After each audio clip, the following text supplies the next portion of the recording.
breathe, we shall overcome and walk right into a new start. Welcome to the brand new world. We're the children of a Mother Earth. Reach out your hands, let us heal our earth together. Welcome to the brand new world.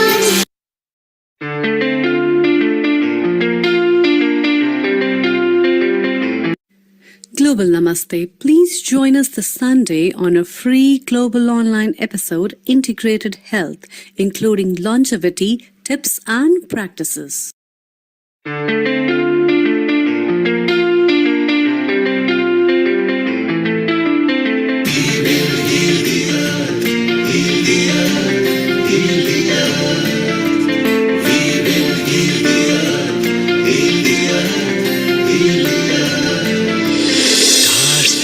Tell you stories which are brighter than yesterday.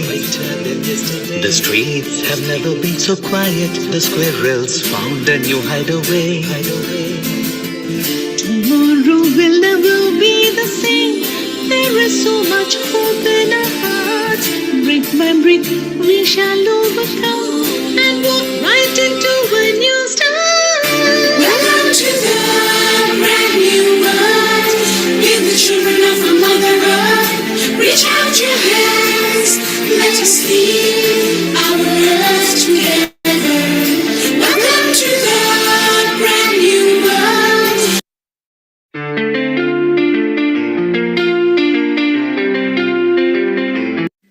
Global Namaste. Please join us this Sunday on a free global online episode, Integrated Health, including longevity, tips and practices.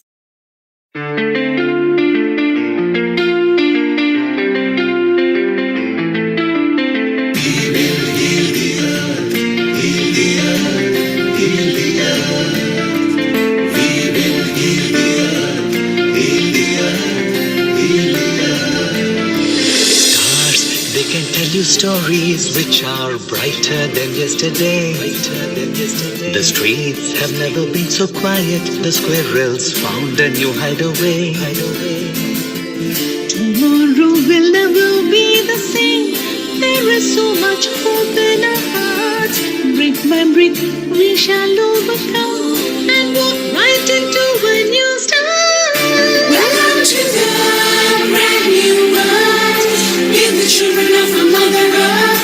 Reach out your hands, let us heal our earth together. Welcome to the brand new world.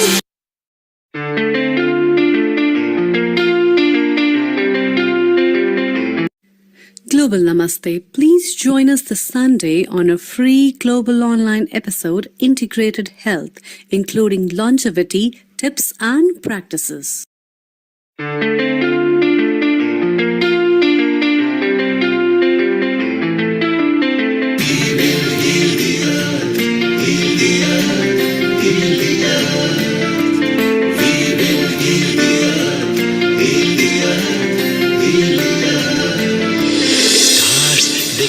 Stories which are brighter than yesterday.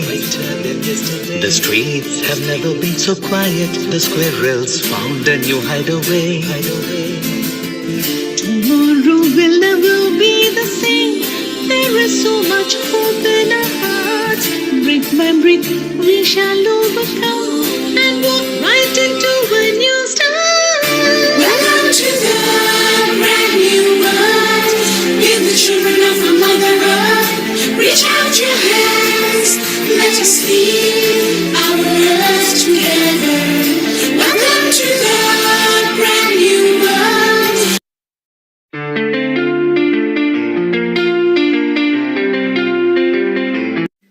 Global Namaste. Please join us this Sunday on a free global online episode, Integrated Health, including longevity, tips and practices.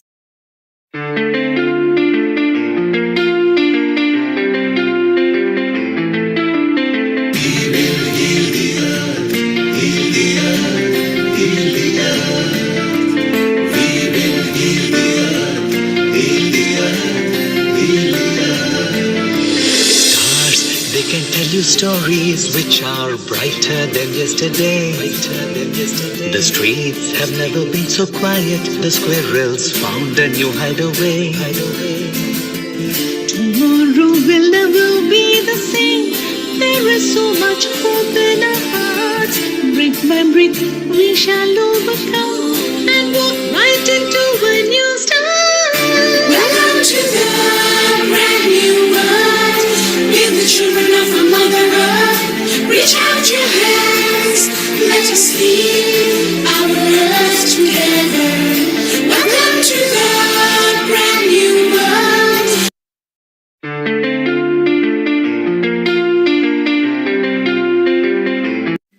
Global Namaste. Please join us this Sunday on a free global online episode, Integrated Health, including longevity, tips and practices.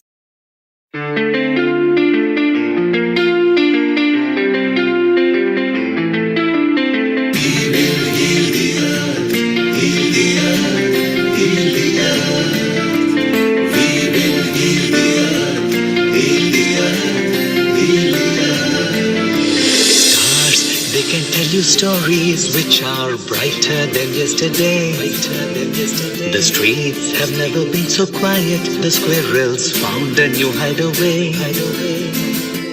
Tomorrow will never be the same. There is so much hope in our hearts. Brick by brick, we shall overcome and walk right into a new start. Welcome to the brand new world. With the children of our Mother Earth, reach out your hands. Let us lead our earth together. Welcome to the brand new world.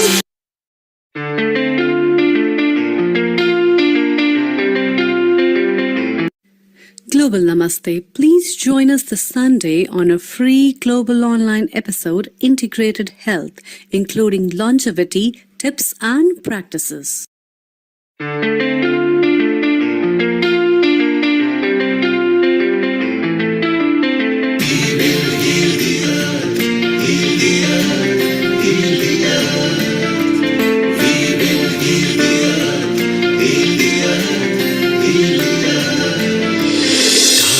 They can tell you stories which are brighter than yesterday. The streets have never been so quiet. The squirrels found a new hideaway. Tomorrow will never be the same.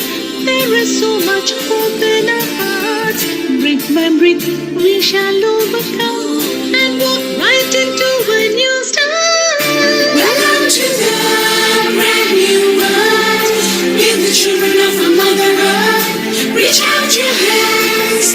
Let us lead our earth together. Welcome to the brand new world.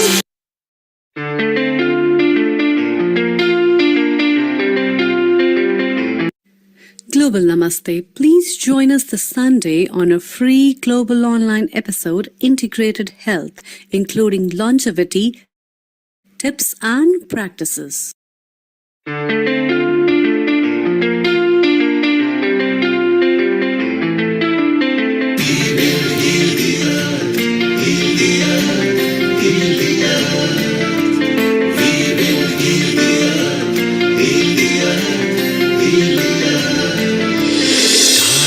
They can tell you stories which are brighter than yesterday.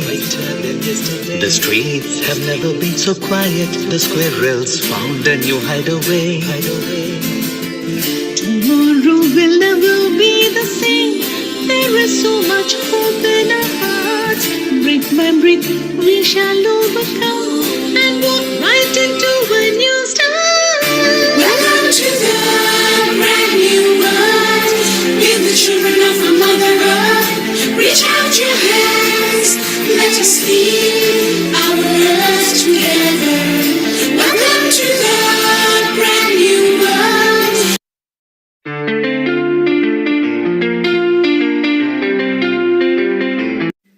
Global Namaste. Please join us this Sunday on a free global online episode, Integrated Health, including longevity, tips and practices.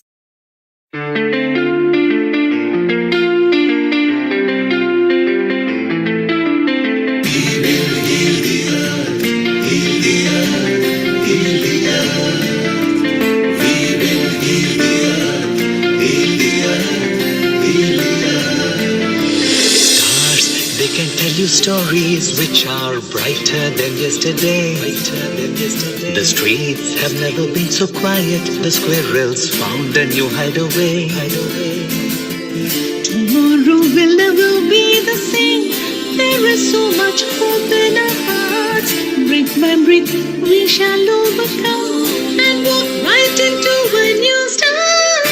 Welcome to the brand new world. With 10, 9, 8, 7, 6, 5, 4, 3, 2, 1. Global Namaste. Good morning, good afternoon, and good evening to all the lovely viewers of Healing Our Earth. I'm your host, Amrita, and I welcome you again to this week's episode of Integrated Health. This week, we have brought for you something more exciting in terms of integrated health. And today's topic is longevity tips and practices. Before we know how to live longer and how to stay more happy and what all things are so important to live a life, let's begin with the prayer. I'll be holding an affirmation, a mantra, Gayatri mantra. You can hold any affirmation of your choice because the sun starts with the prayer and ends with the prayer, and so is our lives. And that's why, with an open heart, with the closed eyes, joining the hands with a gratitude and a smile on your face and in your heart, let's chant Om. Om Pur Swaha Tatsavitur Varenyam Bhargo Devasya Dhimahi Dhiyo Hyo Na Prachodaya. Om Pur Swaha Tatsavitur Varenyam Bhargo Devasya Dhimahi Dhiyo Yo Na Prachodaya. Om Bhur Swaha Tatsavitur Varenyam Bhargo Devasya Dhimahi Dhiyo Yo Na Prachodaya. Om Shanti, Shanti, Shanti.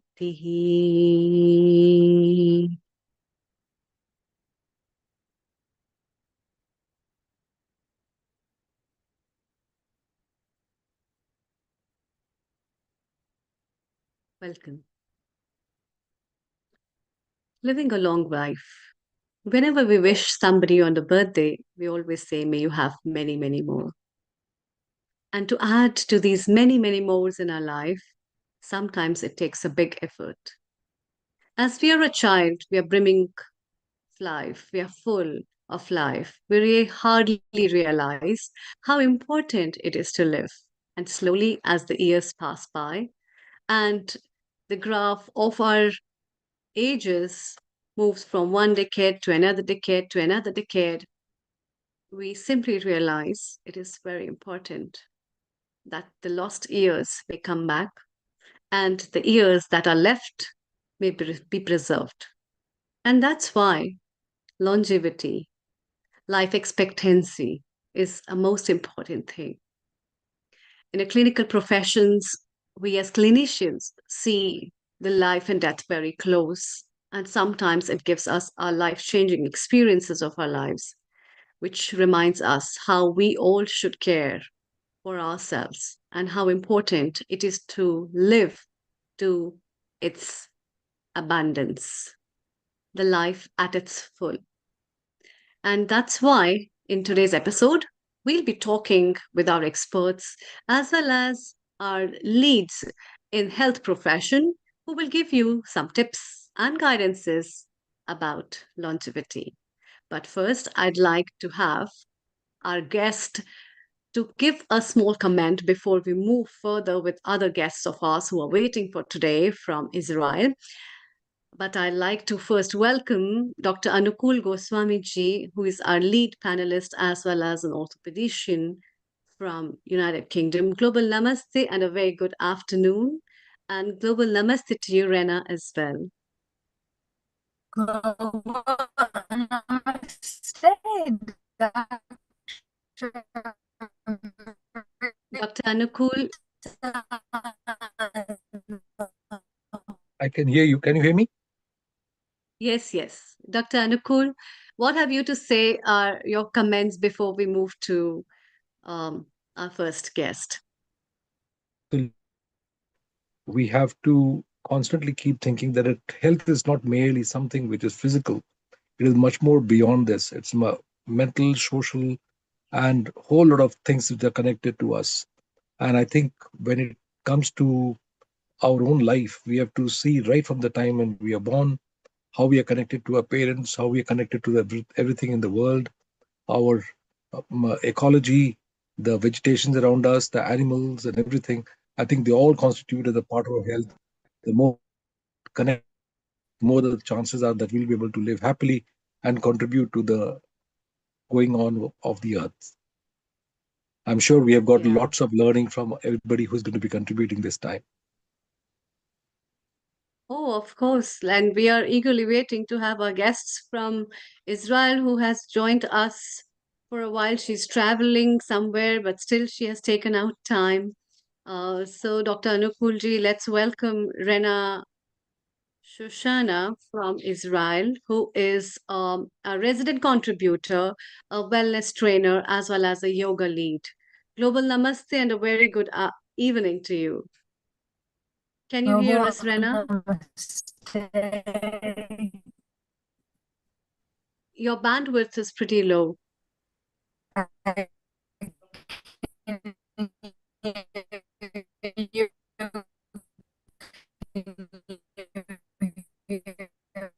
We can't hear you, Rena. We can't hear you very well.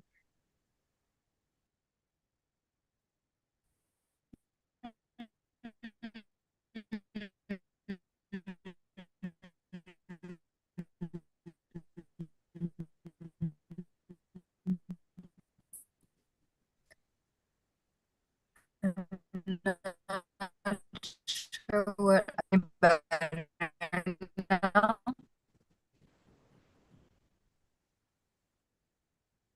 Yeah, we're not able to hear you, Rena.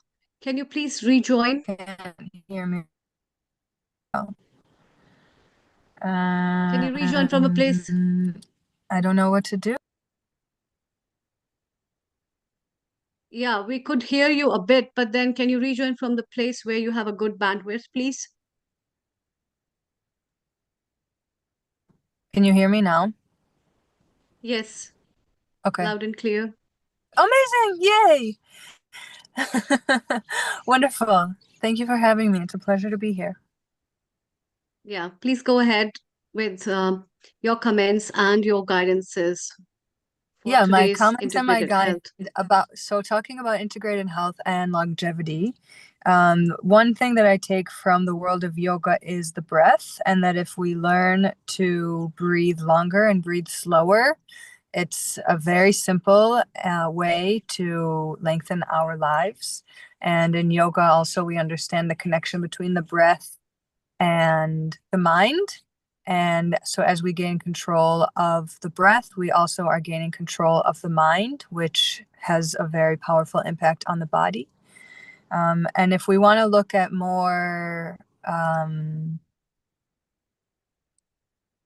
holistic way of setting ourselves up for longevity, The way that I see it is really quite simple, and it's just making sure that we are taking care of ourselves in the best way possible by paying attention to living a healthy lifestyle and eating healthy food and understanding that there's a parallel between those two things.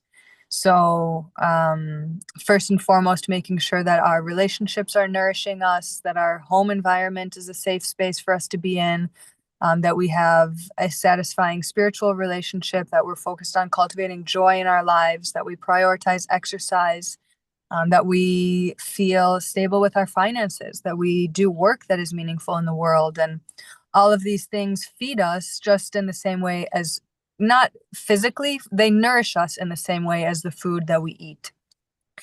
And so we have to prioritize those things. And when those things are in order, the food on our plate much more naturally also gets itself in order. And when it comes to eating for longevity, I tend to take a really simple approach of just making sure we're eating protein, fat, and carbs. I often think of vegetables as being carbs, and then other carbs like breads and rice are more like for pleasure, which is nice and an important thing that we need. But when it comes to like the biological need that we have for food, to just focus on getting lots of vegetables, healthy protein, healthy fat. And what the specifics of all of that means is unique to each person, both in terms of our lifestyle and our relationships, our home, our finances, our spirituality, our sense of joy, our exercise. Though all of that is going to be unique from person to person. And also the food that we eat is unique from person to person. Some people are vegan, some people are vegetarian, some people keep kosher, observe halal. Some people are growing their own produce in their backyard, and other people can only afford to buy canned and frozen vegetables. And one might have more nutrients easily accessible, but it doesn't make it necessarily better or more healthy. And a person has to take into consideration the whole picture of their lives when making decisions about their own nourishment.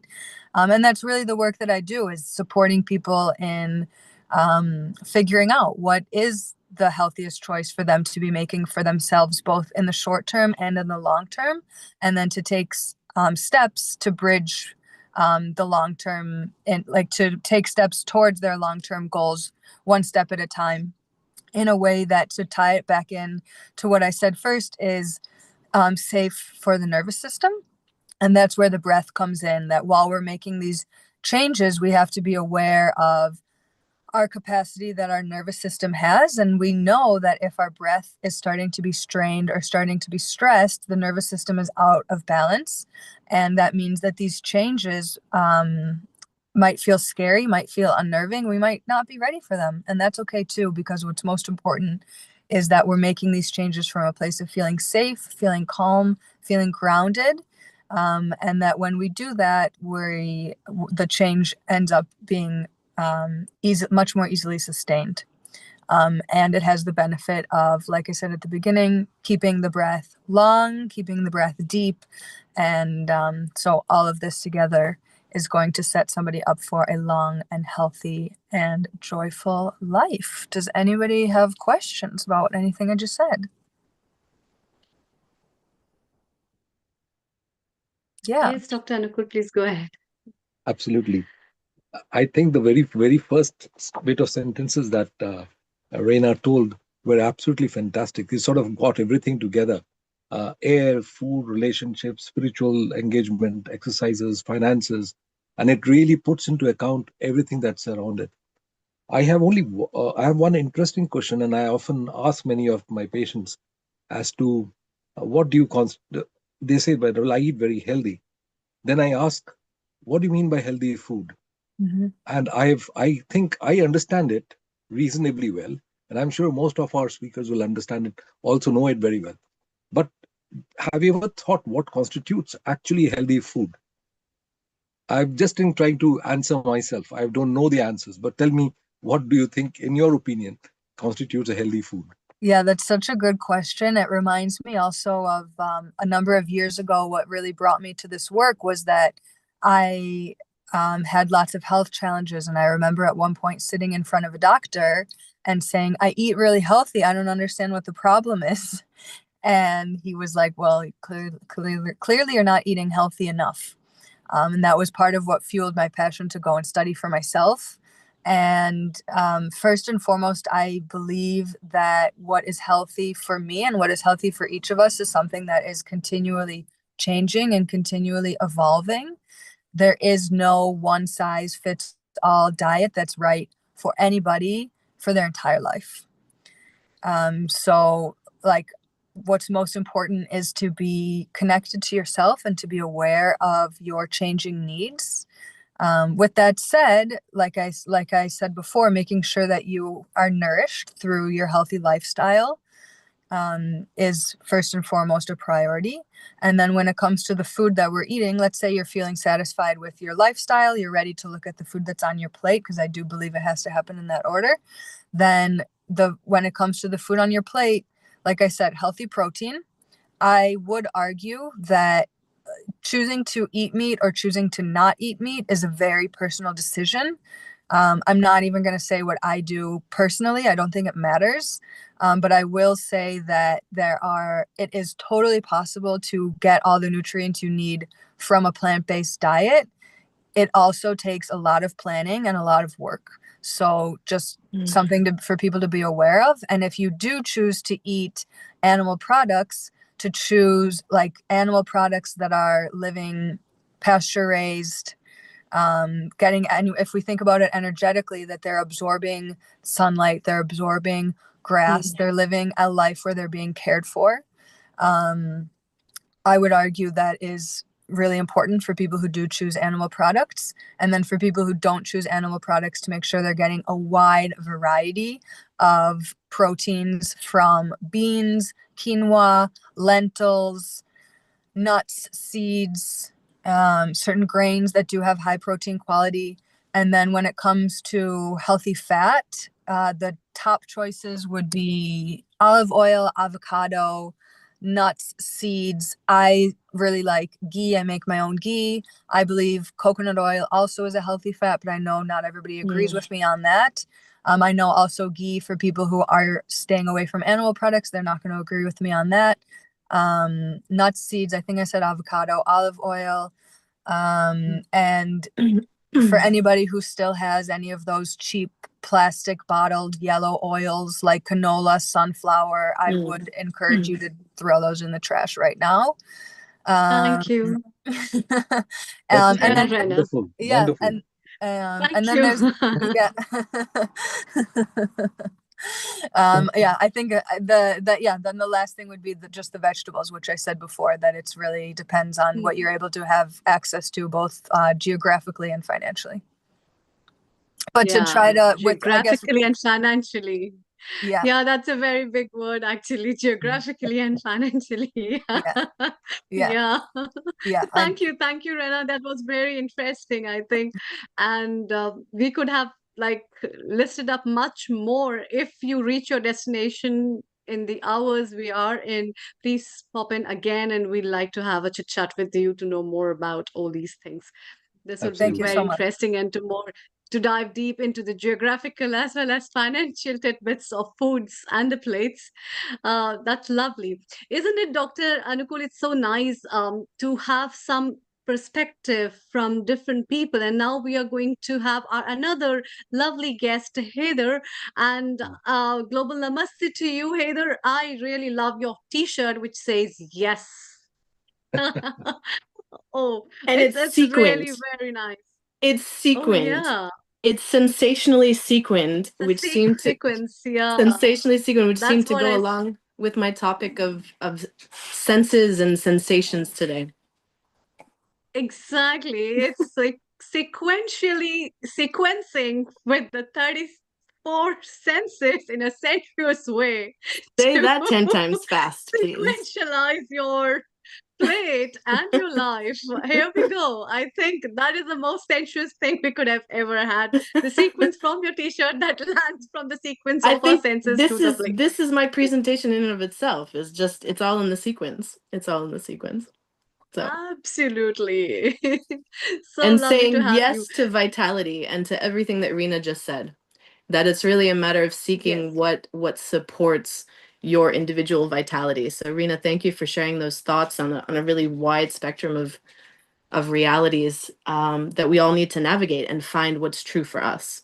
But it's really about saying yes to life and letting that be the guiding sort of North Star for the decisions that we make. Hmm. Yeah, absolutely. And today you're going to share with us something really fascinating, talking about cultivating our 34 senses in building regenerative models for care. What it is about, it's very fascinating to know about all these things. So go ahead, please. Thank you. Happy to be here. Global Namaste. Thank you for the invitation and the opportunity to be here as always. It's always a privilege. So thank you. So we'll dive into the yummy and rich world of senses. And I'll begin by just inviting you to imagine healthcare without hospitals.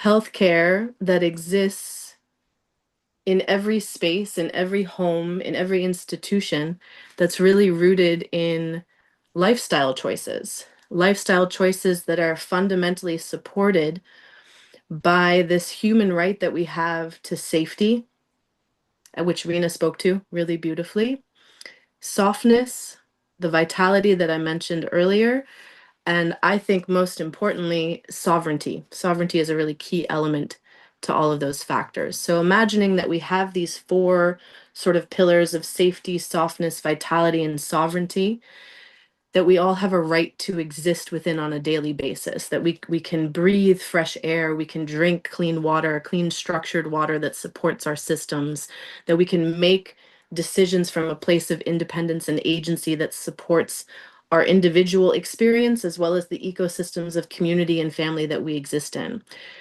So if you imagine that the models of healthcare are taken out of the hospital and into essentially every space you will ever occupy or walk into.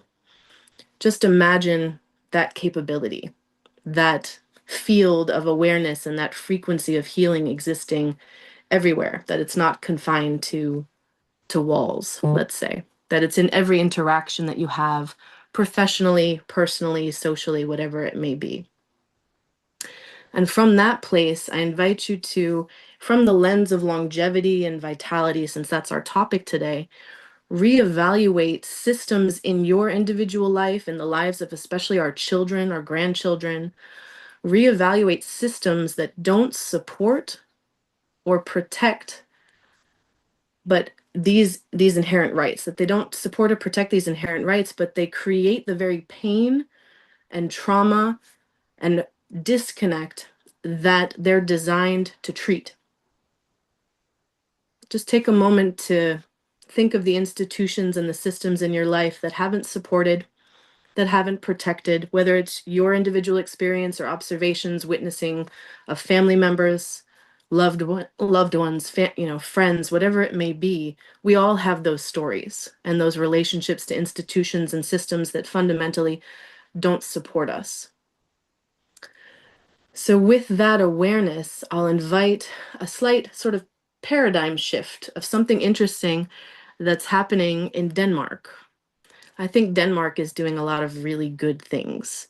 And there is an architect there named Jan Gehl, and he is changing the face of what it means to live in an environment. The Danes are known to be some of the happiest and healthiest population on the planet. And it's due in large part to the efforts and the research, the innovations of this particular architect, Jan Gehl, who reimagined healthcare without hospitals and designed cities and landscapes that support lifestyle choices and accessibility that are innate to these fundamental rights of being human: safety, softness, vitality, and sovereignty. So there are bike lanes everywhere in Denmark. The majority of the population ride their bicycles everywhere. So you have built-in physical activity in their daily life. In terms of building codes, they account for the amount of sun that the buildings can afford the residents. So they're anticipating how much sun residents will get from an interior space as part of their building code. So he changed the way that we evaluate how we exist in spaces on a daily basis. And I think it's an interesting example of paradigm shifting perspectives. So Denmark invested in these alternative structures of design that support vitality. And they've seen the benefits of it. And there are now other countries that are seeking to replicate the model of what Denmark is doing so successfully.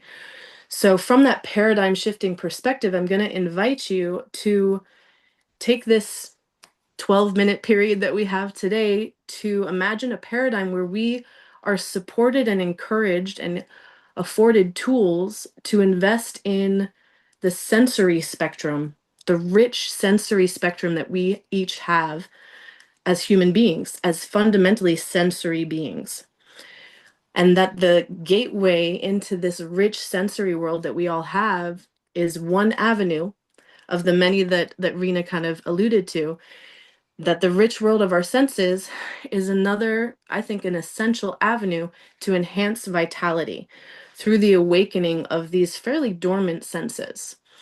So before I go into too much more information on the kind of the realities of the sensorial experience that we can have, I invite you to jump into a little bit of a embodied experience, as I often like to do in my sessions. So as we're all still kind of landing into this session, I invite you, for those who are comfortable, you can close your eyes if that helps you to interocept, to go internally and kind of tune in, whatever makes you feel comfortable, to really root into your feet and just let your body assume its natural rhythm, its natural breath.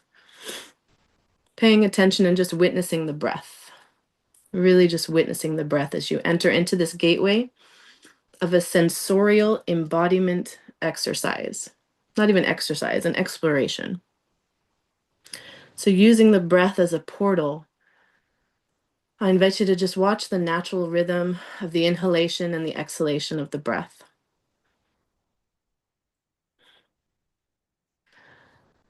And invite yourself to just start to connect with, or not even connect, just observe the senses, the sensations that arise just through this observation of inhalation and exhalation.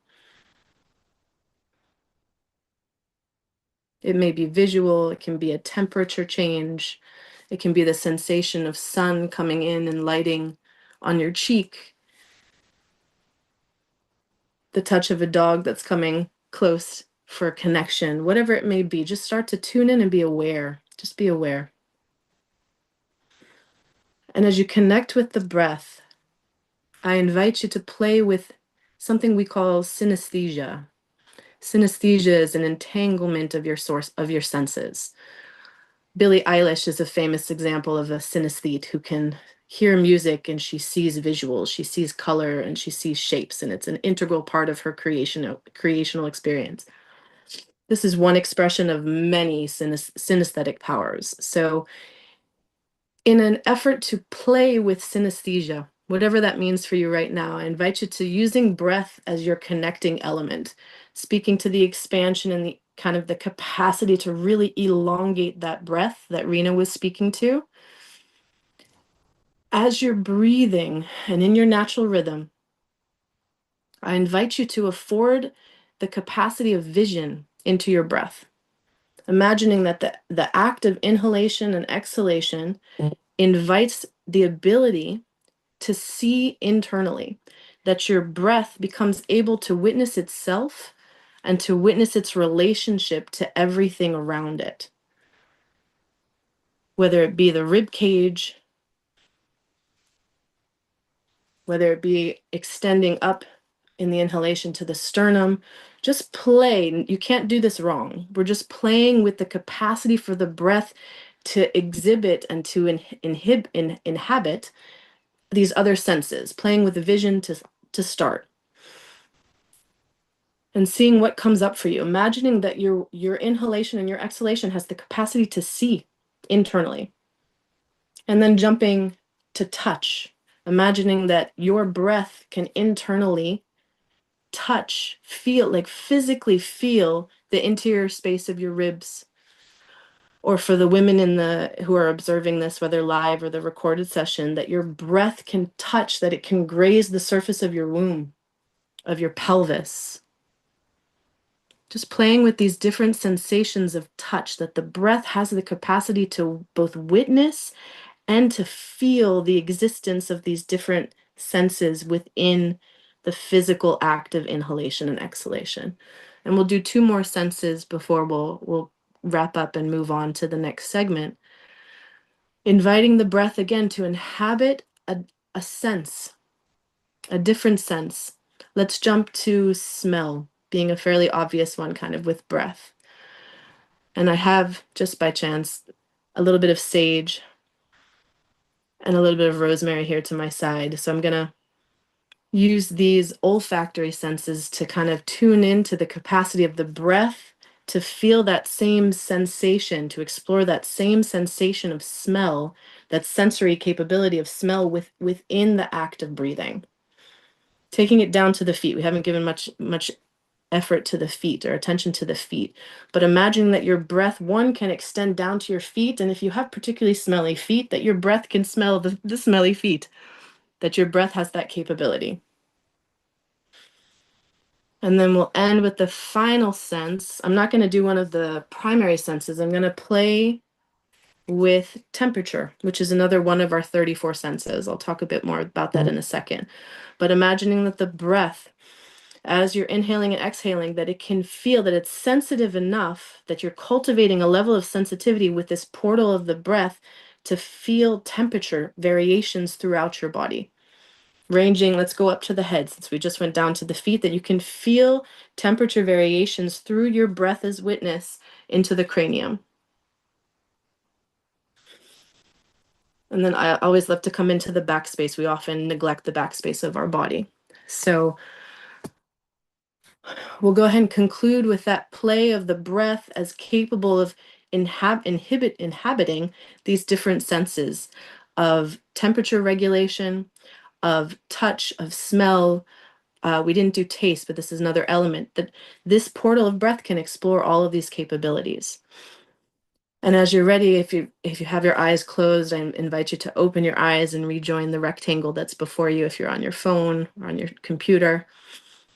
And just take a breath and make eye contact with those who are on the call with us right now. Or if you're watching the recording, if anyone's in the room with you, just to glance around the room and make contact. Just eye contact to ground yourself back into the space a little bit. And from that space of having connected with this synesthetic capability of just the breath, this is one small playground to enter into the rich world of sensory awareness, which I would advocate for is a key element to really supporting vitality. Let's talk about our senses a little bit. So our fundamental relationship to senses has its roots in Aristotle's research. And sadly, he really shortchanged us in many ways. He advocated for the 5 primary senses as being the key senses that we have access to as human beings, as sensory beings. But if I can go ahead and share my screen, I'm going to share. Let's see.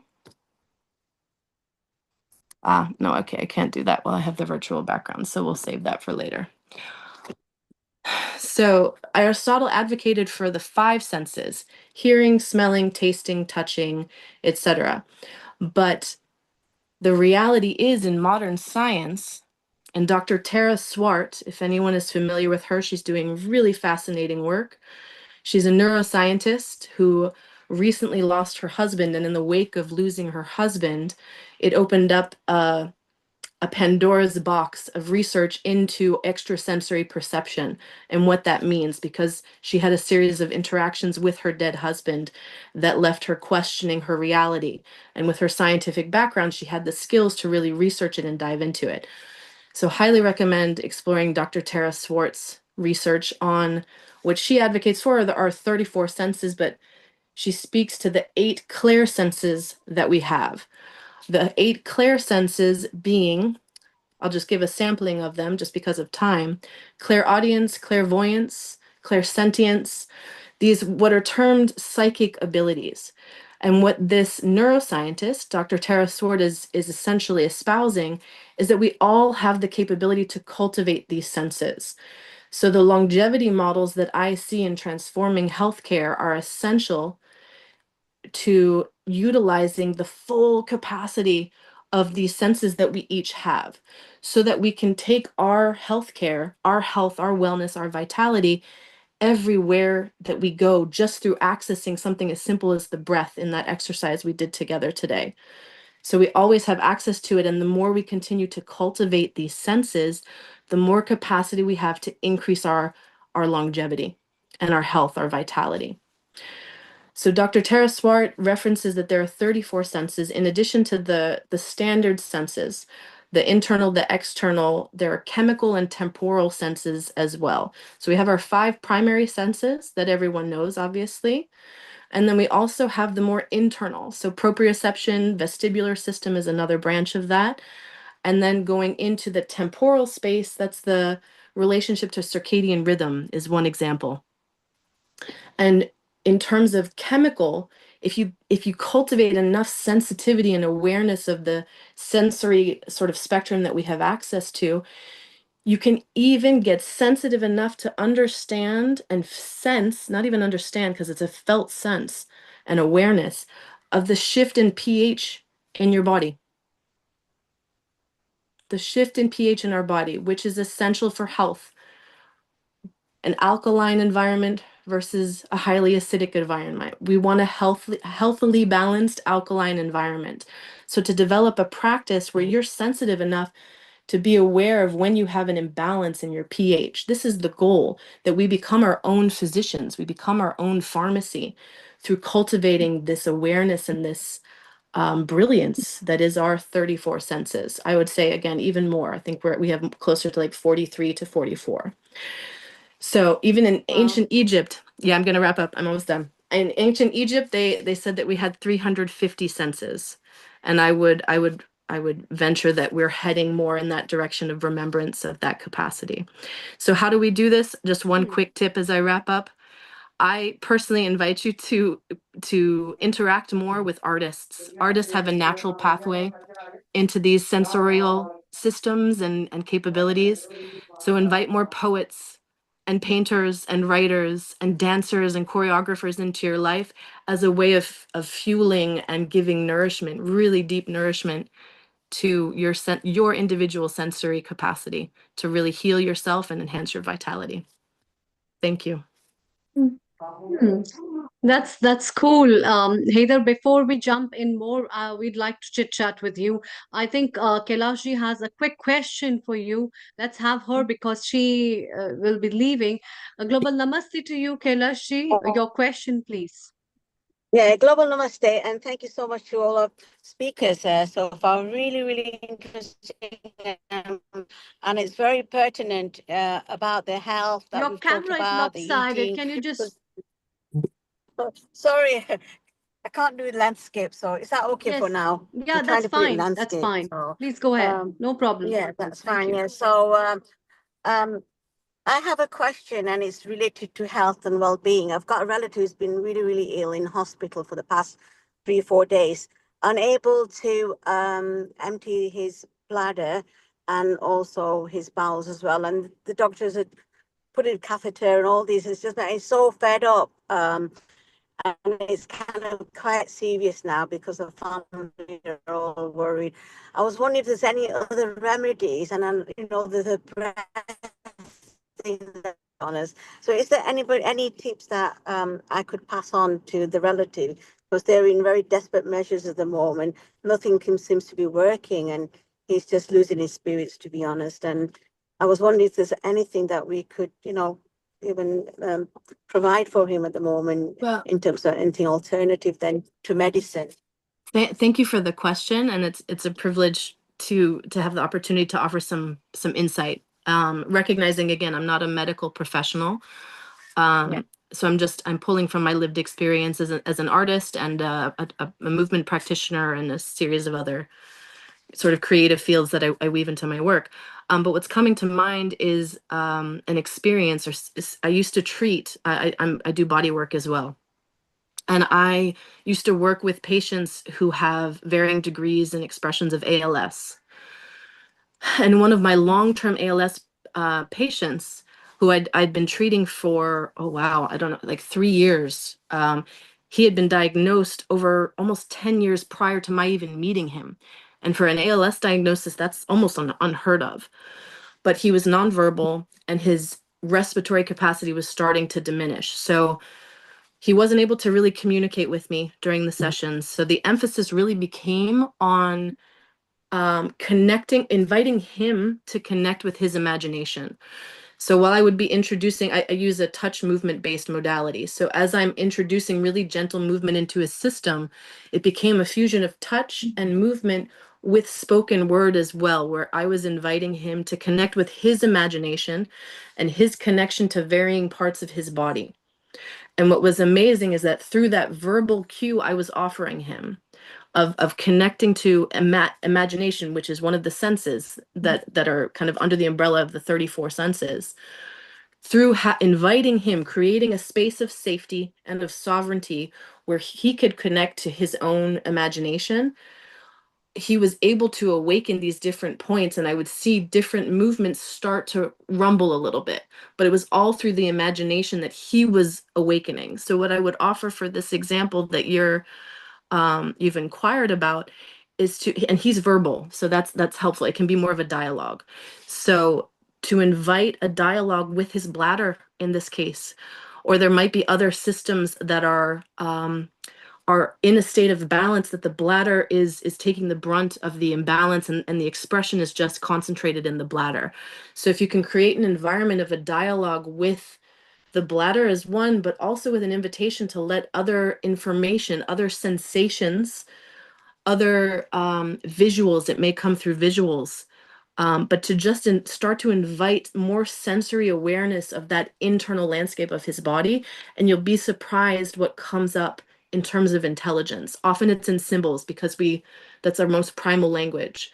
And those symbols or stories that come up, or senses that are activated that trigger a memory from 20 years ago, can offer a gateway into deeper healing and release the tension that is manifesting in one particular organ. Does that make sense? Yes, it does. Yes. And I think just going through that meditation myself, it made me realize the connection. You talked about the smell and, that connecting with your senses. And I think he's got a lot of anxiety at the moment. So that meditation, that speaking to himself might really be an empowering, exercise. So I will share that with the relative, and fingers crossed that it will, help the situation. We need to remind him, create a space where he's reminded of how powerful he is, because there's a disconnection to source right now. There's a fracture that's happened and it's manifesting in his physical form. So getting support from nature, if that's possible, if there's if there's garden therapy on the roof of the hospital, getting the sunshine, getting his hands in the earth, like rerooting through the earth and building his immune system, because everything's depleted in the hospital environment. He's in a hyper sterile environment, and his immune system is compensated, which is then fueling more of the challenge. Yeah, absolutely. Yeah, it's spot on. Yeah, this is the main issue. He's not liking the environment. He wants to come home. He's resisting everything, and I think this will ground him. If he connects with his senses and has that dialogue with his body, I think with his bladder will be a very helpful. Thank you, Heather, for that. Good luck. Thank you for the question. Thank you. I think it's fantastic to hear what Heather has just said. Also, particularly managing the urinary bladder. What I find is, I like to give a very interesting example. The experience that this gentleman, this patient is that of frustration and anger and anxiety. That actually stops the body from functioning normally, and that's something that has to be avoided. There should be no element of anxiety that can actually increase the situation very badly. Number two is, I usually give a very different type of example. I say, if you have to cross a small rivulet, a stream of water, You can either go across it, go along with it, or go against it. Frustration and because you're trying to force things on and you don't flow naturally. On the other hand, if you let the things go the way the natural way is, and the way exactly what Heather was saying is actually the best way through, and the right imagination and the thought process actually get the things going. So at one end, I mean, I face these patients all the time, and it's very difficult for them to get them. I said, see, you don't have to fight it. They will say, I have to fight this pain. I said, why are you fighting? You take it easy, and it'll have its own recourse. And so don't fight with anything. Don't be frustrated. It'll take its own course. Body has the best healing processes. All that you need to do is try to support it and get it going. And I think that's what I would like to say exactly. But what I want to say particularly about Heather is your expressions and your words have been so good that I'm sure once the people receive it, they get the clarity of the thinking process, which is great. It's a process. It's a language, Yes, and each treatment that I absolutely. offer and each session I facilitate, everyone is planting a seed, Yeah. planting seeds, watering them. So it has these beautiful correlations to And in, agriculture, to regenerative agriculture, and that's what we need to see is more models of regenerative agriculture in our medical environment, so that we're creating an environment, a firmament that supports regenerative, vital healthcare, vital wellness, just innately in its way of being, its state of being. that's also interesting that what you have said about how to, what you call, augment your sensory inputs and trying to understand the sensory input. Now, interestingly, that's exactly where we have the traditional system of the what do you call that? The feeler, or the person who is actually experiencing it, and the person who is really seeing it, the observer and the observed The sacred relationship. witness, yeah, the And sacred once witness. you Yeah. go to that observer and observed relationship, your ability to understand the sensations will become much better. And Yes, we I mean, become that's the quantum very observer. meditative. Yeah, we become the quantum Absolutely. observer, and from that space we That's can right. do anything, Yeah. really. Yeah. The witness and the observer relationship. Absolutely. Fantastic. Thank you. Thank you. That that's really very connecting, actually, Dr. Anukul. So in the Indian medicine, we talk about Indriyarth Sanikarsha. Correct. This word specifically in Sanskrit, which is called as Indriyarth Sanikarsha, means the connection with the senses.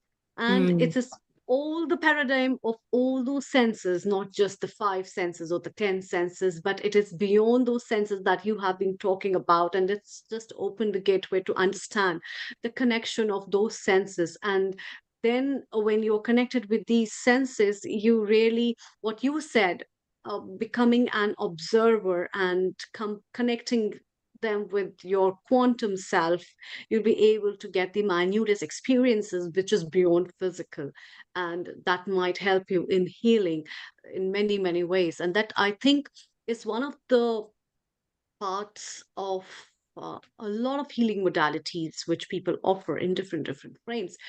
Sarah, before have your talk, what are your comments? And a global namaste, very warm welcome to you as well.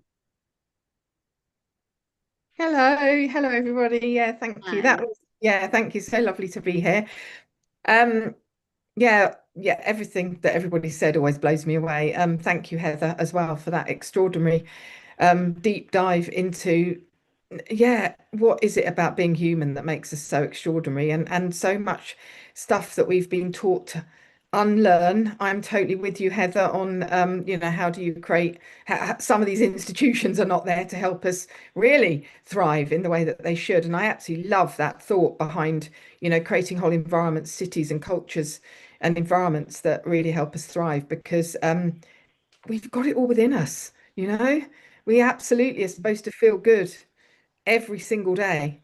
It's just, the thoughts we've had, the things we do have led us down a different path. But I think if we can get back to that place, we are in absolute alignment. So that really just, it really just aligned it for me, Heather, the way you shared that. So thank you so much for that beautiful, different way of looking at it. Yes. Yes. To reference the shirt, yes, I'm going back to the sequin shirt. We start with the sequin Yeah. shirt and we'll end with the sequin shirt. Yeah. Wonderful, amazing. Heather, please stay around, don't go away, because we Thank would you. definitely like to dive in more into the yes part of the senses. And thank you so much, Tara. Welcome to this show again, to this episode. And you also have a very vibrant topic to talk about, which is about well-being impact and the networks. And it has a great influence on longevities as well as the practices that you recommend to people. What is the swim method about? And tell our viewers, and also tell our viewers about what are the favorite tips of yours for longevity and how do you keep up yourself the way you are? Over to you. Oh, Thank you. thank you. I definitely would love to do that. Thank you so much. Hello, beautiful global community. It's always so good to be back with the integrated health movement, healing our earth. It's a place I love coming, a space filled with people who really believe, as I do, that whole body wellness is actually, it's not just priceless, it's kind of our birthright, and we need to remember that always.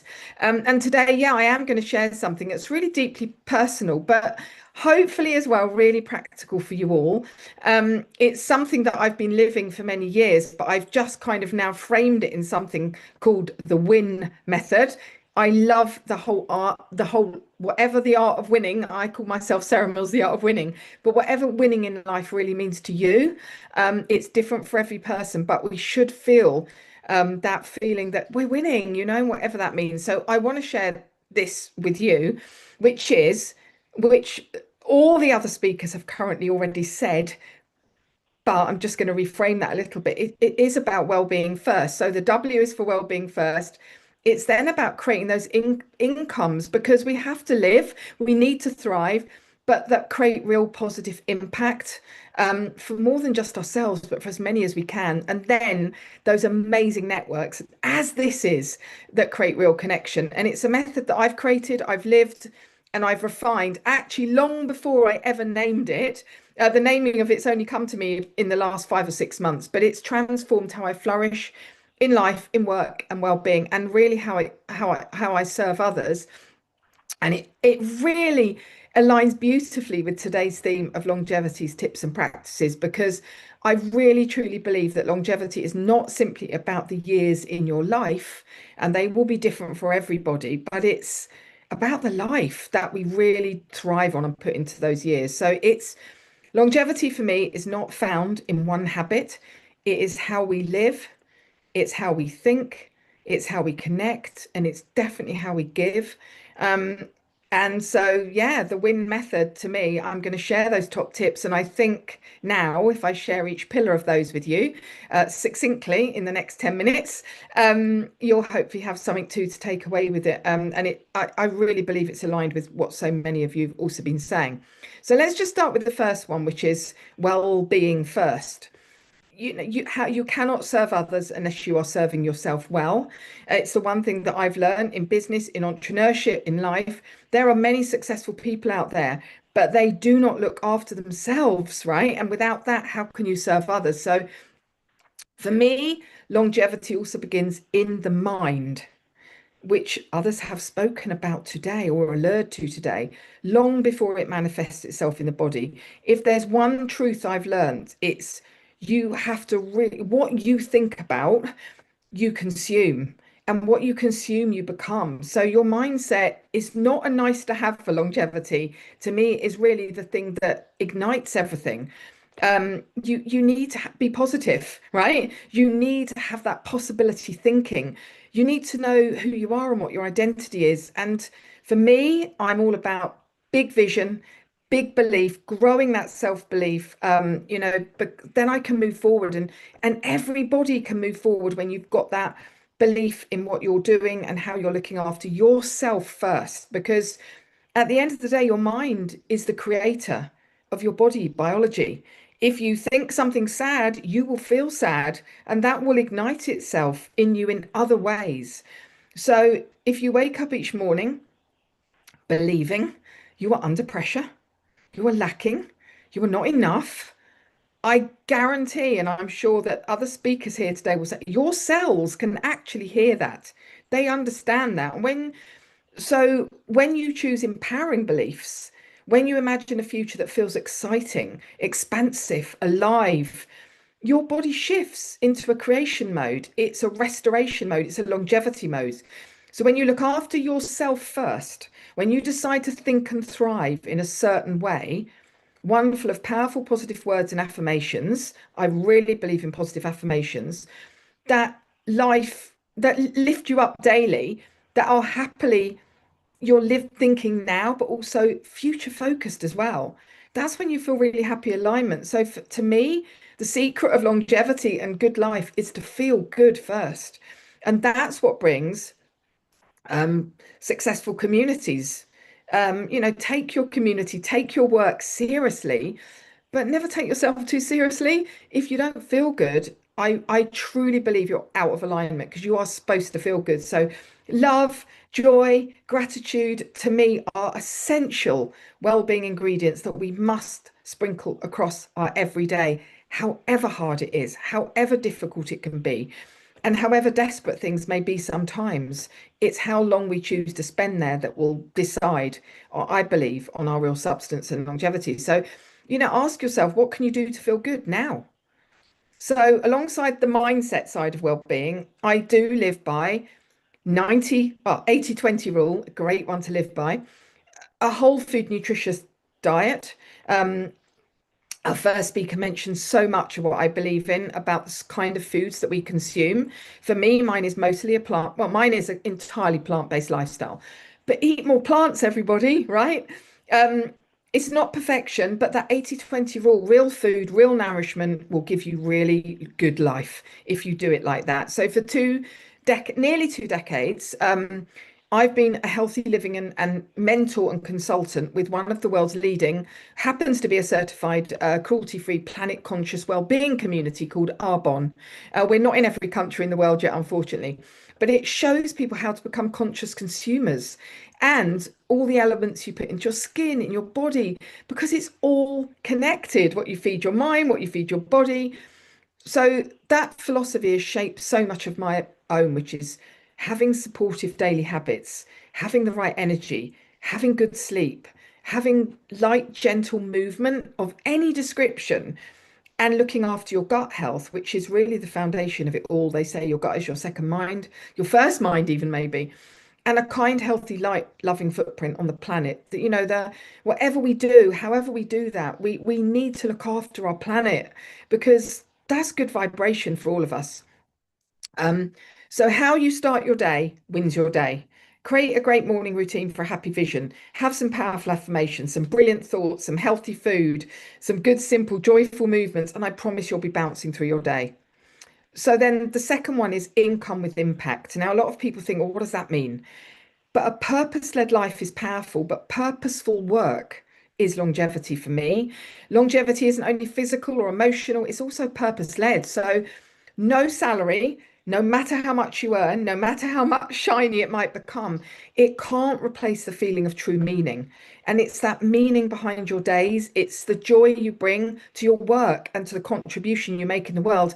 And I guarantee 90% of the people right now who are on this call, who are definitely contributors to this call, are making a joyful contribution and are creating income that causes impact. So when your work serves people, when your daily actions lift communities, and when what you offer can be paid forward, you don't burn out, you burn bright.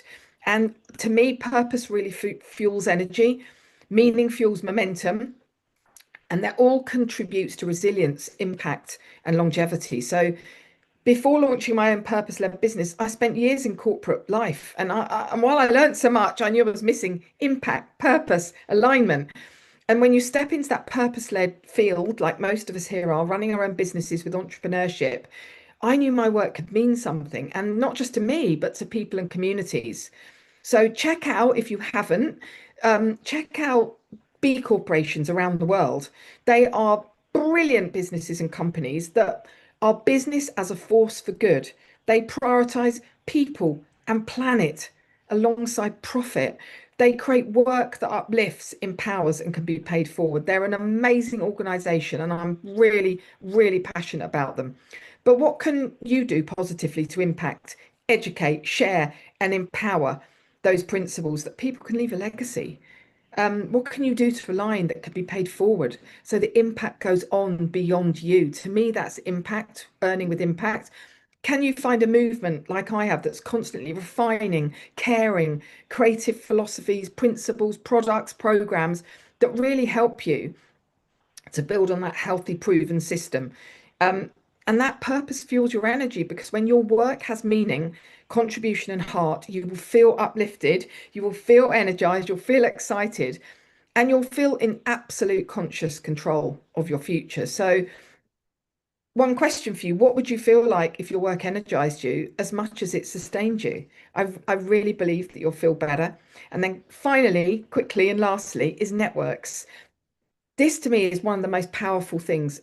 Humans crave other human connection, networks that create real connection. Nothing nourishes us like for longevity like belonging does. Nothing, truly nothing, beats that meaningful human connection. People, groups, entrepreneurs, communities, the spaces where your voice is listened to, where it's heard, where it's included, where it's lifted and genuinely considered. These environments build confidence, collaboration, courage, creativity, celebration, and that winning vibe that we all need to thrive. We are all made of energy, and we need that good energy around us. And your network shapes that energy, your self-belief, your opportunities. And a powerful network doesn't help you just survive, it supports you to flourish. And so nothing beats being surrounded by people who lift you, people who listen to you, people who include you, people who celebrate you, and people who see your potential and remind you of it on the days that you forget sometimes. We're not meant to thrive alone. We are meant to flourish together. Entrepreneurs, wellness seekers, community builders, world changers. To me, this is literally longevity medicine. Find your people, build with your people, and literally rise higher together, because when you're part of a community where your voice is heard, collaboration is normal, where ideas can spark, where confidence grows, and it's just beautiful connection and it's beautiful vitality. So who are the people you need to walk with to create the life and the health you want to say yes to? So to me, finally, in closing, longevity is not a supplement. It's not a superfood. It's not a strategy. It's just a way of living, and definitely living longer. So just think about the WIN method, which is your well-being first, your income that has impact, and your networks that can create real collections. So let's win together beautifully, boldly, and together.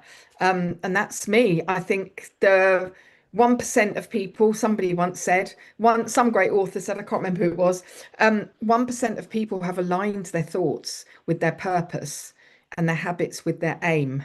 And therefore you can thrive successfully for longevity. Thank you. Thank you, Sarah. That's lovely. And in fact, talking about what you have connected by winning the hearts and connection of the impact that we can bring, and the networks and optimism in connection with that. That's really wonderful. Dr. Nicole, what have you to say about what Sarah has given about the WIN model? I almost interrupted saying that we need a big dose of all that, what she said, to live a good life. One of the reasons I'm very keen to listen to the people who are here on the Healing Our Earth is that same network, which is so very important to keep us going, exactly thinking the same way. And we cannot think in a normal day-to-day life. When I see the patients in the hospitals and all, they are very disconnected from the rest of the day. They are very afraid. They are very scared of the relationship that they have with others. And that connection is so very important for general living. But three things struck me, first of all. One is our purpose of life. I mean, I don't have to push the purpose of life. The once you start caring for others, you automatically feel better. And it is something that our people are often disconnected in the United Kingdom, where they say, well, I've got to get this benefit and that's all that I need to get, or I'm going to go from place to place in a bus or car, or what, that's all that matters and nothing else matters. That shows disconnect, and often they are very frustrated a lot. On the other hand, I said, why don't you work in a church or do something, do some sort of activity, and you find the changes coming in them slowly over time. Next thing, the concept of profit. I learned something very interesting about the profit concept in India, and that is from the Gujaratis. And I learned from them for the first time that they always, whenever it comes to giving any money to them, they'll always count the pennies first.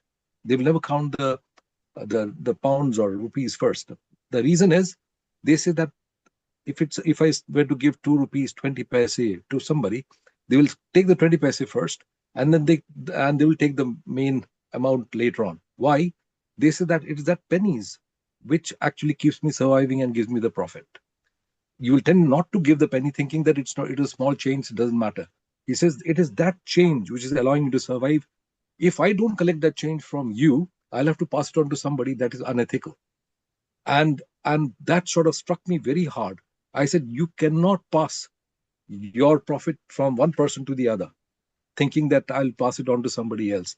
And that's why you don't have concept of taking over companies and things like that in those places. They'll say, all right, I don't have this particular product which is very good. You go to the next shop and he has got a better product than me. And that shows the element of duty towards the customer, that I'll possibly not be able to give you, my stuff is not as good as that fellow's is, go and take it from there. That's the relationship that we have to draw in the concept of profits. And the third thing is that what you said about purposeful work, again, it comes to whenever we are doing anything positive, that will be fantastic. I really wished I can imbibe all those things. Of course, I know those, but the reality is how to practice it. It's not that easy to get it going, and I'm sure our happiness will come with that. Thank you, Sarah. Thank you.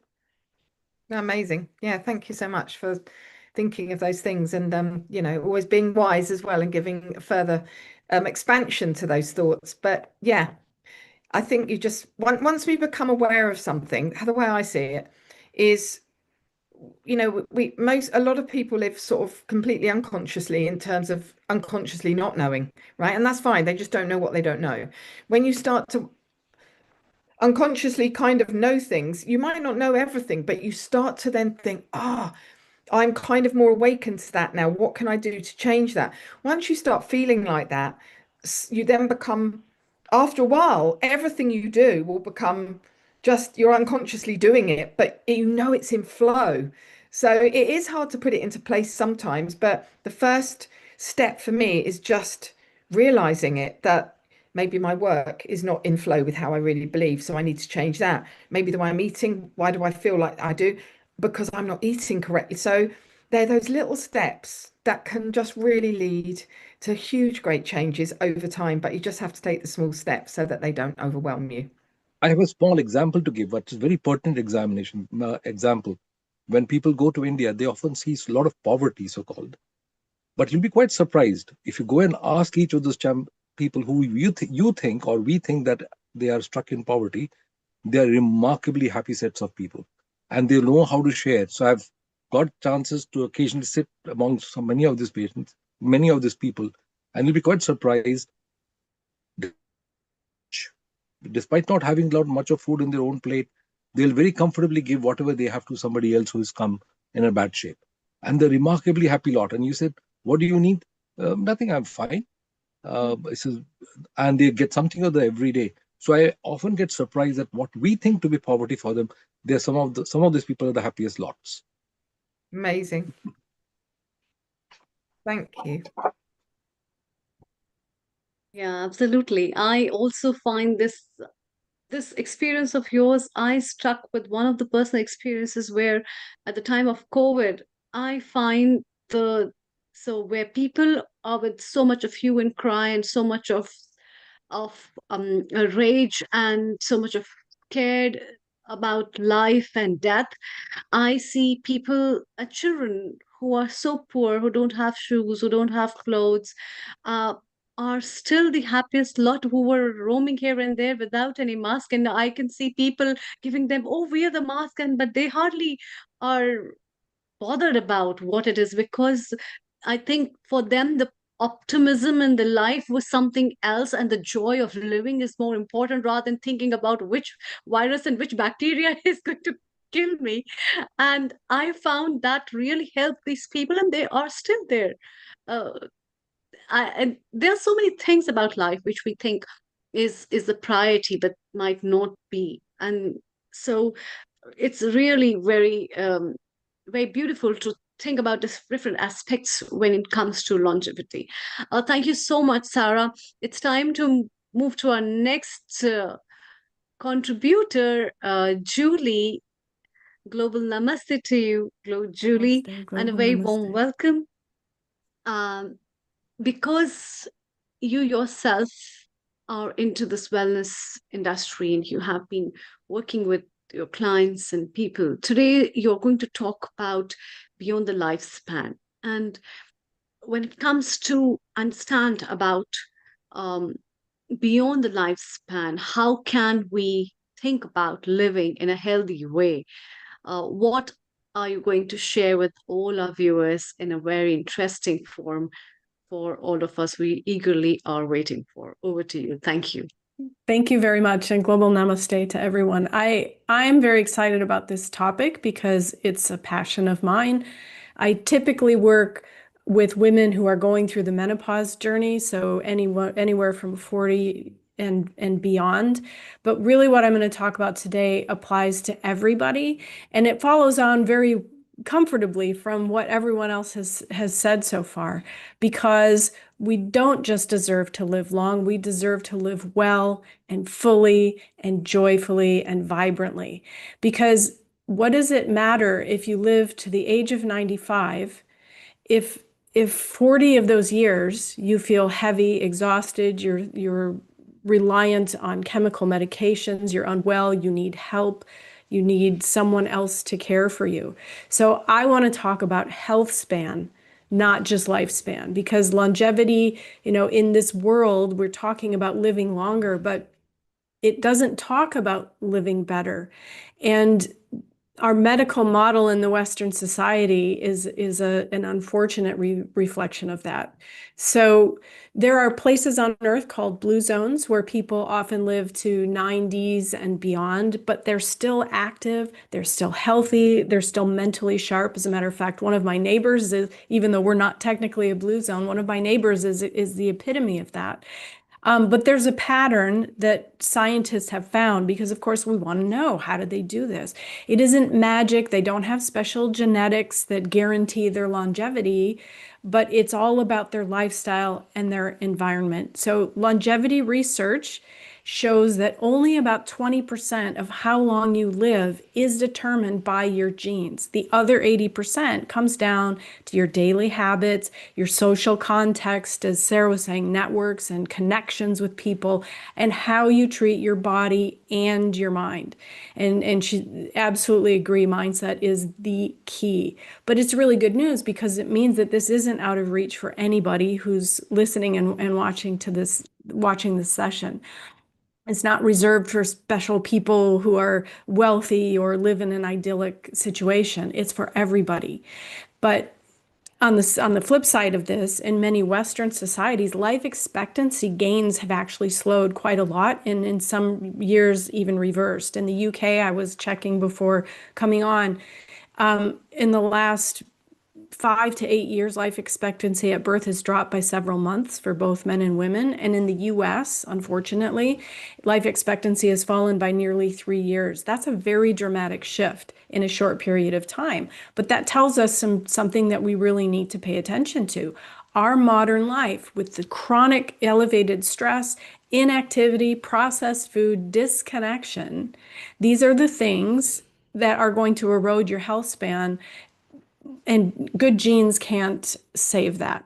So, for me, the center of all of this is stress, because stress isn't just the background noise. I look at life, midlife, as like a spider web that's beautiful, it's artistic, it glows, it moves and flows with the life and energy as it comes by. But in the middle of that web is the spider, and that to me is stress, right? Stress is going to tug on those strands that are made up of our metabolism, our hormones, our mood, digestion, sleep, relationships, the whole part, all of these different factors in our lives. And if we ignore that spider, that stress, it's one of the biggest threats in our health span. So we operate in my coaching, we operate on 4 pillars. That's think, eat, move, and live. Think is always number one because, as we've said, mindset controls everything. So chronic stress, elevated cortisol, inflammation, poor sleep, over time, that creates a lot of wear and tear on your body. And in blue zones, the people who live longest didn't get into this daily grind all week long. They had time to downshift, to rest, to nap, to connect, and they live a lot more simply.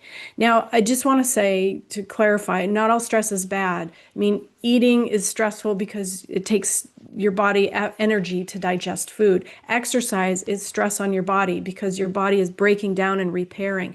But short-term stress like that is actually good because it resolves itself and it helps us build resilience.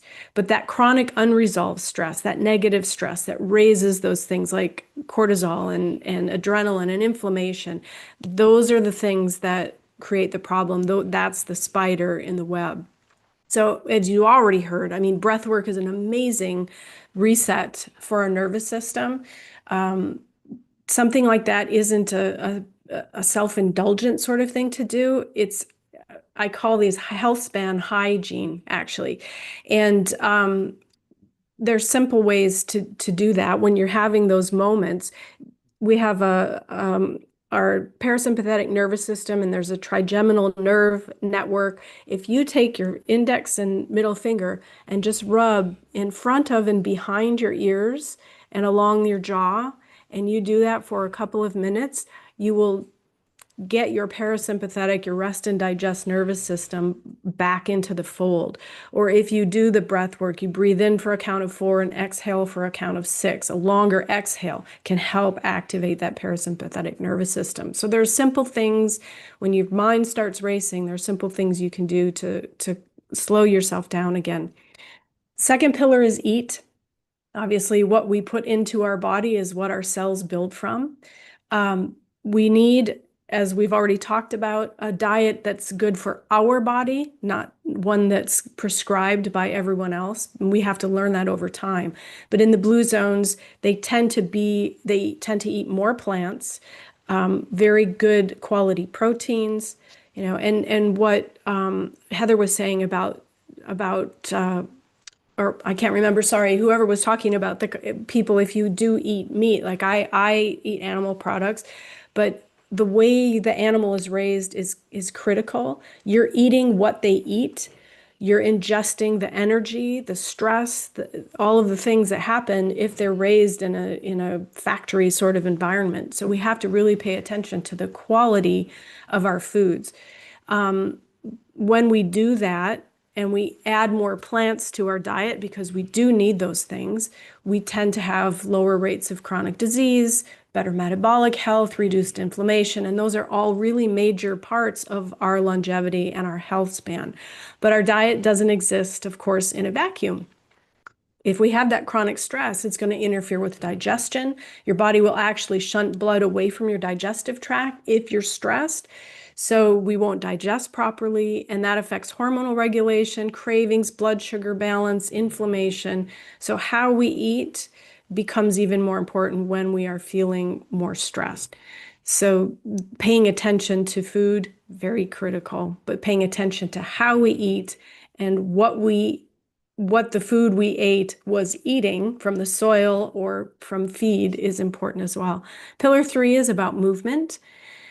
Not gym sessions. Yes, in Western society, we tend to go to the gym to work out because we're sedentary more of the day than in blue zones. But in blue zones, people are moving around every day. There's walking, there's gardening, there's manual chores, natural activity. And that's really why we work with our clients and we do strength training. We focus on functional movement. And those functional movements mean you can function in your daily life more freely. Because we do lose muscle mass as we age. So we need to support the maintenance of that muscle mass. We need to support our joints, keep circulation going well. I like to say motion is lotion, right, for our joints. So we have to stay moving. It's also really important for metabolism and, of course, for your health span. So stress affects this, right? It gives us low energy. We have poorer motivation. Nobody really wants to do much when they're feeling stressed out, usually. We have elevated pain because of the inflammation, and especially in the midlife when hormones are shifting for women, this is really something that we need to pay attention to. But movement can be gentle. I like to think of movement snacks, right? Little short bursts. So walk up and down the stairs, get up and stretch, jump on a rebounder, whatever feels good. Go for a 2 or 5 minute walk just to get the body moving again and shift your energy. And then pillar 4 is the live pillar, and that's about lifestyle habits like sleep, connection, purposeful living, emotional health. And again, going back to the blue zones, their longevity isn't remarkable just because they eat healthier or they move better. They are very deeply social. They live surrounded by family. They have strong community ties. They have purpose. They wake up and feel like they have a purpose for their life. There are a lot of social rituals, and their chronic stress is much lower. And especially when you get into the elders of those societies, they have optimism. They have a sense of purpose every single day they get out of bed. And those things are very strongly correlated with quality of life and longevity. Our modern life now erodes this. We're isolated, we're overstimulated, our sleep is disrupted, we live disconnected by our phones and our tablets and spend more hours of the day on those things than is really healthy for us. We feel like there's something wrong with taking time to rest. But I think rest is a radical act of self-love because we have to give our body that time to heal and repair. And being constantly busy is going to keep those stress levels elevated. And that, again, is going to damage the health span. Longevity is as much emotional as it is social and metabolic, right? So sleep, restful sleep, resting and recovery and relationships and calm, quiet, those aren't extras that are optional. These are things that are essential for longevity. So if you walk away today with one thing, just remember longevity isn't about living forever. It's about living well. It's about feeling good in your body, feeling good in your life. You cannot get health in a pill or a powder or a product. It doesn't come from there. It comes from inside your body. So when you treat yourself well, day by day, meal by meal, breath by breath, you are going to be able to enjoy a life that has a lot more in it. As I said, only 20% of your longevity story is about your genes. The rest of it is the 80% that you have control over. So when Sarah said 80-20, I was like, yes. It's every little habit, right? So pick one pillar, add one tiny habit, and I think this is where we often fall down because we think we have to make some sweeping changes to every single part of our life, but we don't have to. Think about, how can I get some rest today? How can I hydrate my body better? How can I reduce my stress load? I would say always start with stress because that's the most important thing that drives everything else. So that's what I have for you today. Thank you very much for the opportunity to speak again. I love being here. Thank you, Julie. I think it's really nice to discuss and consider certain these little aspects. All the contributors till now have raised up very different points in terms of longevity, which is a very different perspective, and it gives a very different view to look at the same thing, which reflects on a perspective that is much more beyond what it is. Uh, I would like to have your comments, Dr. Anukul, and then we would like to have our lovely Dr. Anjali to share her views as well. So, from the lifespan to health span, Dr. Anukul, isn't it really nice It's such a cute It is. statement from the sensuous yeses as we move from the win And situation to the health span. it It's really cute to talk about. Uh, Sometimes some words make a big change in your life. What is your take, Dr. Anukulji? absolutely. I mean, right from the beginning till now, I've enjoyed every little word, and I've literally written Hmm. down the words because they're so very important. I could not complete all of them because they're so very vital. But the expressions that each one has given is just phenomenal. I have just two, 3 points to add. Very interestingly, one of the things I find you have stated at the very end something called the sweeping change. First of all, a sweeping change, yes, but it's a question of how you train yourself. And the more I've thought about it, the more I've realized what the old traditional concept of what we knew in India is something called the Gurukul system of education. The kids would be left with the guru's house for, at the age of 4 or 5, and the first thing that they would be trained on two things. Our previous speakers have already talked about. One is your breathing. You must know how to learning to breathe is not an easy process. As of today, most of the kids who go to school, they are so busy in their mobile phone or whatever it is, and the mothers find it much easier that here is a bit of a television or whatever it is, or the ipad or whatever it is, and the kids keep on playing. A very interesting study has shown that the functionality of the lungs is reduced to 60%, sorry, 40%. There's 60% loss of the functionality of the lungs, which is shocking, while indeed they should be running out in the fields and running so that their lung capacity is improved. So their lung capacity is being reduced, and that gives them a chance to get different type of respiratory infection and other kind of problems. Is something that we have to therefore sweeping change both in education system. Number two is the process of thinking. Now we often say the kids, listen, you're going to pay attention, but nobody teaches us how to pay the attention. We all say that, but how do you pay attention? What is the meaning of attention? How do you get rid of the thoughts? And we all know in our traditional Indian system that we have is it that your mind is like a monkey, jumps from one point to the other, and you got to keep a careful eye as to what you're thinking of. So we have got speakers who'll be talking about thought process, neurolinguistic systems, and things like that. But the reality is you got to find out what thoughts are coming in your mind and what is necessary to perform a particular function, and you're going to get rid of those thoughts, and that is what attention is all about. But sadly enough, nobody taught us what how to pay attention. Now I'm just beginning to learn it at this age, but the reality is I think that's something that we have to train, and that is where various kind of schools in a typical guru school, gurukul as we call it, that gurus is to teach these two very function: how to look into your mind and how to breathe. Surprisingly, that is to take about 2 years of the training, other than the other kind of. But 2 years of training was completely focused on these aspects. Yeah. Disciplined life. Thank you, Dr. Anukul. We'll be catching up with your points again. Dr. Anjali, Global Namaste, a very warm welcome and good evening. How are Global you? Namaste. It's I'm been a good. it's yes, it's a very fascinating topic for all of us, and we have very beautiful lineup of all the speakers. What are your comments and tips? Global Namaste, Dr. Amrita. Global Namaste, everyone. Namaste. Lovely discussing with you, Heather, Sarah, Julie, and Dr. Anukul. What a good insight of Gurukul, education you mentioned. I think everyone, I'm just picking on one point from each of the, fabulous speakers.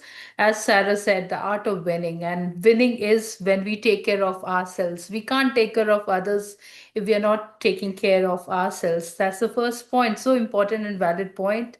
And gratitude, right? We need to learn how to be thankful for all the little things you have.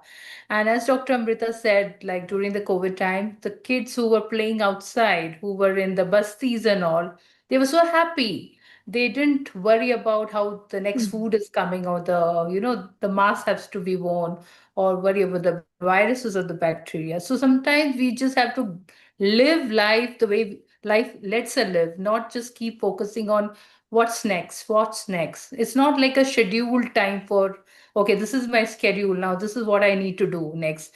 So every time when we are doing that, our mind is always in a in a sympathetic mode. We are not in the parasympathetic mode. And as Julie mentioned about the trigeminal nerve, right? I think we are always in the face of trying to get more, trying to get more. We need to learn to say no to a fast paced life all the time. We need to hibernate. Like winter is the month when we want to hibernate, while the animals go into hibernation, right? They do it to slow down their heart rate. And that's what the slow heart rate is a very good jump to a good lifespan, I feel. What's it, Dr. Amrit? I think that's so much important. If you're breathing slowly, that's what Gurukul system also taught us. Focus on your breath. Let yourself be calmer when you breathe. But we are like, okay, let me do this. Let me do this shopping. Let me go here. Let me go do this. Too many things we are doing. And at the same time, we're not breathing properly. We're not opening our chest volume and breathing properly. So we get more diseases because of that. And we get sicker more often because we're not breathing well. At the same time, when we're not breathing well, our thought processes are also challenged. We are always very anxious because of that. And it's a vicious cycle. Anxiety propelling more diseases propelling more anxiety. So at the end of the day, it's your breath and your thoughts which run the body. I feel so. And as Heather also mentioned about putting your hands in the soil, right? Or connecting with the earth. It is something so important, I feel so. And I think I would love to learn more about it, how to do that process and how to help everyone. Thank you so much. It's a lovely topic discussion happening today. Thank you, Dr. Anjali. And these are not very big and great formulas that cannot be learned, or they are not those tips that are mentioned in the big books of encyclopedias, but I think they are very small things that we capture and gather and we miss in our lives. And all these things that we miss in our lives, it's just to trail all these things and connect them together. And that connectivity can be very subtle, and these small subtle changes can bring up a big change that we might notice as a part of us. So, thank you so much, Julie. Stay around. We'd be having a great chit chat session again because we want to amalgamate all these points and bring in something really beautiful for all our viewers who are listening to us. Can it might help anyone? It can also bring up some changes, and also all those people who would love to change others' life as well. This can be a very beautiful effort from our side to make something happy for you all. Thank you so much, Julie. Thank you. Thank you. It's time to move to India, where we have our regular guest contributor and are one of the most important and consistent contributors, which we are proud to always welcome for the deeds he has been doing, for the life he has lived, and for all those things which come as a good karmic seva that he performs at his ends at this age as well.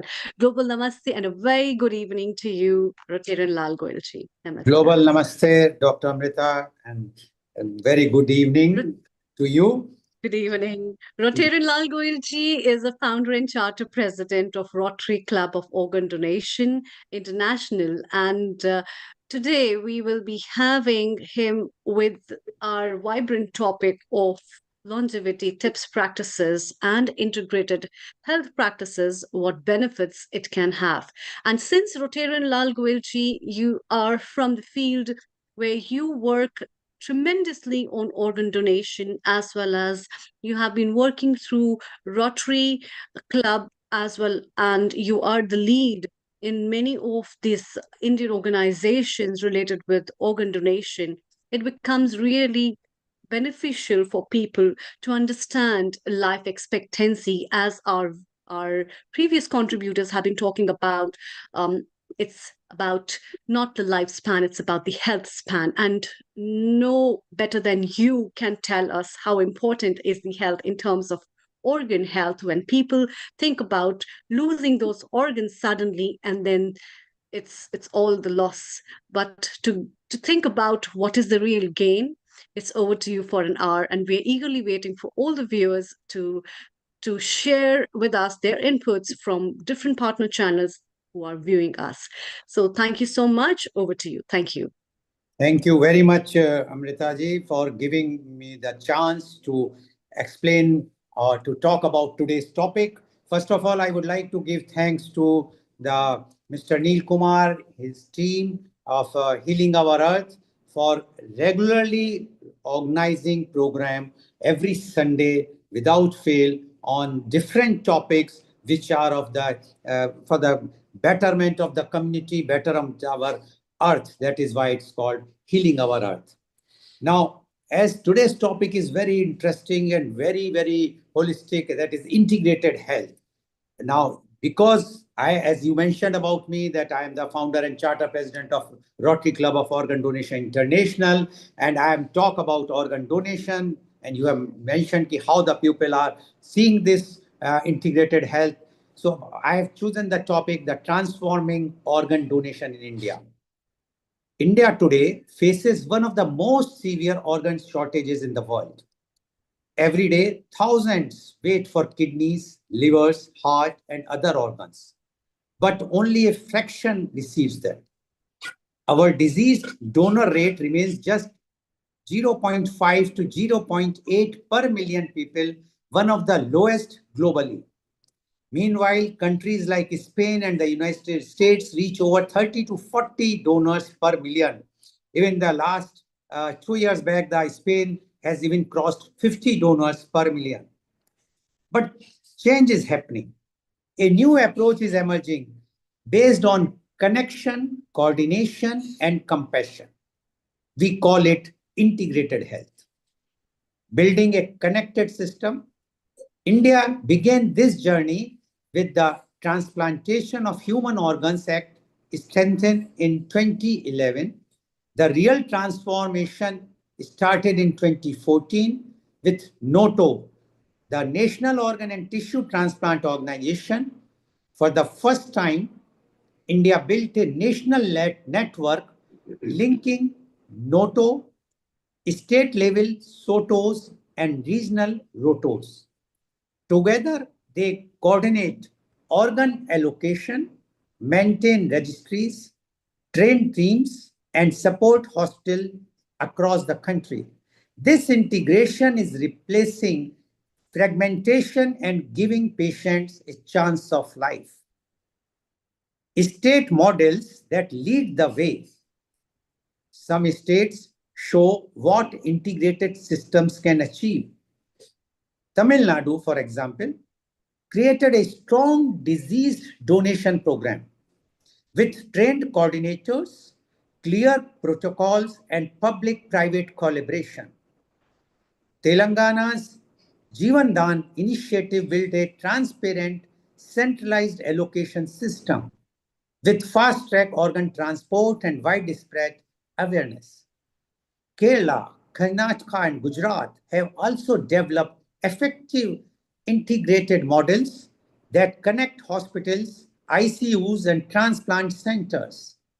These states prove a simple truth. When systems integrate, lives are saved. Technology is the game changer. Technology now supports organ donation across India.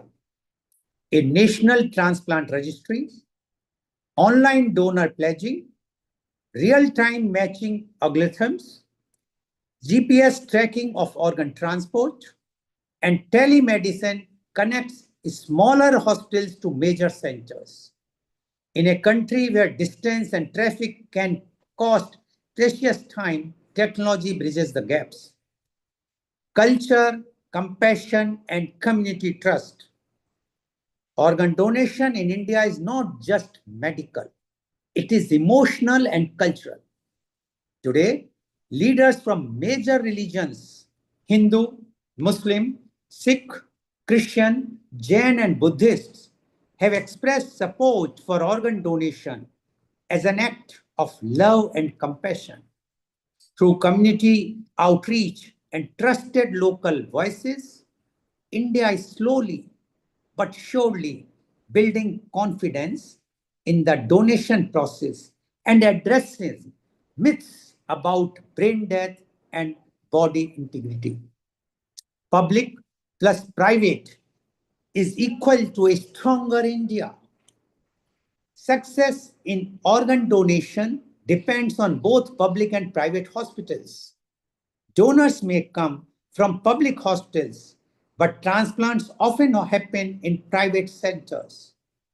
Integration ensures organs move according to medical need, not according to institution or income.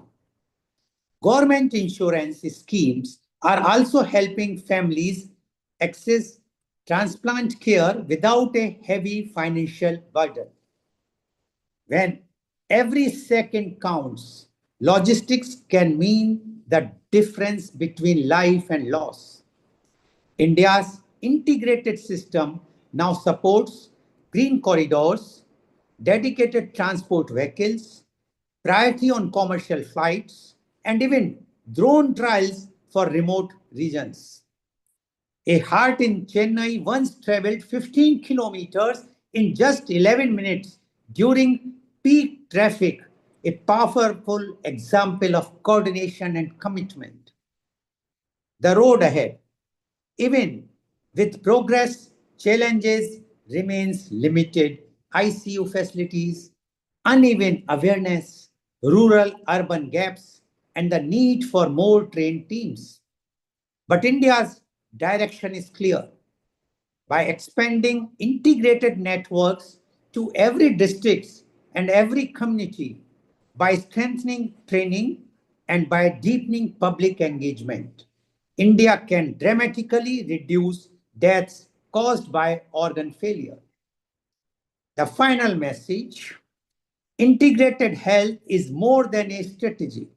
It is a promise that technology and compassion can work together, that public and private systems can unite, that no Indian should die waiting for an organ. Organ donation is one of the greatest gifts one human being can give another. And through integration, coordination, and awareness, India is moving steadily toward a future where that gift reaches everyone who needs it. Thank you very much for giving me time and listening about the integration and transforming organ donation in India. Now, when this is the situation in India as far as organ donation is concerned, we are moving towards a very bright future because till now the condition is very bad. And I'm very happy to inform you all that in this month only, the November only, our in Maharashtra, the Chief Minister, Mr. Devendra Fadnavis, is kind enough to increase the financial assistance from 5 lakhs to 22 lakhs for transplanting liver and 20 lakhs for heart and lungs. Now, this will definitely lessen the burden, as I already mentioned, to a poor or a needy person. So I am sure by integrating all, whether it's a government, NGOs, or any other stakeholder, medical, fraternity, and others, this future is very good if we integrate everyone. And that's why the today's topic, integration of health, is very, very important. And now I would like to introduce my first panelist guest who has joined today to talk about the today's very, very important topic, and that is the integrated health. And she is Dr. Rukhsana Hassan. Dr. Rukhsana Hassan is the Managing Director of Global Gyan Academy. She is a renowned psychologist, trainer, coach, motivational speaker, and special educator for early childhood education and development from Bangalore. She has completed 2 doctorates. She was doing 3rd doctorate when I had the last of her profile, because the latest profile which she sent to me was erased because of the disappearing messages of WhatsApp.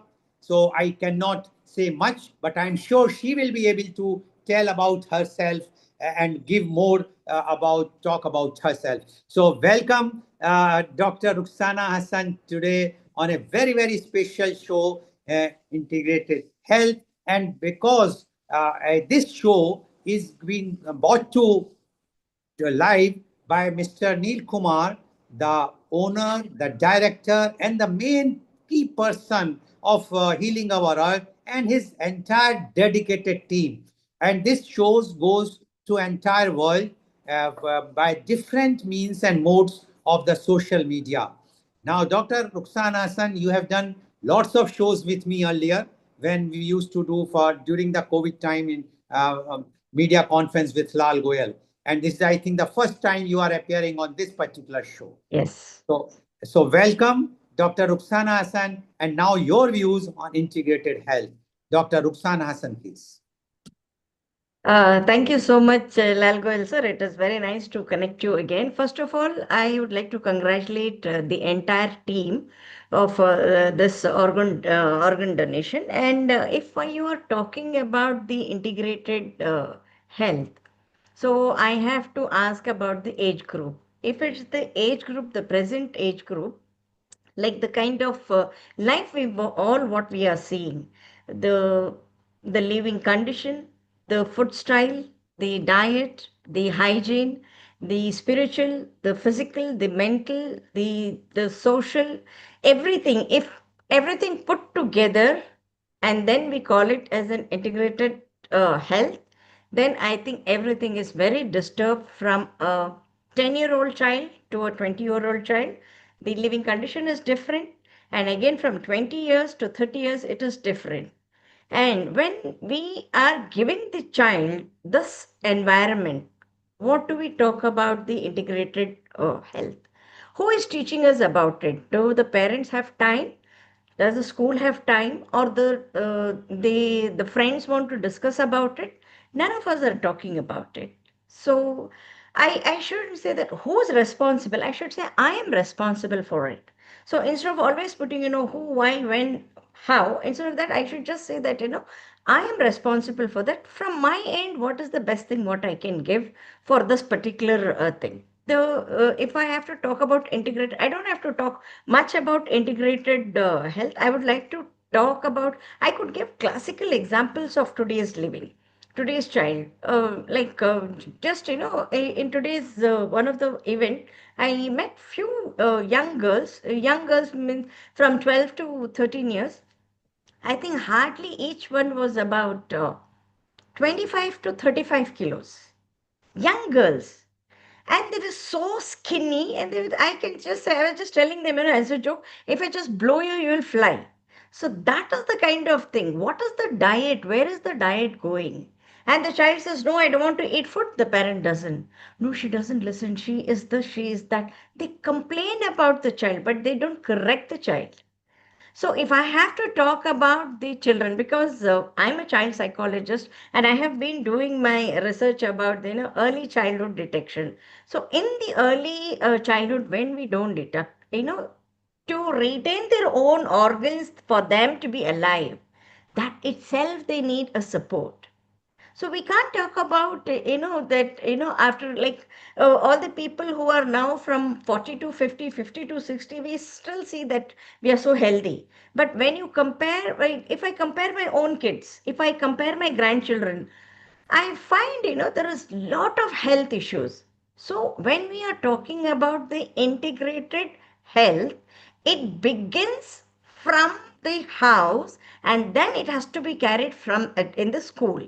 Whether it is, and another thing I see in many schools, I don't know, in India, especially in Mangalore, that, the food is being supplied by the hotelier, by hotels, and not from the canteens. So one day, 2 days, every day the same food, the same rice, the same chapati. Where is the nutrients? Where is the protein? Where are all the things which is really required? And what is the weather condition, the living condition, the social condition? What is the sleep what we have? So when we talk about health, when we talk about integrated, it is not just my mental illness. It is not just my mental wellness. It is not my physical illness. It is not my physical wellness. It is from the illness to wellness. So from that illness, how am I going towards the wellness, and who's going to teach me about it? Because all through, as a child, as a teenager, what I see is the fast food, the bad foods which is easily available. And even for parents, it is very easy for them to say, okay, 2 minute mein maggie ban jayega, okay, theek hai, we are going to take maggie as the food. So once your input is not there, what is the output? Simple thing, if I have to tell, in a petrol engine, you can't mix one drop of other diesel or any other petroleum product. So when we take care of our cars, when we take care of something which can be replaced, an engine can be replaced. A human's life cannot be replaced. So this is a very important issue what you have raised today, and awareness like this should go from the classroom. Because easily targeted are the people who are assembled in one place, and one place, assembly, right from the teacher, right from the child, right from the parent, right from the society, everywhere. A school is the best place for us to target these kind of crowd, so that we can talk about integrated health. Today you have double degrees, you are a gold medalist, you don't have health, it's gone. So that is very important. What is your sleep time? What is your eating time? What exactly you have to eat? What exactly you have to watch? And all the time we are giving so much of pressure for our fingers, the fine motor skills, the gross motor skills. And with this fine motor skills and the gross motor skills, the mental, the eyes, when you are too much on the phone, your head, your spine, so many things put together is known as the integrated. So you have to take care of each and everything, whether it's your eyes, your nose, your mouth, your head, your hair fall. The very easy thing for us to find out is early bald head. Even if it is a girl or a boy, here the gender plays no role. You're a human being and you have a body which is breathing and it's living, that you have to talk about it. So since it is a very big subject and it is very sensitive to talk, and people who are vegetarian, people who are non-vegetarian, they say that, oh, people who are non-vegetarian, they have a very bad health. People, no, it is not what is being eaten, it is what you eat, that is more important.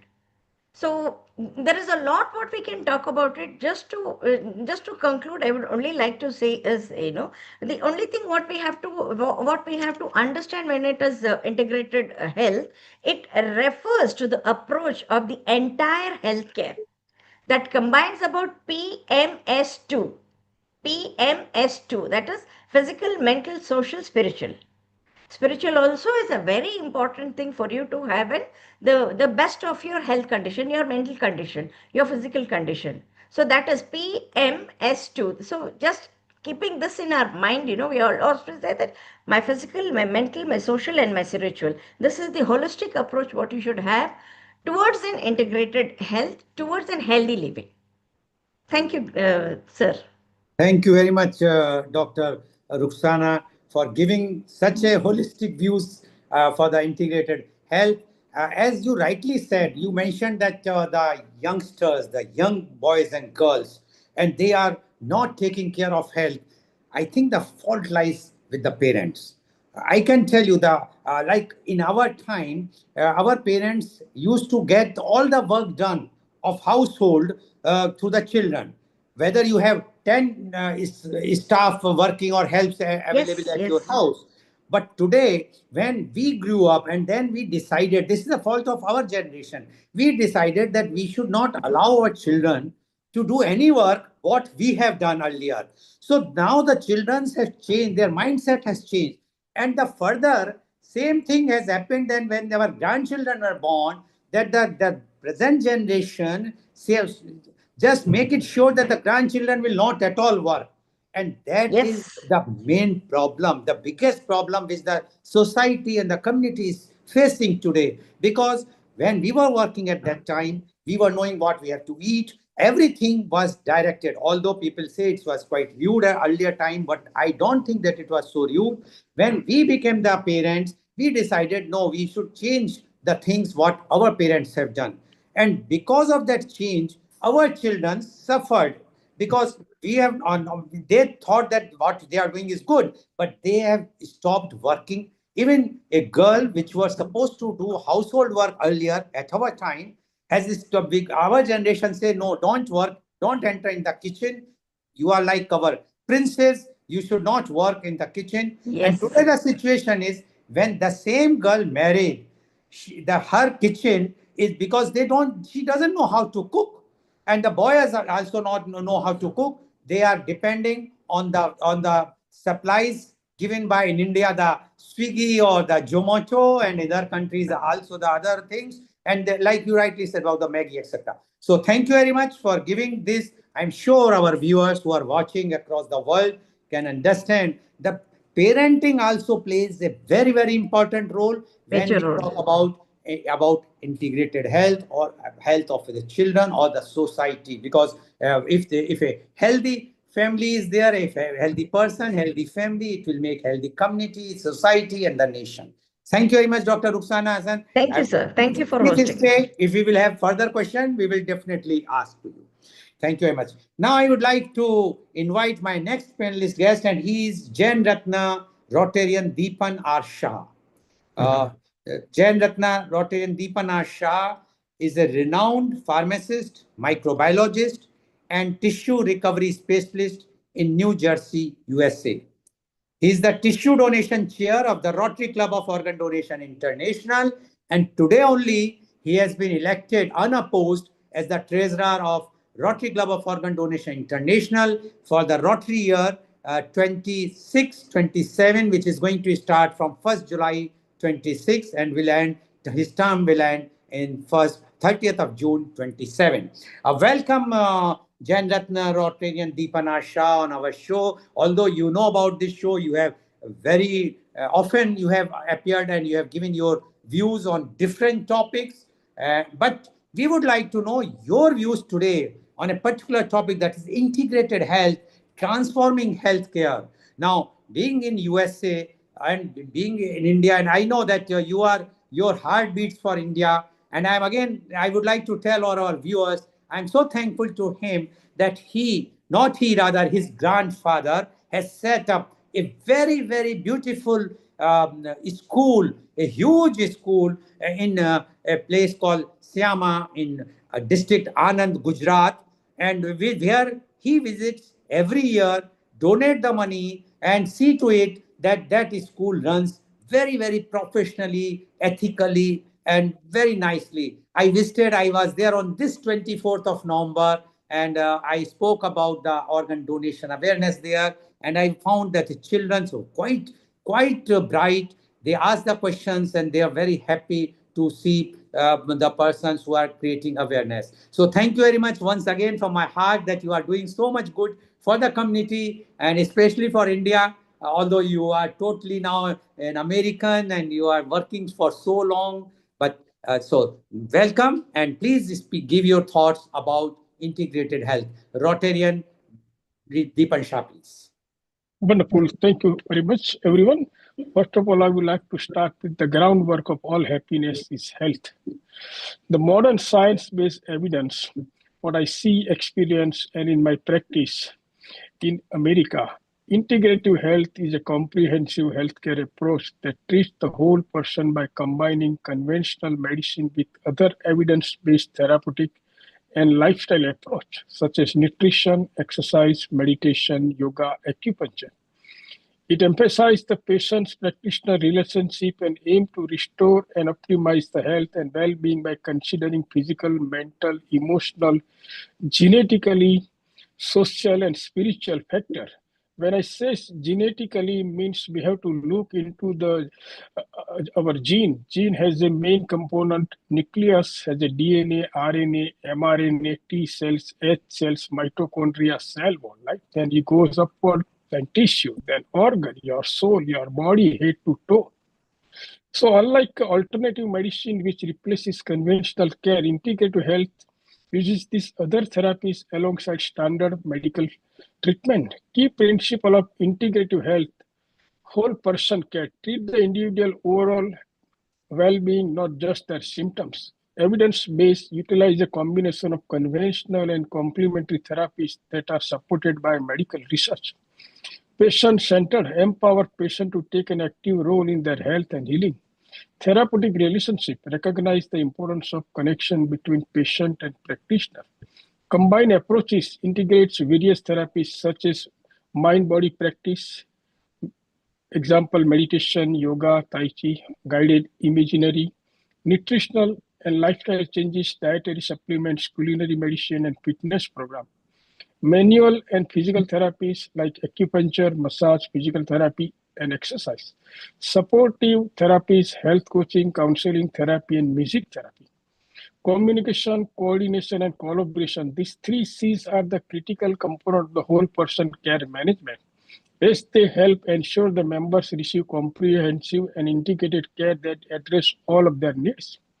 Example of integrative health include mind-body practice, like yoga, meditation, tai chi, acupuncture, massage therapy, nutritional approaches such as specialized diet and supplement. Other example involves art, music, aromatherapy, as well as resilience training and counseling. These therapies are used to alongside conventional medicine to treat and promote the overall health. Nowadays, recently, I see practice in America, medical doctor MD, they take certain hours of courses through the IFM, Institute of Functional Medicine Practice. The functional medicine doctor is a practitioner who focuses on identifying and addressing the root cause of disease by looking into a whole person rather than just symptoms. They use a personalized patient-centered approach that often incorporate lifestyle modification, diet, supplement, while collaborating with conventional medicine. These doctors commonly treat chronic conditions like autoimmune disease, digestive issue, hormonal imbalances. And how they work, they go to the root cause analysis, they personalize care, they approach holistic approach, they collaborate. Common condition treated by this IMF doctor, functional medical doctor, by digestive issues such as irritable bowel syndrome, small intestinal bacterial overgrowth, hormonal imbalances, including issue with thyroid, adrenal, and sex hormone, autoimmune disease like Hashimoto's thyroidism, and rheumatoid arthritis. In last, for better health, what I see the one can do, take it easy on oneself is great for longevity. Anxiety-free attitude and faithful lifestyle is better for everyone. Thank you very much. Thank you very much, Rotarian Deepan Shah, for giving your views. I just have one, because you are now in USA, and but you have seen India very closely. You have seen the healthcare system in India as well as you are seeing the healthcare system in USA. What similarity or what difference you feel like that there is a such sharp type of differences there the in the when we talk about the integrated health, because India is following so many things, like we have a Ayush department, Ayush Mantralaya, where we have all sorts of apart from allopathy, we have homeopathy, Ayurveda, Unani, Siddha, so many things. Plus, we are the person who started the yoga thing, and now we are in very big way in meditation, etc. Do you think Americans are also following such types of things in a holistic way, or in for the integrated health, or they are just towards only the allopathy or modern medicine? What are your views about this, Dr. Intipansha? Wonderful questions. No, as a American, we do believe in a medical science treatment, but as well as what I see here, fellow friends, neighbors, colleagues, they also believe in this yoga, tai chi kind of medicine, treatment. They purely believe that, but they don't oversight their medical doctor treatment also. Those are supportive health, like if you do yoga, meditation, those are good. Those are very good. Breathing exercise, those are definitely help you. But one cannot replace medical treatment with all these other stuffs. Okay. But like in India, we have seen that in India, whenever we go to a Ayurveda doctor, if he is prescribing something, his thing is that if you are taking my medicine, try to restrict to this only. Similarly, allopathy says that if you are taking this pathy, then don't go for any other pathy. There is no collaborative or integrated approach is there. Although the government are trying, but there is lots of resistance from both the sides. Uh, what is the status or what is the situation in USA about this? So I give a classic example. I know people from my hometown and my grandfather's hometown. I met often. So one has a diabetes issue, severe diabetes, that A1C is around 8, 9 to 12 constantly. And then one has a blood pressure is very high. So they taking all this medical doctor treatment. And then suddenly they went to a lot of his neighbors influence, surrounding people influence to do this Ayurvedic doctor. They do a lot of good treatment. Your blood pressure will go away, BP will go away. They stopped this medical treatment medicine and they started this natural herbal medicine. Within 3 months, they both gone. Because those are supportive medicine. Even when I go to my doctor, it's a family doctor, mine. So sometimes we talk also like this. He says, we can try all this other stuff natural, but we cannot stop this medicine, especially allopathic medicine. Yeah, those are very, very important. Those are science-based, evidence-based. And the Ayurvedic treatment and other holistic treatment, they may take prolonged time, and by the time it may something happen to you also. Okay. Okay. Thank you very much, Rotary and Deepansha, for giving your views. Please stay back. Although I know there's a Thanksgiving week going on, and you are kind enough to give the time from USA, even it's a Thanksgiving week. So thank you very much. And now I would like to invite my the next panelist guest, and she is Miss Abha Agrawal. Miss Abha Agrawal is a renowned NLP mind trainer, wellness coach and counselor in Ahmedabad. Recently, I was in Ahmedabad on 22nd and 23rd, so I met her on 23rd of this month. There I discussed and she explained about NLP, and she says that because of that practice, one can control the body illness. Body illness can be treated, how it can be treated, what are the advantages of NLP, which she wants to tell today. I want that she should tell us about this in the light of integrated health, about the NLP, how it works, because it is not a medical science, but if it works, as our earlier panelist, Dr. Ruxana Hassan mentioned, that the mental setup, the mental thing can change. So we would like to know from you more about the NLP, Miss Abha Agrawal. Namaskar, all of you. I'm Abha Agrawal from India. I'm a neuro-linguistic programming trainer, the mind trainer, and the emotional well-being coach. Before starting my things, I want to share my screen. Through the screen, I will tell you in the detail. So I'm just starting my screen first, the PPT.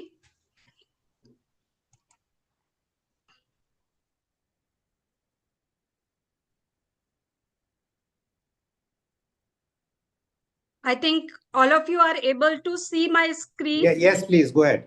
Yes. So as you asked me, in what way the neuro-linguistic programming help for the different conditions of the health. So it's simple. It's a thought pattern, the way you behave, and in that way you are conditioned your mind. So that will help you in various things. So I'm very happy to see you all and hope that you will eager to listen my next slides and support me for the things what I am sharing here, because this integrated health, it's very much related to the emotional well-being. So it is very close to my heart. Before starting the allopathic medicines, we have to take care of ourselves in the way that we can take care of our mind.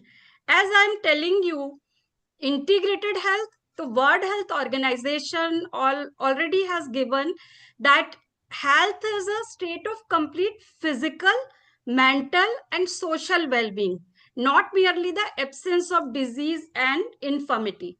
So as per the World Health Organization, it is mentioned that most of the diseases which human beings face are the psychosomatic diseases. The psychosomatic, as name says, psyche, your thoughts, thinking pattern, your mindset, the conditioning of mind, and soma is your body. Mind and body are very much connected, interconnected, where emotional and cognitive patterns translate into the physical symptoms. So for example, sometimes you already experience that if mind is stressed, then you have felt that the gastrointestinal disturbances, stress, hypertension, headaches, etc. Just try now one activity. Feel that if you are very much hungry, and you visualize a food in front of you, which is you like your favorite food, automatically body responds and your mouth starts watering. Do you feel it? Many times you have experienced this thing in your lifetime. In the same manner, when we think about some sexual pictures or the sexual things, then already our sexual organs activate. So it means what? The thought, what is in your mind, reacts, respond by the body, and body give the same kind of outcome. So I'm telling you here that the thoughts which creates the feeling and emotions in the body, and that emotions and feelings creates behavior by you. Those behaviors can be external also, just as sometimes you are angry, sometimes you are happy, and that behavior may be internal also, which you are not able to observe immediately, like salivation or other thing. So body and mind both are very connective. So sometimes the somatic illness connect with your psyche illness, and sometimes not. Many thoughts can create the somatic illness. So for that, in that manner, what we can do, we have to understand some inputs more. As the book, very popular book, You Can Heal Your Life, written by Louise Hay. Louise Hay gave a very good experiences about the health issues which are related to your thoughts. In many ways, when you are angry, many people have the habit of angriness. In the anger, the most of the people have the problem of the high blood pressure, heart diseases. And when the person have the repressed anger, then the migraines and the tension, headaches, back pains are very common. Many times you have experienced in your society also, the people who are having the habit of the anxiety, being anxious, they have the problems related to the gastrointestinal problems like irritable bowel syndrome. And the people who are having the resentment for a longer time have some autoimmune disorders and the rheumatoid arthritis, etc. So directly I want to say that your thought pattern, your thinking way is directly proportional to your physical body, up, and the body organs, of course. So how it comes? Basically, we were 10,000 years back. We were the hunter gatherers in the forest. Nature gave us the autonomic nervous system to us for fight with the danger in the forest. Sometimes if you face the tiger, some snake, body reacts in a way automatically, either fight or flight mode mostly.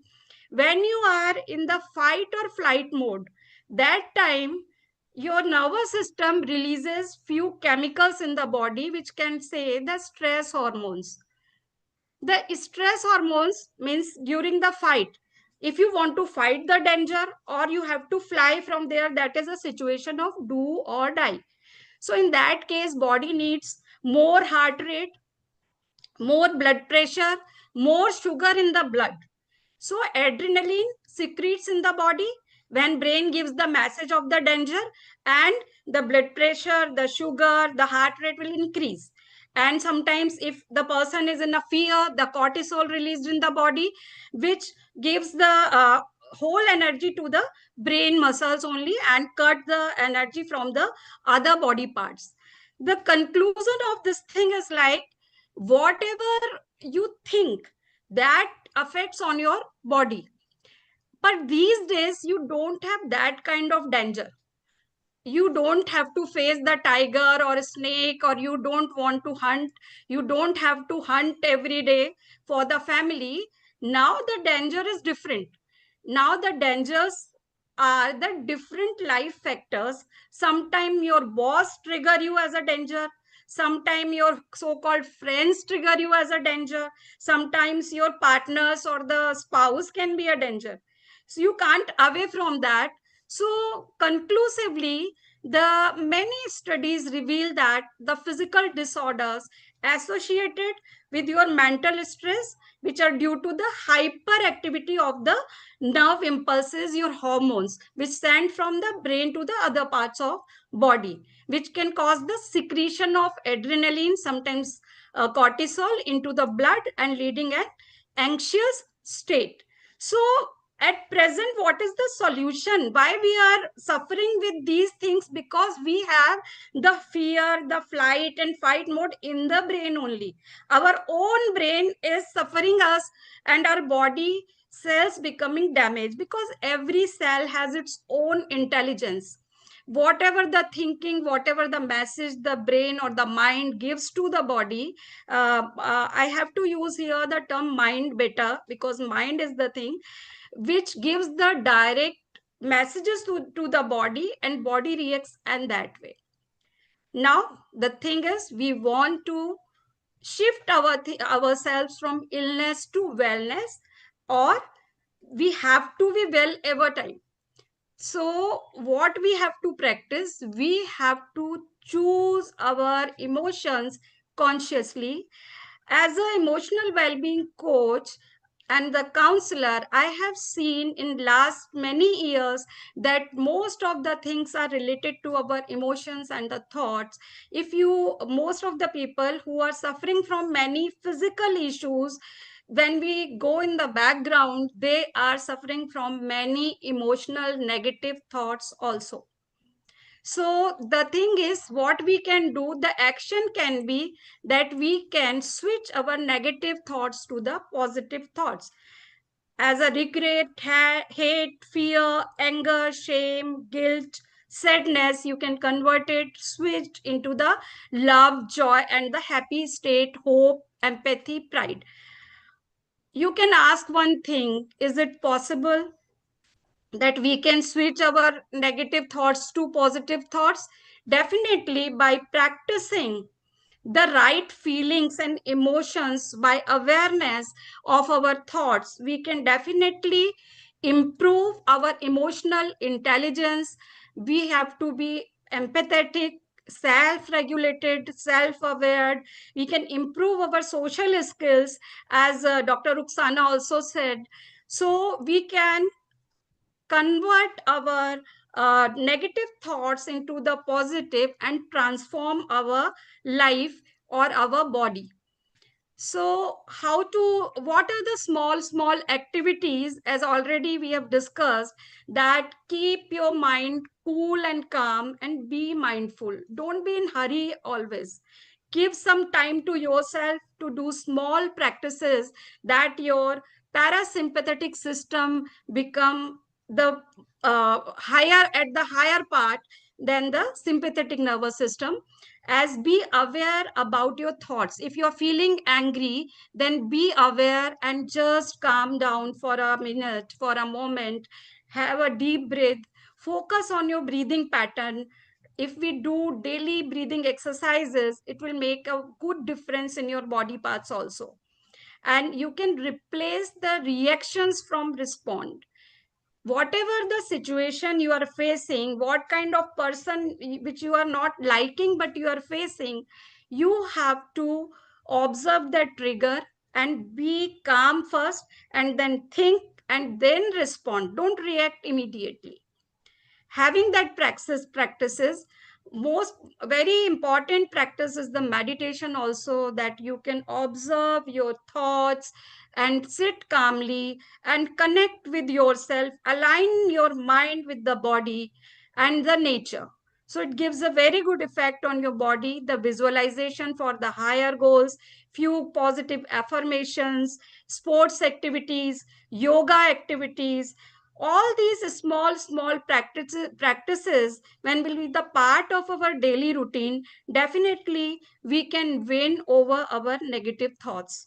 And I'm very much sure we can do it, because I am seeing in my clients that they are easily manage this with small techniques of the NLP, neuro linguistic programming.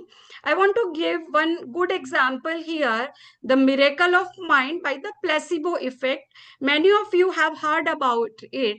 As in the Second World War, when it was started and found the placebo effect on the person, many soldiers who were in the pain, but they were not having the medicine. The medicine stock was low, the morphine, which was the painkiller.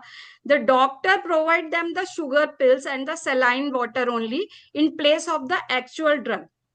And they relieved from the pain as same as those soldiers who have given the morphine injections, because they were having the faith in the mind, whatever the doctor is giving, that is the right drug. And because of that faith in the mind, they feel relief from the pain. So this is the magic of mind. This is the miracle which our mind can produce on our body. One more activity, if you want to do, if you allow me to do, that we can feel on our body, if we keep our hands in that way, that we can feel. Everybody, if we want to, yes, please join me. Keep your hands quite close and feel that your one hand is the magnet's north pole and another hand is the magnet south pole. And close your eyes and see both the poles are attracting each other. One hand is north pole, another hand is south pole. Connect with yourself, close your eyes and feel that your both the hands are coming closer, closer, closer. Both the hands are coming closer. One hand north pole, another hand is south pole. In that way, you are connecting with your body and giving the guidance to your body to be healthy. You can open your eyes. You can open your eyes. I hope you experienced some attraction between both the hands if you are connected or aligned with your body. So in that manner, this is the external activity. If we give the guidance to our internal organs also, then those internal organs are also be conditioned with by our positive thoughts and affirmation, that they are working better and in the optimum way and secreting the right way, the secretions in the body. Our all glands are healthy. That kind of affirmations work very well. This is a small story we share with our clients and the small children also. When they're in a childhood, a elephant baby tied with a big chain, and the baby is not able to break that metal chain. When the elephant grew older, that time that chain is not the that metal chain, it becomes a rope, small rope. The conditioning of the elephant is like that, that I am not able to break the chain, but the stronger animal can elephant can easily break the rope, but he is not trying, because he is not believing in the energy inside, the strength inside. So I want to just one more supportive book I want to share here, the Quantum Healing by Dr. Deepak Chopra and the Quantum Healing by Jimmy Ruse. In the book, they mentioned very well that mind body alignment, I'm sorry, the mind body alignment supports lifelong health, and it's a practice.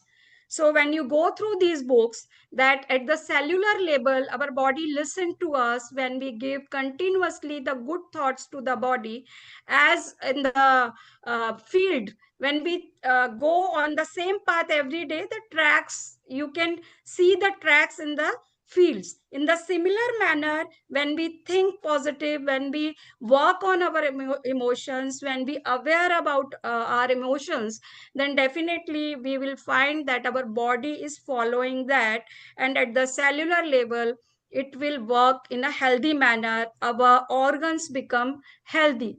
So this, you can go through these very beautiful books on the quantum healing. So now this is all about what I want to explain. I do many counseling sessions in Ahmedabad, online, offline, about the self-awareness for emotional and mental wellness, reframe our self-worthiness, and the personal issues like the stress, fear, loneliness, anxiety, depression, insomnia, phobia, trauma, and the issues related to the past baggage, the painful memories, and diseases, autoimmune diseases, allergies. I'll teach the visualization also, and mind body relationship also, by restructuring the inner self image. And I do the in pre and post marital issues also, I deal with that. So this is about me. I have many testimonies. If you will allow, I can show you. Otherwise, I'm just moving forward. Uh, okay, one you can show, only one, a small one. Yes, yes. Wait. There is no sound. Sorry, actually, sound is very less from that side. Okay. It is a video, basically, yes. So then leave it if the sound is Okay, not. okay. I'm just going Yeah. to the next. Yes, yes.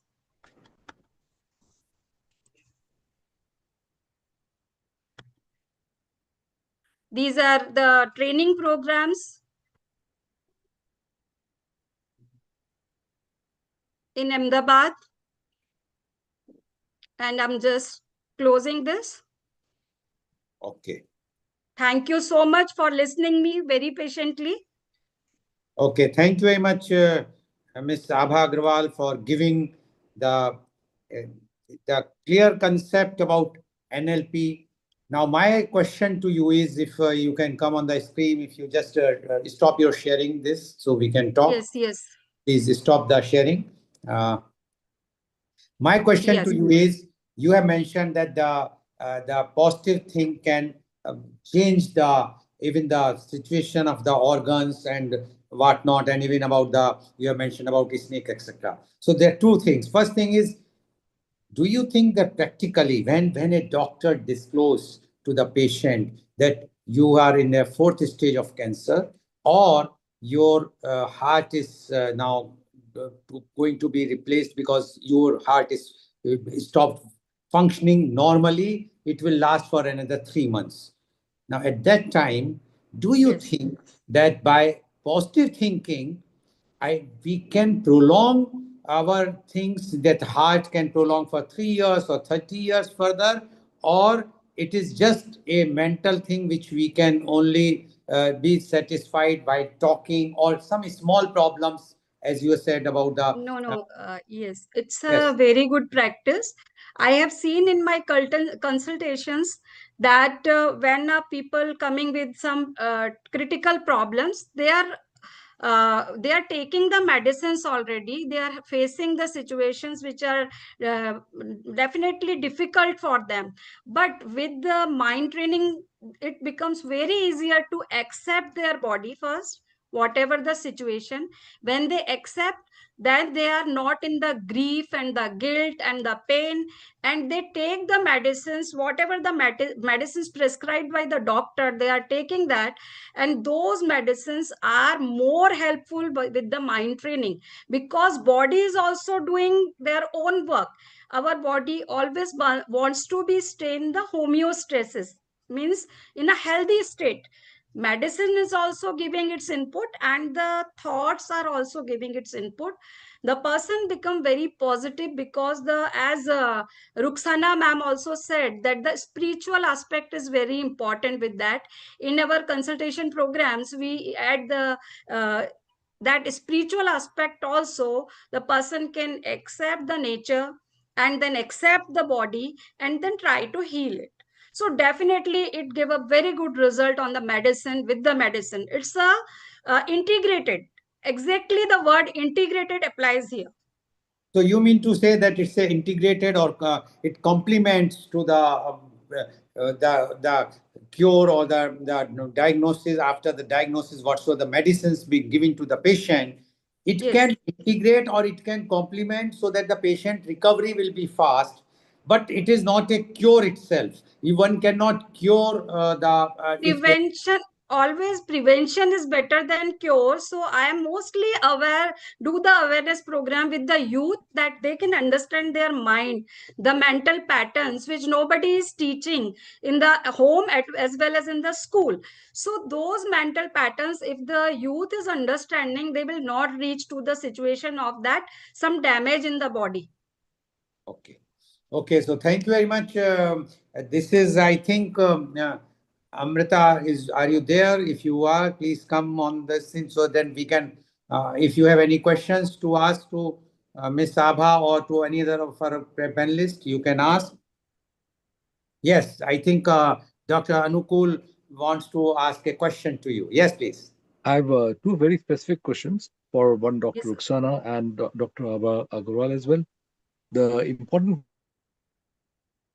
point I recognized was in my clinical Yes. practice, taken as spinal surgeon. So I see many patients who come with chronic pain and bodily aches and symptoms. One of the things I've found in them is that many of them have underlying psychological issues, and very often social factors, an abusive relationship, and a very traumatic childhood, or whatever it is. Now, my question to Dr. Ruxana will be to figure out, how do I, or how will I be able to detect a child in a school who could have come through that kind of relationship? Because you don't get to know that information, number one.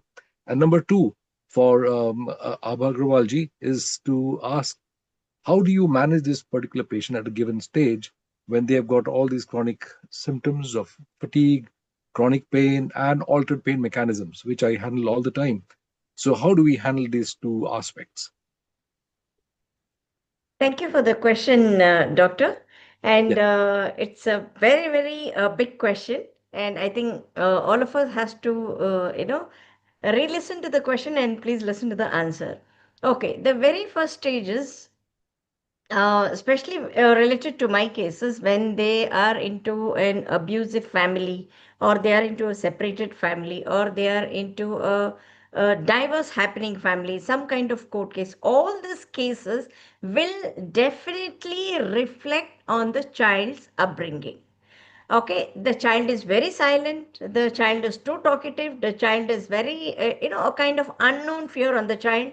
We can see this in the classroom on the benches with the sitting style of the child and with the behavior, especially the child who is always having a fear, known or unknown. They try to squeeze themselves, the squeezing of the body, and they're not attentive.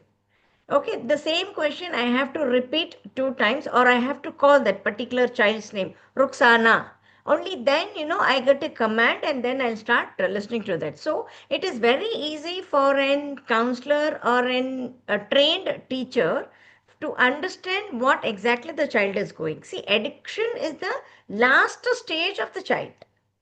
Before addiction, there are about 18 to 22 such behavior, such appearance, such dialogues, what we can see in the classroom level. So the methodology what we use in the classroom is very important for these kind of children. But usually in India, what happens? We keep shouting at the child, we keep repeating his name or her name, and if the child is not attentive, we make the child, please get out of my class. So this shouldn't happen. This is how it is. And second thing, what we have to do is we have to call the parents and say, see, as parents, they don't have any problem.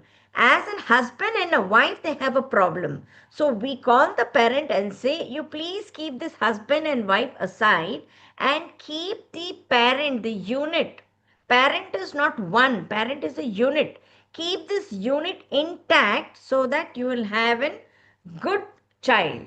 If not, whatever you have been earning, whatever you have been accumulating to leave behind you, everything will go before anything else comes up.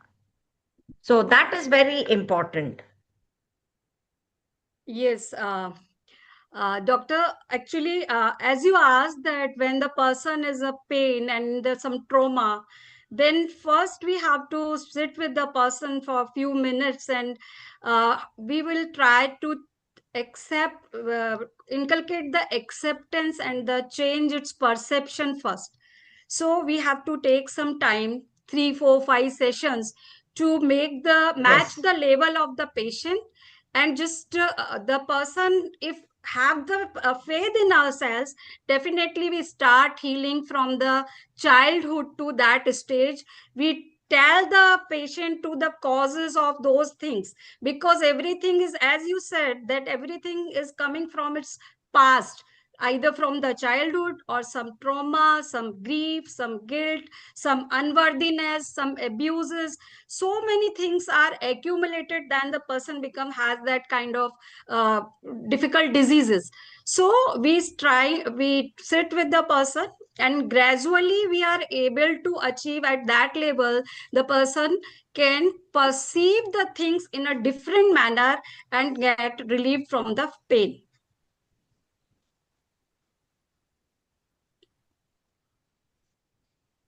And I we think, apply many healing practices also with that.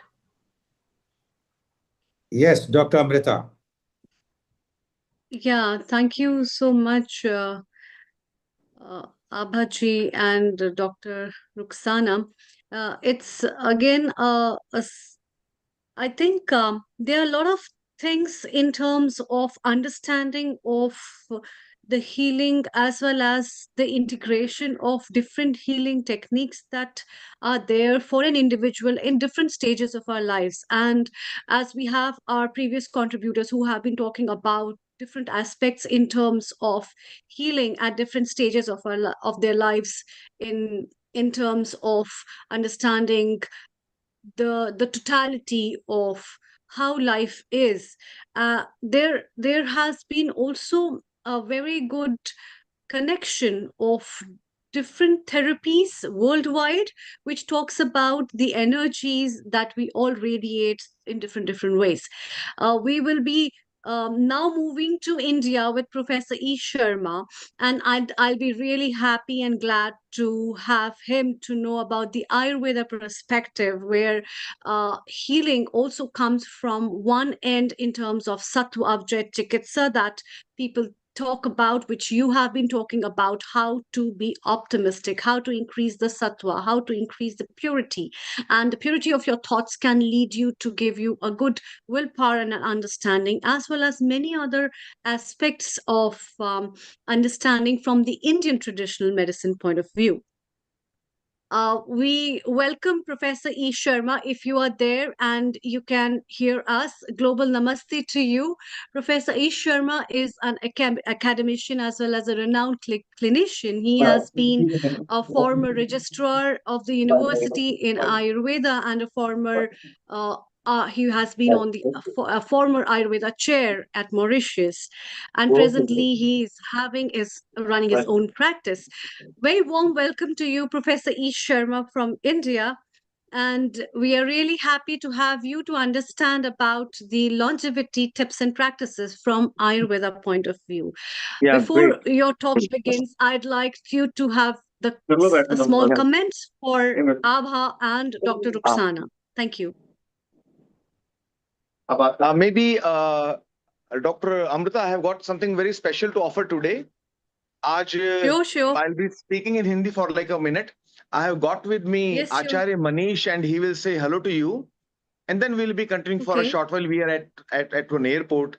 So Acharya Manish, this is a group from London. She's Amrita. Yes, नमस्कार, कैसे हैं आप लोग? How are Namaskar, you all namaste. people? नमस्ते, कैसे हैं आप लोग? Hims Hospital. Super, sir. Very good. Thank you. We have a chain of hospitals in India, more than 120 centers, 58 hospitals, and 60 daycare centers and clinics.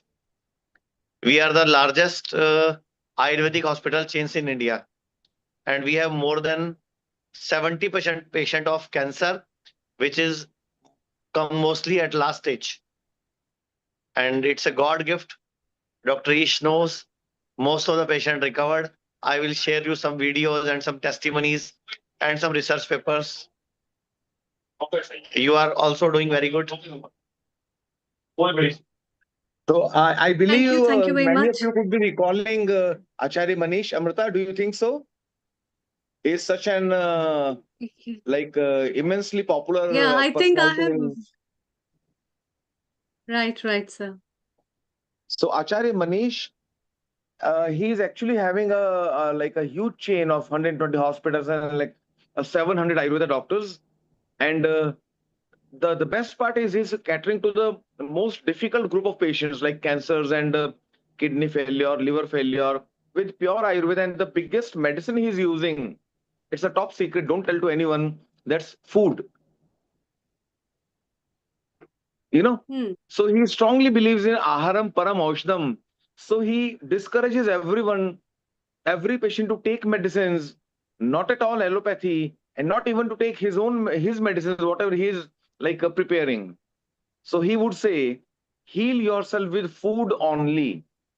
Don't eat after sunset. Don't eat after sunset. Don't overeat. Very basic, dietetic tips, and really very, if I could say, magical results are being observed in many patients. I'll be sending you a few testimonials and a few videos for you to have a look.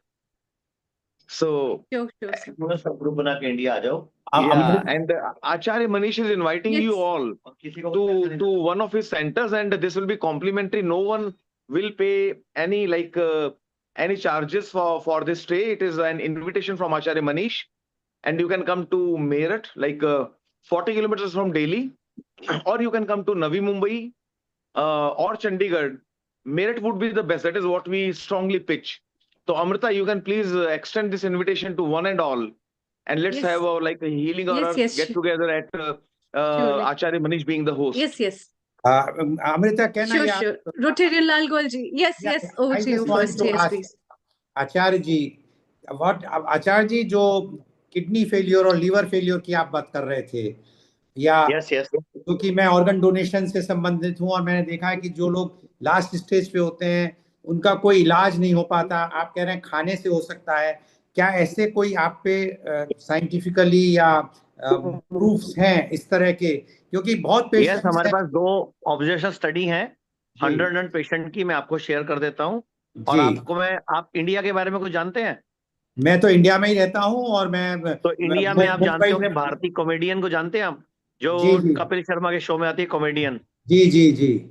तो भारती की mummy की kidney fail हुई थी 3 साल पहले जी, और उनको 2.5 साल हो गया, एक भी डायलिसिस नहीं हुआ जी. Not even a single. वो मेरे पास 2.5 महीने लगाए उन्होंने. 75 days she is with us. उनकी बीपी की गोली बंद हो गई, शुगर की गोली बंद हो गई. 14 साल चल रही थी, 14 साल से 7 साल से इंसुलिन चल रही थी, वो बंद हो गई.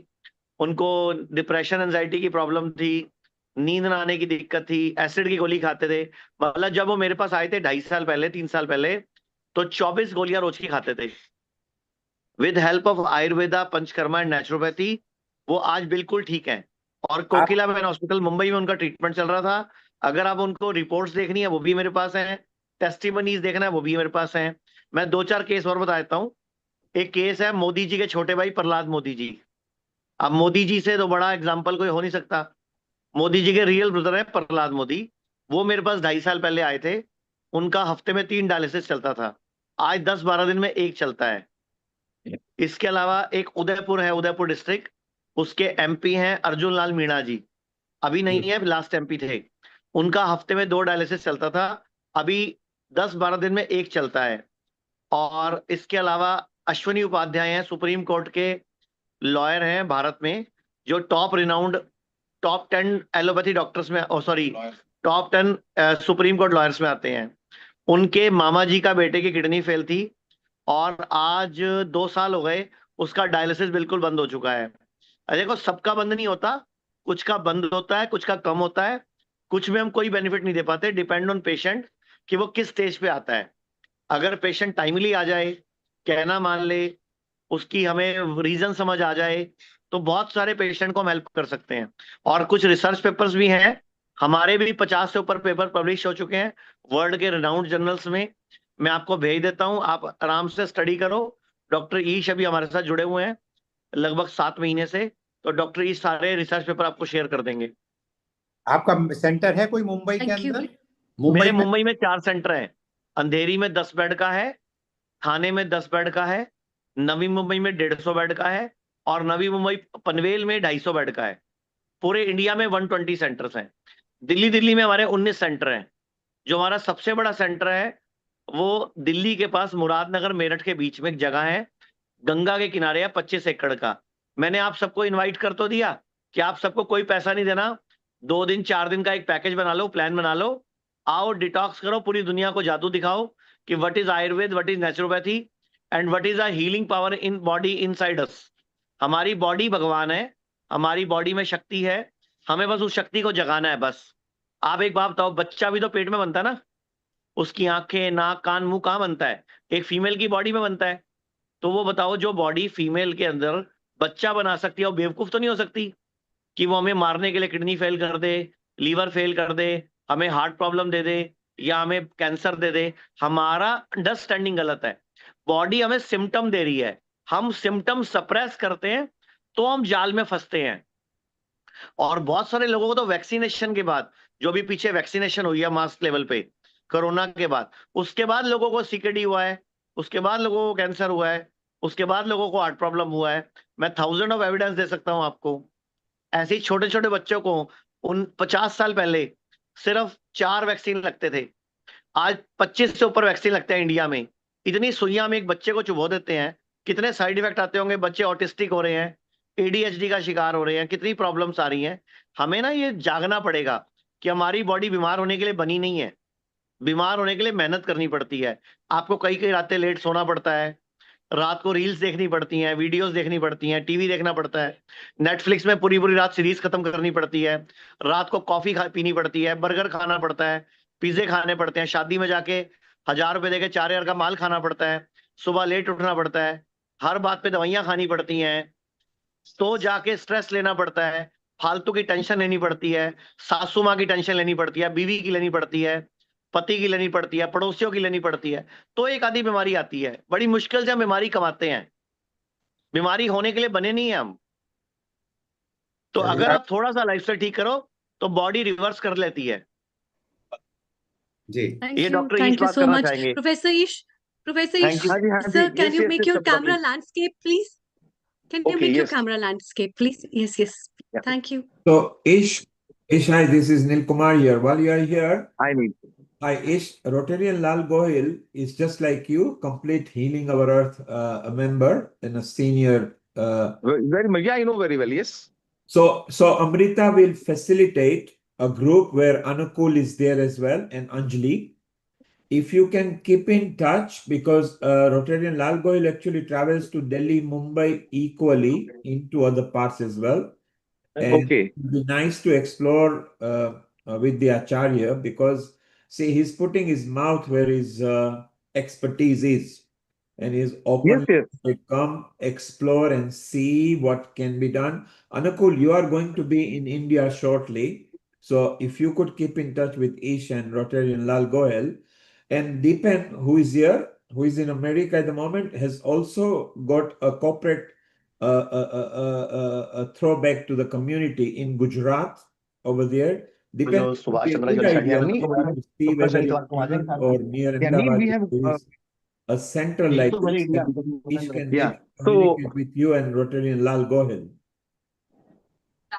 Yes, definitely. I think that is a good idea because ultimate aim is to see that the society or the person should be cured without if like Acharya says, कि no medicine, no is anything is required except the food habits to be changed. Yes, it is possible, but how it can be done? Because we know that ultimately the patient must get the benefit, and if the patient is getting benefit, whether it is Ayurveda, whether it is allopathy, homeopathy, or by eating habits, one should go for that. And definitely, we would like to visit the place once Dr. Anukul will be in India. We can go if his time permits. Then we can go and check up the things and see to it that why not this therapy should also be make more public so that people should get more and more advantage out of it. It is the whole purpose of healing our earth, uniting people like this to explore, to create healthier and a better community. So Rotarian, Anukul will be in touch with you in case if Anukul is in different part of India and you are in different part. We don't have to wait because you do go to Mumbai quite a lot. So he said Thane, Navi Mumbai, which has got 126 bed, which is very easy to get to, as is Thane. In fact, after Thane is Navi Mumbai. So it's not far too far. So it will be very useful and depend when you are in India again, whether you go to Gujarat or land into Mumbai and then go to Gujarat. Let's explore this as well because you are in touch with Rotarian Lal Gohil anyway. Anjali, in your sector, just explore if this is there in Hyderabad. Amrita, you can just facilitate everybody together on this and let's explore because whilst he is not claiming that everybody can be cured, he can either retard their problems or maybe delay the problems depending what stage they come to. And it could be very useful as well because that's what people are looking for on the last stages. And maybe, Amrita, this can be tied up with Mission Health as well so they can know what's. Yes, with pleasure. You all can come at your own convenience whenever you are free, whatever city you are comfortable in. We are present in more than 100 cities. So Dr. Acharya Manish will be very happy to host you, and yeah, let's see what he is doing and how can we take a lead or contribute, in patient welfare. Neil. So, Nice. Ishmat, I also think because you are also involved in the other, not just Ayurveda and Panchakarma, you are involved in integrated health as well. So maybe in the next episode for wellness, well-being, let's bring all the American, the British, the African, the medical experts of kidney, diabetes, and everything, and let's explore a full episode of how we can help each other together with the organ donation as well, because Rotarian is actually the founder member at the Rotary for that. So I think, Anukul, the group that we are trying to set up, this special group, is perfect thing. So Ish, you brought a nice personality on the screen which says, "Come and test it out yourself." Absolutely. I think we are in the right position Thank you, over here Neil. with Professor Ish Sharma in his academic position. What we have in our system is we have difficulty in correlating the conventional system of medicine with the traditional Indian system of medicine, or for that matter, cultural system. And we have got a reductionist view in our medical system where everything is reduced down to one question, as opposed to getting a quantum entanglement in the other system. And that conflict is something that we have to get over with if we are to take the biggest advantage from the rest of the traditional systems. And that is where I think Professor Yash Sharma should be able to help us quite a bit in getting the statistical models appropriately connected. Brilliant. Let's just get going. And Rotarian Lal Gohil, as you said, it needn't be that you have to wait for Anukul. Anukul will be going to southern part of India and to Kolkata as well. And then he may be going to Mumbai, and you go to Mumbai quite often. Amrita, also make sure that Dr. Batra is involved in this. So since he's going to be part of the IKS system as well. So a good gesture from the Acharya, who is simply saying that try it. It may help. It may save somebody's life, or at least give them a bit of ayush, extra bonus. And it could be very good. So Ish, yes, let's explore this very well. Thank you. Yes, Which for city sure. are you Yes. in, Ish, at the moment? Are you at the Yeah, airport? we are leaving for Singapore right now. Yes. So in Delhi right now. And how long are you in Singapore for? For 2 days only. So it's not enough time to meet Neera and Abhisheka. So it's fine. And then you're going to USA, aren't you? Yeah, then 7th to 16th we are in the US, New York. And there Yes. also Acharya Manish has got like a very huge center coming up, which is like with 250 beds. It's off New York.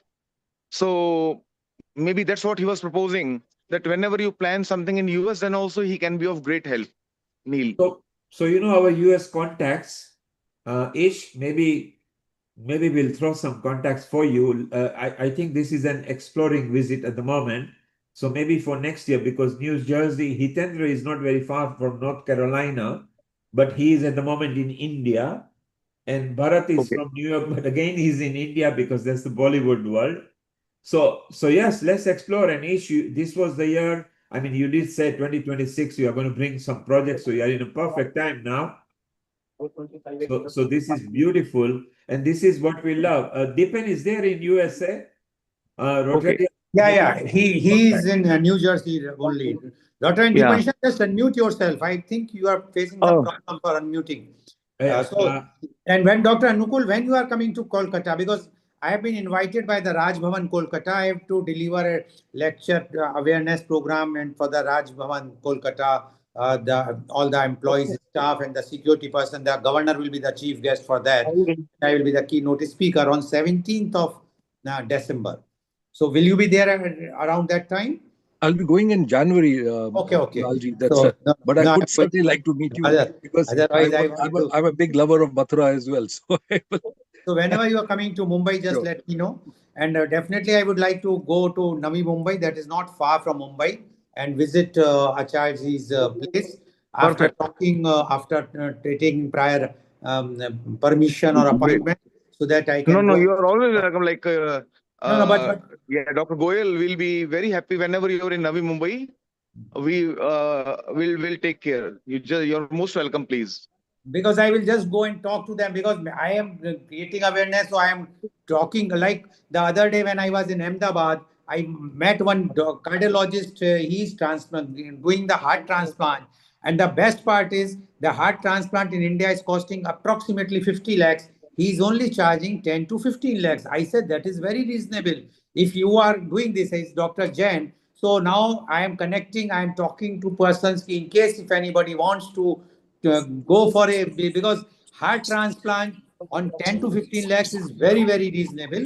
And I asked him why is charging so less. He says when the donor is not charging anything because the heart transplant is only after for the deceased donor. Yeah, When he's after not death. Yes. charging anything, why should I charge? I only charge the Mm. consumables and those things. So such types of persons are on earth and really Very great. yeah, we have to salute them. So like Acharji and Professor Ish Sharma is doing, let's do the things and let's see the community or the society or the country must get the benefit out of it. For sure. Yes. So Ish, Amrita, we can have one dedicated talk by Acharya Manish someday. We'll plan it. Yes. And he does speak in Hindi only. So we'll like apologize to the non-Hindi speaking friends, and maybe we both could be moderating and translating as well, Amrita. But we will make it very effective. Maybe एक बार आचार्य आचार्य आपको नील से introduce कराऊंगा. नील is organiser. नील, अगर आप एक बार आचार्य जी को hello बोल सकते हैं. जी नमस्कार. ग्लोबल नमस्ते. कैसे आप? बहुत मजा आया आपकी बातें सुनने में. And I like the idea कि आप नवी मुंबई में भी है, which was my first love of Mumbai when it actually started. Thank you. Mumbai, Sector 17. तो अभी कितने लोग जुड़े हुए हमारे साथ? तो आप नमस्ते लोग सब आचार्य जी। मजे लेने निकाल के एक बढ़िया सा कैंप प्लान करते हैं और लोगों को हेल्दी बनाने का सिखाते हैं सारा। बिल्कुल डिटॉक्स करा देंगे सारों को आपको। आप वैसे भी मिलेंगे डॉक्टर अनुकूल और रोटेरियन लाल गोयल। रोटेरियन लाल गोयल काफी स्टेट इंडिया के काफी स्टेट में विजिटिंग फैकल्टी करते हैं, मतलब ऑर्गन डोनेशन के बारे में। तो आप मैं उनको इंडिया में 1992 से 1995 में रोटरैक क्लब में प्रेसिडेंट रहा था। रोटरैक जी क्लब सहारनपुर ओके। 1992 से 1995। वैसे आप मेरठ साइड के ही हैं ऐसा लग रहा है। मैं सहारनपुर का हूँ, यूपी का। अच्छा, ओरिजिनली हम भी मवाना के हैं, मेरठ के पास आपने जगह सुनी हो, मवाना तहसील। जी जी जी जी। ओरिजिनली नाउ तो उसके बाद मथुरा शिफ्ट हो गए तो मथुरा के हैं, और अब वहां पे मैंगलोर में रहे तो मैंगलोरियन हो गए, फिर वहां से अब मुंबई आ गए तो मुंबईकर हो गए। तो जहां भी कोई जो एक अभी आप इंडिया से बाहर के हो गए। like the people says ना, there is a word called खाना बदोश, so my life is खाना like बदोश। that. मेरे से खाना बदोश कोई नहीं रहा होगा, मैं महीने में 20 दिन बाहर ही रहता हूँ।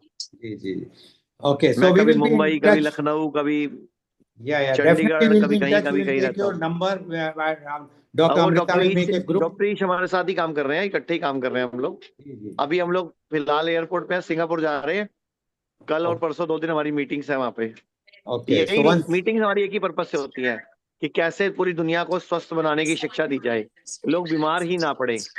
अभी क्या है, लोग बीमार होने के बाद इलाज ढूंढते हैं। हम कहते हैं prevention is the only cure. नहीं बीमार पड़ना ही क्यों है। उसी पे यहाँ डिस्कशन चल रहा था, हीलिंग आवर अर्थ पे, नहीं, जो तभी हमारा कभी कभी मेन डॉक्टर साहब ने मुझे डिस्कशन बोला आप एंट्री मारो बीच में। उसमें डिस्कशन ये है कि किस तरह क्योर्स को खत्म किया जाए और मैं तो प्रिवेंशन 2-4 लाइनें बता सकता हूँ अगर आप सब लोग मान लो तो, जो मेरा एक्सपीरियंस है। नंबर 1 तो सूरज डूबने के बाद खाना खाना बंद कर दो, क्योंकि जो खाना हम सूरज डूबने के बाद खाते हैं वो हॉस्पिटलों का भोजन है, और जो खाना हम सूरज डूबने से पहले खाते हैं वो हमारा भोजन है। तो चॉइस हमारी है कि हम किसका खाना खाते हैं, अपने लिए खाते हैं कि हॉस्पिटलों के लिए खाते हैं। तो नंबर 1 ये हो गया। नंबर 2, 6 दिन खाओ, 1 दिन मत खाओ, मतलब हर हफ्ते 1 दिन उपवास करो। आयुर्वेद कहता है लंघन परम औषधम, उपवास ही परम औषधि है। और अगर आप ये लाइन रिकॉर्ड कर लो तो दुनिया की हर बीमारी का इलाज है, जो मैं बोलूंगा अब अगली। आप चाहो तो रिकॉर्ड कर लो। अब जब भी कभी प्रॉब्लम आए 2 लाइनें सुन लेना। नंबर 1, आयुर्वेद कहता है सर्वे रोगा अपि मंदागिनी ही अजीर्ण मलिने कुपित मल संचते, मतलब सभी रोग मंद अग्नि से उत्पन्न होते हैं, यानी कि कमजोर पेट से, कमजोर पाचन, यानी कमजोर मेटाबॉलिज्म, यानी कि लीवर वीक, आपका किडनी वीक, आपका pancreas weak, spleen weak, metabolism weak, और खाना हजम नहीं होना, खाना पचना नहीं। तो जो भी हम खाते हैं वो हजम नहीं होता। और आयुर्वेद की नजरों में ना, खाना तो खाना है ही, पानी भी खाना है, सुनना भी खाना है, देखना भी खाना है, हवा भी खाना है, सोचना भी खाना है। मतलब स्ट्रेस भी ले रहे हो तो खाना हजम नहीं होगा। तो if you are stressed, angry और अपसेट, और अगर आपका मूड खराब है तो भी आपका खाना मंद अग्नि मीन्स लीवर हजम नहीं करेगा, पड़ा रहेगा। और फिर श्लोक क्या आयुर्वेद में दूसरा कि इलाज क्या है, सर्वेषाणाम रोगाणाम निदानम कुपिता मला। इस सभी रोगों का एक ही इलाज है, कुपित मल को बॉडी से निकाल दो, यानी कि बॉडी को डिटॉक्स कर दो, स्वयं ठीक हो जाएगी। तो बोलने को तो बहुत कुछ है, लेकिन अभी आप लोगों की सुबह हुई है तो आप लोग मजे लो। क्यों सुबह सुबह दुनिया का ज्ञान लेना है।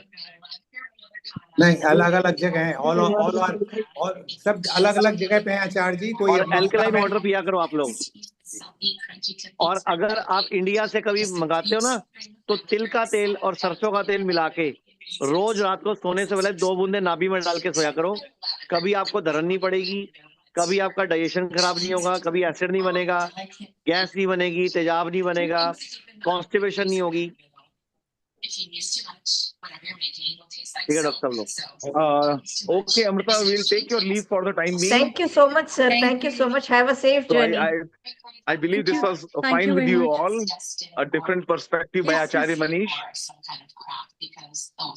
Thank you. Yes, sir. Thank you so much. Okay, Neil. Bye bye. Safe Okay. journeys. Thank you very much. Have a Thank safe you. journey.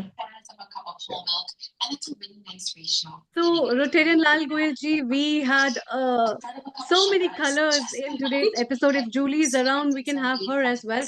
Can somebody unmute, like mute, because we can see the background noise is there. Yeah. Yes. Thank you. Hi, Julie. Yes, so I think we have had all the colors of healing in terms of understanding how life is and what all things can be done.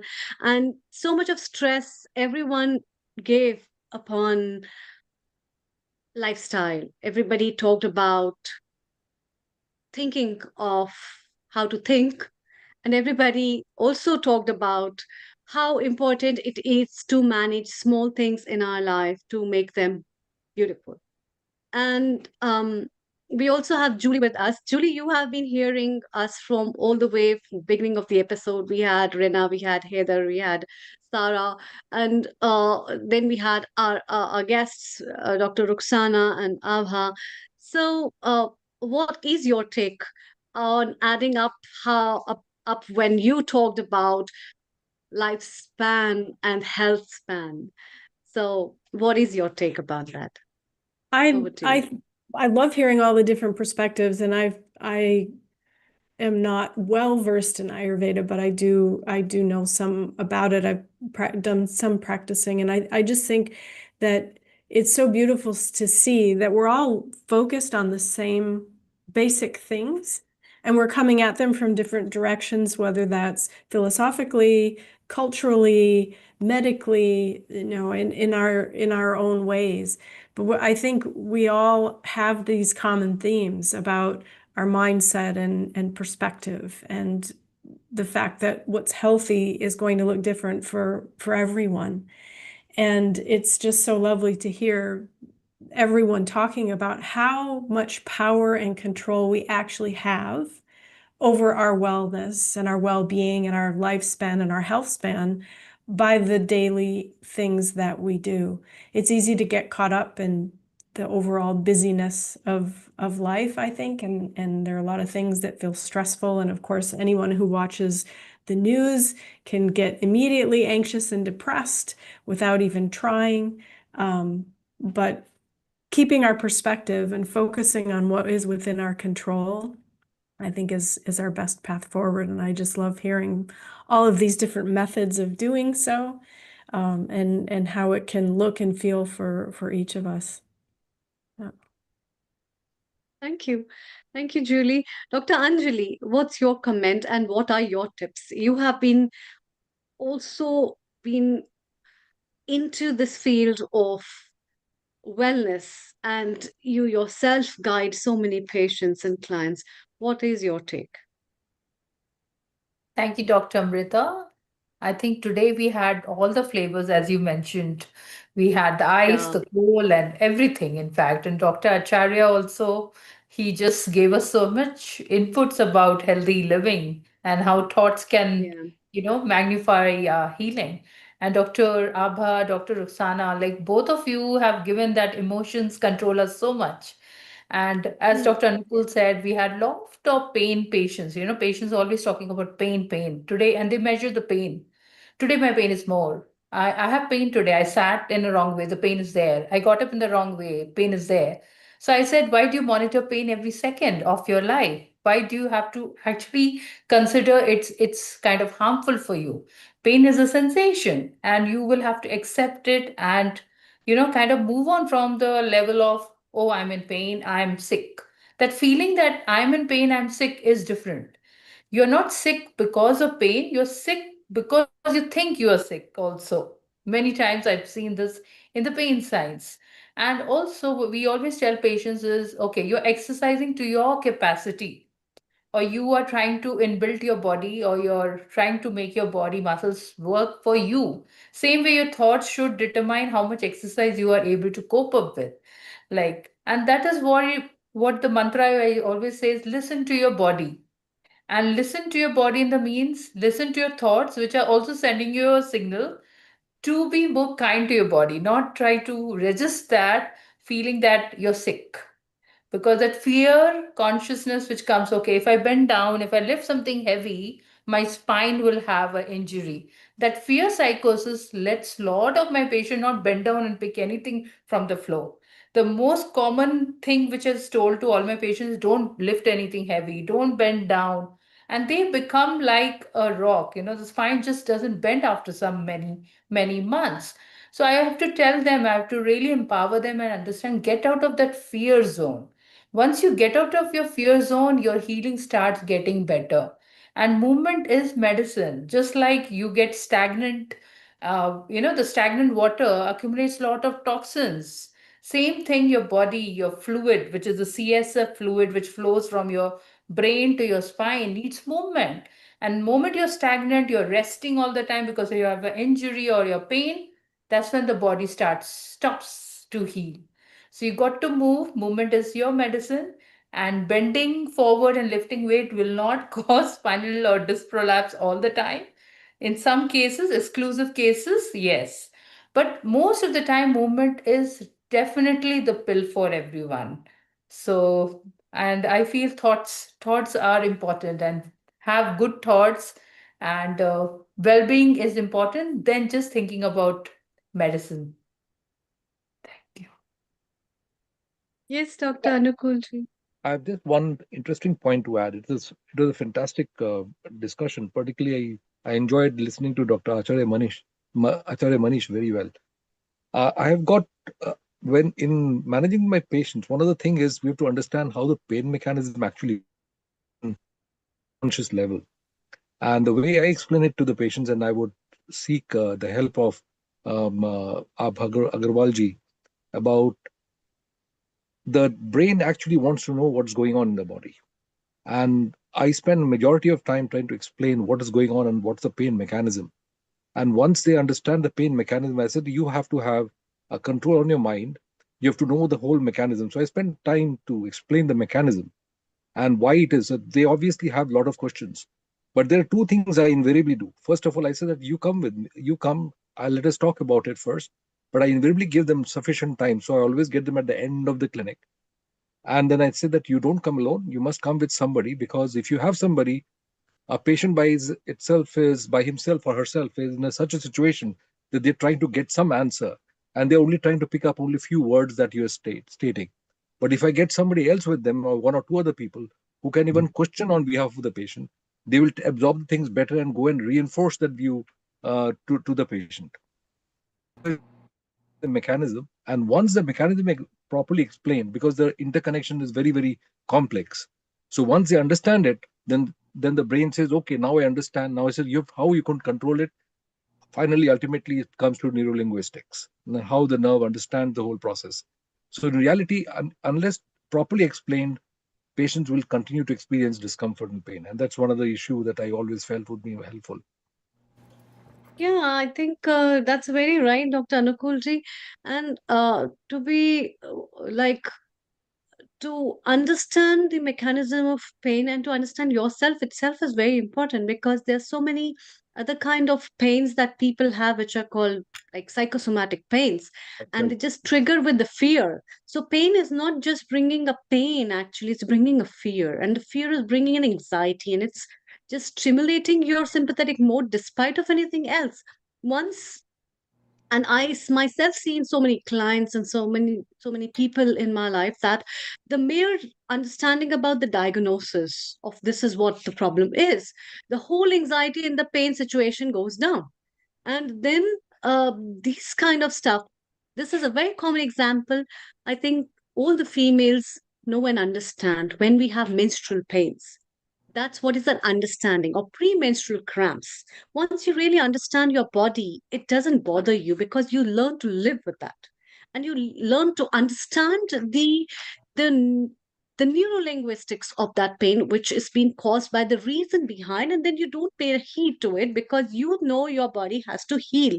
You know your body is undergoing some process and it will finish in a couple of days. So you understand that thing. So the mechanism of understanding your body gives you a good way to heal yourself every time. And for that, openness to understand yourself is the first most priority. And that is why I also wanted Professor E. Sharma to throw a light on, but then since we are from the same profession, there has been a treatment called as Sattva Avja Chikitsa, which is an integral part of Ayurveda psychotherapy, which talks about elevating the sattva. It talks about the rasayanas. The rasayan are the rejuvenators, and these rasayanas as the rejuvenators are not just in the foods or the medicine, it's about lifestyle. And that kind of lifestyle where you are promoting yourself with a greater understanding that clicks you with the spiritualness of yourself will automatically increase your sattva. That means the purity and energy inside you that will build up the oj, the tej, what we talk about, the inner aura. And that aura will help you in guiding your pain mechanism. Because ultimately, the pain, as you see, this kind of a thing is very simply understandable. So many patients and clients, which we all see, in some people you see the problem is just very minute, but the pain triggers are very severe, and the pain uh, and the clinical symptoms of that patient would be an excruciating pain despite of a small problem, whereas you can see some person who is in a very serious condition, but still his expression or clinical representation of pain is virtually nil, and that clearly comes from his neurolinguistics of the pain which he feels. I think a lot of people must be understanding and agreeing with me, because that understanding of the brain mechanism and fighting with that in terms of optimism to build resilience inside you, that automatically gives you a trigger to live your life in a healthy and a happy way. And that gives you, yes, I have to eat, I have to walk, I have to live, I have to breathe, because I was a part of it and I am the part of it. And I think that helps a lot in understanding about our own connection with lives, the way we are spiritual in today's term. There is one small Well, thing I want to add is about the social separation. As you know, in many of the parts in the deep inside in the Indian villages, particularly where I've seen the respect give the society prepares for the lady to start menstruating, and that's a time there's a huge amount of uh, celebration in the village that this girl has come yeah. to maturation, and therefore girls look forward to that maturation process, and they do not have that amount of aches and pains that would a normally other person would experience. That's interestingly one of the comparative studies I've visit the symptoms of periods in villages as opposed to those in cities, and how their what they call various sanitary systems were uh, poorer in city as compared to those in the villages. That is one. And second thing is how the society takes care of people. Suppose a particular lady is having the periods and say, all right, this is not the time for you to work heavily. Take it easy, but stay at home. Society prepares for it. And therefore, that's how we go to the society must be prepared to help the woman to be able to take that. Yeah, absolutely. Absolutely. This is a Bear very your common pain and get on example. with. If you, yes, yes, this is absolutely, Dr. Anjali, if you see in Indian societies where we see the labor class, the labor ladies that do the labors, right? Labor work and the physical work, they hardly take leaves for menstruation. They don't take even leaves for the deliveries. They just deliver in within few days, in 10 days, they are back at work. And you don't bother Within about them. hours. Within Whereas hours, in sorry. this in the cities, if you Hours. see the women, we are with the pains because, and we are with those symptoms for long and long, and then, oh, we need a leave, we need to have a rest, we need to have a sedentary style because of this. So what importance I have given to on my own self makes a big difference. Yeah. Okay, Absolutely. before we take up and move to US for our future guests, it's time to have our future episodes that we'll be broadcasting for you in the coming weeks. So first, on the 7th of December 2025, we are hosting the first Indian Knowledge System episode where we'll be bringing for you the timeless wisdom from Bhagavad Gita, which will be broadcasted from 2 p.m. Greenwich Mean Time onwards. And the very next, we have a Universal Health Coverage Day, Health for All, where we will be bringing again these vibrant topics for you, which will be broadcasted on 14th of December 2025, 2 p.m. Greenwich Mean Time onwards. And then, my loving the festivity season with fun, laughter, and singing along to have the Christmas carols, which will be broadcasted on 21st of December 2025 from 2 p.m. Greenwich Mean Time onwards. So we look forward to have you all with all these episodes so that we can have some more rainbows with our people, with the viewers, as well as our contributors. It's time to go to USA where we have our favorite Sharon, who has so many things to share with us in this bright morning from her own place, Creston Global. Namaste, a very good morning, and how are you? And a very good morning to Maureen as well from Canada. Global Namaste. As always, it's wonderful to be with you. It's cold here. It Yeah, it's snowed. cold here as well, Sharon. We It both are in snowed. the Looks like more warmest. coming.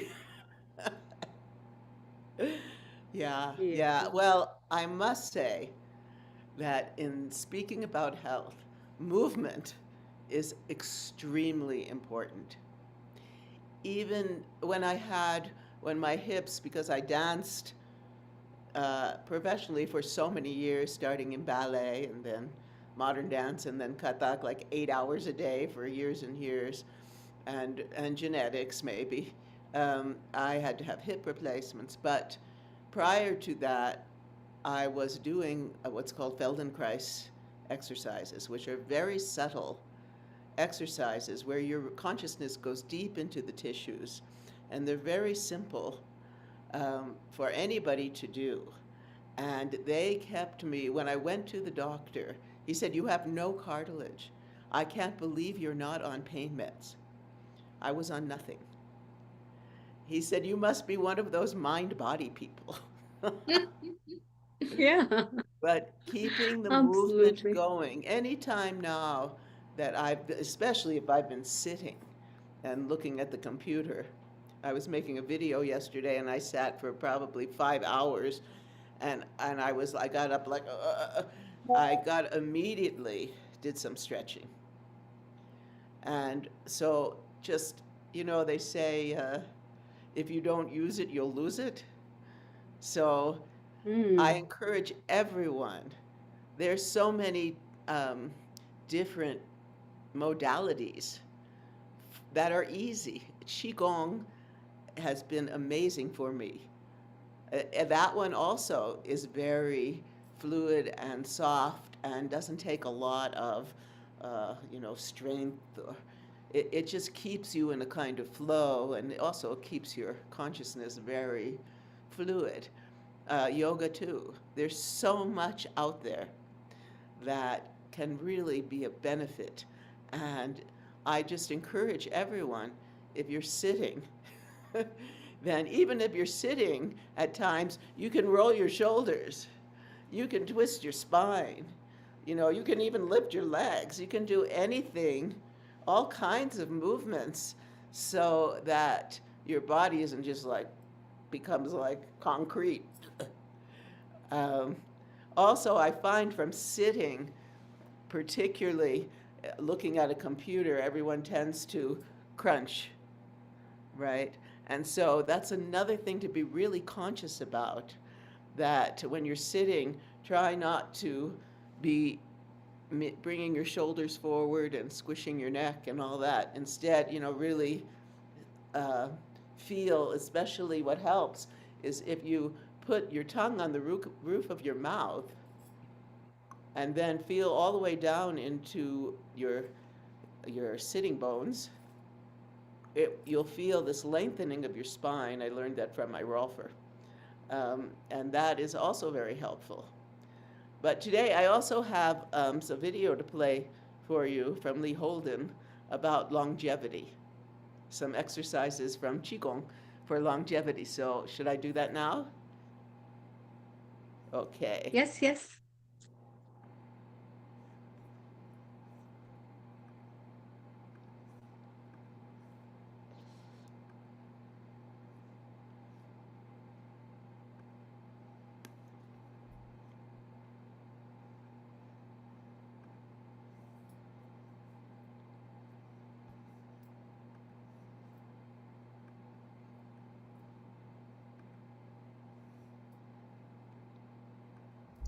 In this video, I'm going to show you the 3 best Qigong exercises to reverse aging. Now, to pick just 3 is a pretty tough job, so I'm going to do my best. But Qigong is called the art that prevents disease and prolongs life. So it is a health and longevity practice, and there's so many different kinds of exercises, but I think you're going to really like and enjoy these 3 exercises. Notice how you feel right now, and at the end of these 3 exercises, let's take inventory and notice how we feel after the Qigong. All right, let's get ready. So just hands to your sides, feet about shoulder width. Take a nice slow deep breath and just notice how your body feels. All right, we get just a nice baseline of how we're feeling now, and let's see how we feel after these 3 exercises. The first one, knocking on the door of life. The reason this one is great for reversing aging is because in Chinese medicine, longevity is related to the water element and stored in your kidneys. So knocking on the door of life is going to activate the kidney energy and keep that water, that internal life force energy, circulating and flowing in your body. Bend your knees slightly, and we're going to turn from the hips and the waist. We're going to let the arms knock across the lower back. And this is the area right around the kidneys, the door of life. Now, the name has something to tell us. The door of life means that this area will help with vitality, energy, and it's anti-aging. So just turn from your hips and your waist, move the joints in your lower back.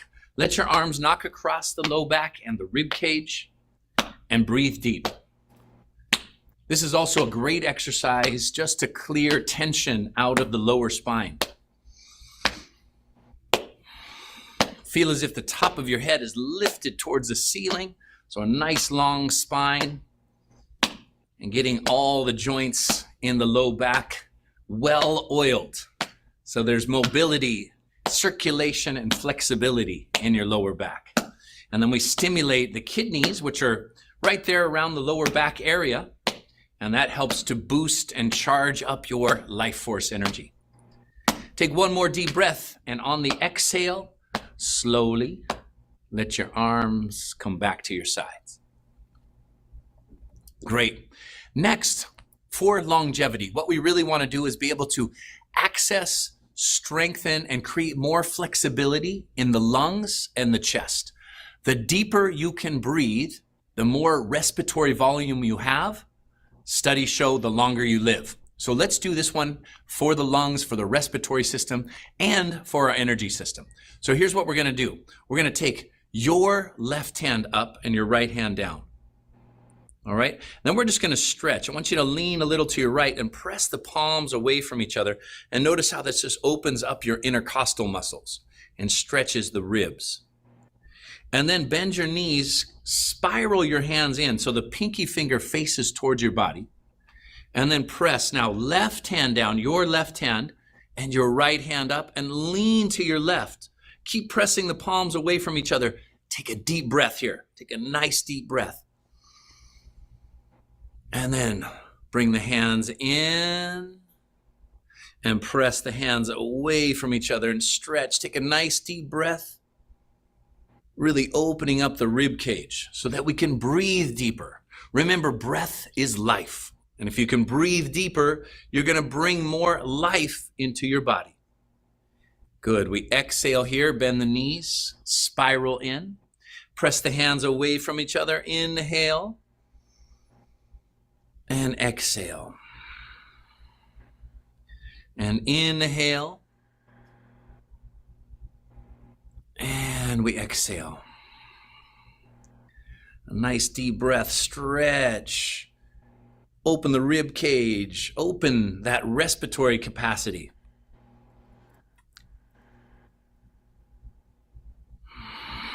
Let's do one more to each side. Inhale, stretch. Expand, lengthen, exhale, spiral in, bend the knees. Inhale and stretch. Exhale, bring hands down to your sides. Now, this exercise is called Swimming Dragon, and I learned it from a woman who was 106 years old. She said Swimming Dragon is for longevity, and I believe her. So I'm going to show it to you. We're going to step out a little wider than our shoulders, hands by the heart here. Your hands are going to go to your right side like that, and you're going to turn your head left. And we come back to the center. Now your hands go in the opposite direction. Hands to the left, turn the head right. And back to the center. Now do a weight shift with this one. So as the hands go to the right, shift your weight right. Press the hands and turn your head over the opposite shoulder. Back to the center. And now what you'll notice is that this movement really wrings out tension and tightness out of the body. It brings circulation and energy through all the internal organs. Good. So hands press one way, head goes in the opposite direction. Breath is just natural and full. And now shift the weight back and forth just a little bit quicker. Just a little bit quicker. And stretch it out.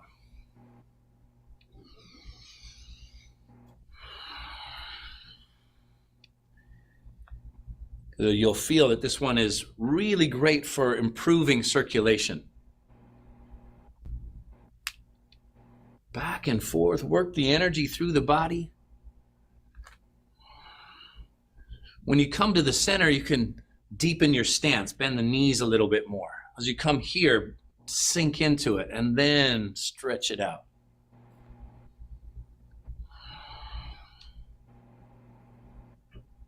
Head goes in the opposite direction. This is great for your upper back, your neck, your shoulders. And come back to the center. Relax hands down. Bring feet closer together. Give the arms just a little shake. And hands down to the sides. Remember we said we're going to check in and notice how we felt after these 3 exercises. Close your eyes. Do a little inventory. See if you can feel some warmth, relaxation, circulation, maybe some buzzing and tingling.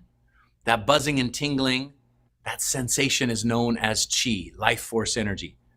And you've just done something very good for your life force energy. In fact, when chi circulates, it leads to health and longevity. I hope you enjoyed that. Keep the chi flowing, everybody, and I'll see you in a video real soon. Thanks so much.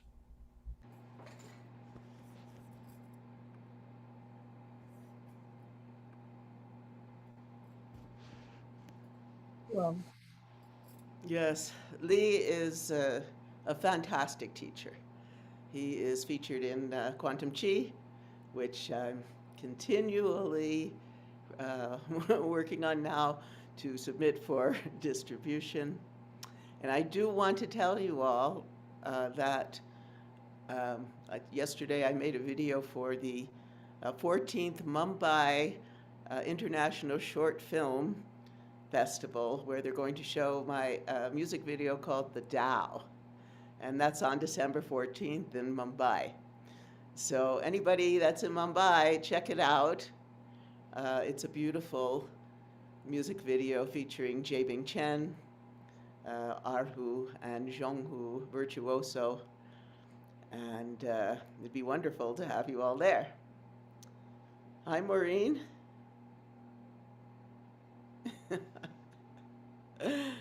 Hi, it's wonderful to be here. Thank you so much, everyone, for your beautiful thoughts. And, I always get extra movement when my 7-year-old granddaughter is here, and as she is. And but fortunately and unfortunately for me, my neighbor loves to hog time with her. Because I see her so rarely. But it was perfect this morning because she's next door having fun, being pampered and spoiled. And so I get to be here without distractions, which is wonderful. Yes. So integrative health. And all the pieces are so important. That's why we call it integrative. And so I just am grateful to speak of the quantum aspect, oh my goodness, how Dr. Amrita Sharma was speaking a few minutes ago is a good segue for the work that I help people with and that I originated 35 years ago. And it's ancient. And many of you always know forever, you always know consciously in India, which is so beautiful to be in a group of people that understand the spiritual aspect of healing. And nothing is separate from anything else. We know we are an integrative wholeness. And spirit equates to what science calls quantum. So as Sharon is, doing her work with quantum chi, I'm helping people with a formula of questions that I developed called inner resonance technologies that are designed to wake up all the inner healing programs that already know what to do. And it's quite miraculous in nature because we are the miracle. And some of you know from before, and I won't tell the whole story, but a year ago, well, May 26, 24, I was traveling from Vancouver, Canada to Spain, and I had a massive heart attack. I've always been healthy, and so it really up on me and really surprised me. But it was healed both through my own work, IRT, in the ICU, together with all of the people in the group that I have been traveling with, over 100 people sent me love and healing prayers, and all of us know the power of love. And it is tangible, and it is spirit, and it's spirit, and our spirit that heals us, which is why I always say to Sharon that the safest place for people to be is in their body, because that's where they get the signals that Dr. Goswami is talking about, and others have been talking about here. We need to get the signals to get the aha. I had no signals that I was aware of. It was very subtle. And even then it was just faintness and lightheadedness. So I just figured I was dehydrated. So anyhow, that was a miraculous story. I'm a physical, medical miracle. I have the papers to prove it. Because 3 days later, they couldn't find anything. And 5 days later, they actually went in to do a second procedure. My first artery was 100% blocked. They put 2 stents in. The second was 70% blocked. So they were looking for the 70% to prepare for the 2-week gap, in preparation to do the second procedure. And 5 days later, they just couldn't stand it. They went in to have a look, and there was nothing wrong with my heart. It was completely healthy and whole, 0 blocks of any kind. And so I just said to them, well, to the doctors, that's the power of love, that's the power of our inner healing programs. And they just go, and next. And so the body, I promised to speak of the body as a regeneration machine. The body, as we know, everyone knows, the body is healing itself all the time. And how many cells do we replace every day, Sharon? It's something like 300 million cells that we replace every day. Approximately every 3 months we build a new skeleton, and every 6 weeks, 3 months, for a skeleton, 6 weeks for a liver. And I remember when they started looking at different parts of the body that regenerate, I was just giggling to myself, saying, oh, yeah, this regenerates and that regenerates, and the skin, regenerates. And I say, yeah, they're going to find out that everything regenerates. It's a regenerating machine. So why do we have the same ongoing issues? Because we have a memory field. And I love Dr. Bruce Lipton, who tells us that we're all out of our minds. Because the mind is a field, and the body is like a radio receiving the signal and acting it out. That's why it's so important to pay attention to the signals. The principle of IRT, inner resonance technologies, addresses the signal. So all ends are covered. So the field is where we build everything up, and the body is acting it out. And so the body, I just wanted to make a point of, is not the sluggard, it's not slow, it's not the last to get it. The body is instantly responding to give you a signal of what's wrong and what's built up and what is no longer necessary in your field of memory. So the body as a machine, as a piece of physical, tangible hardware, has trillions of cells, depending on which scientist you listen to. anywhere between 37.5 trillion to 100 trillion. Dr. William Brown, a biophysicist of the Resonance Science Academy, says 100 trillion. I just say trillions. It's a big number for my brain. And every one of those neurons in that 100 trillion cellular system has 100,000 potential connections. Okay, there will be no test, but it's just for the gobsmacking quality of who we truly are, what we're breathing infinite source and spirit into infinite in our nature. So every neuron has 100,000 potential connections. It gets better. Each one of those 100,000 potential connections of each neuron has 85 billion wormholes and microtubules into other dimensional realities. So, oh my goodness, what's the problem here? So here we're breathing in source, limitless spirit into this vehicle, this supercomputer. It's actually a superconductor that works at room temperature, our bodies. And their bodies are always instantly responding. So that's where instant and spontaneous healing can happen. People doing this protocol that I developed, and I don't do anything to them or for them, and they can blend that with all the other integrated systems that are there to create more efficiency by clearing out the static and the resistance of all the old memory that's no longer relevant to this moment. And so you get to sit in the presence of receptivity, fully efficient, free of that no longer exists, free of this that hasn't happened yet, and get to be, as all the spiritual masters tell us, in the presence. That's where the gifts are, the presence. And so the power of now. And so then the body was never designed to handle all the overwhelm and breakdown. It was designed to give us an experience at every moment. So we've lost sight of that. We've forgotten who we are.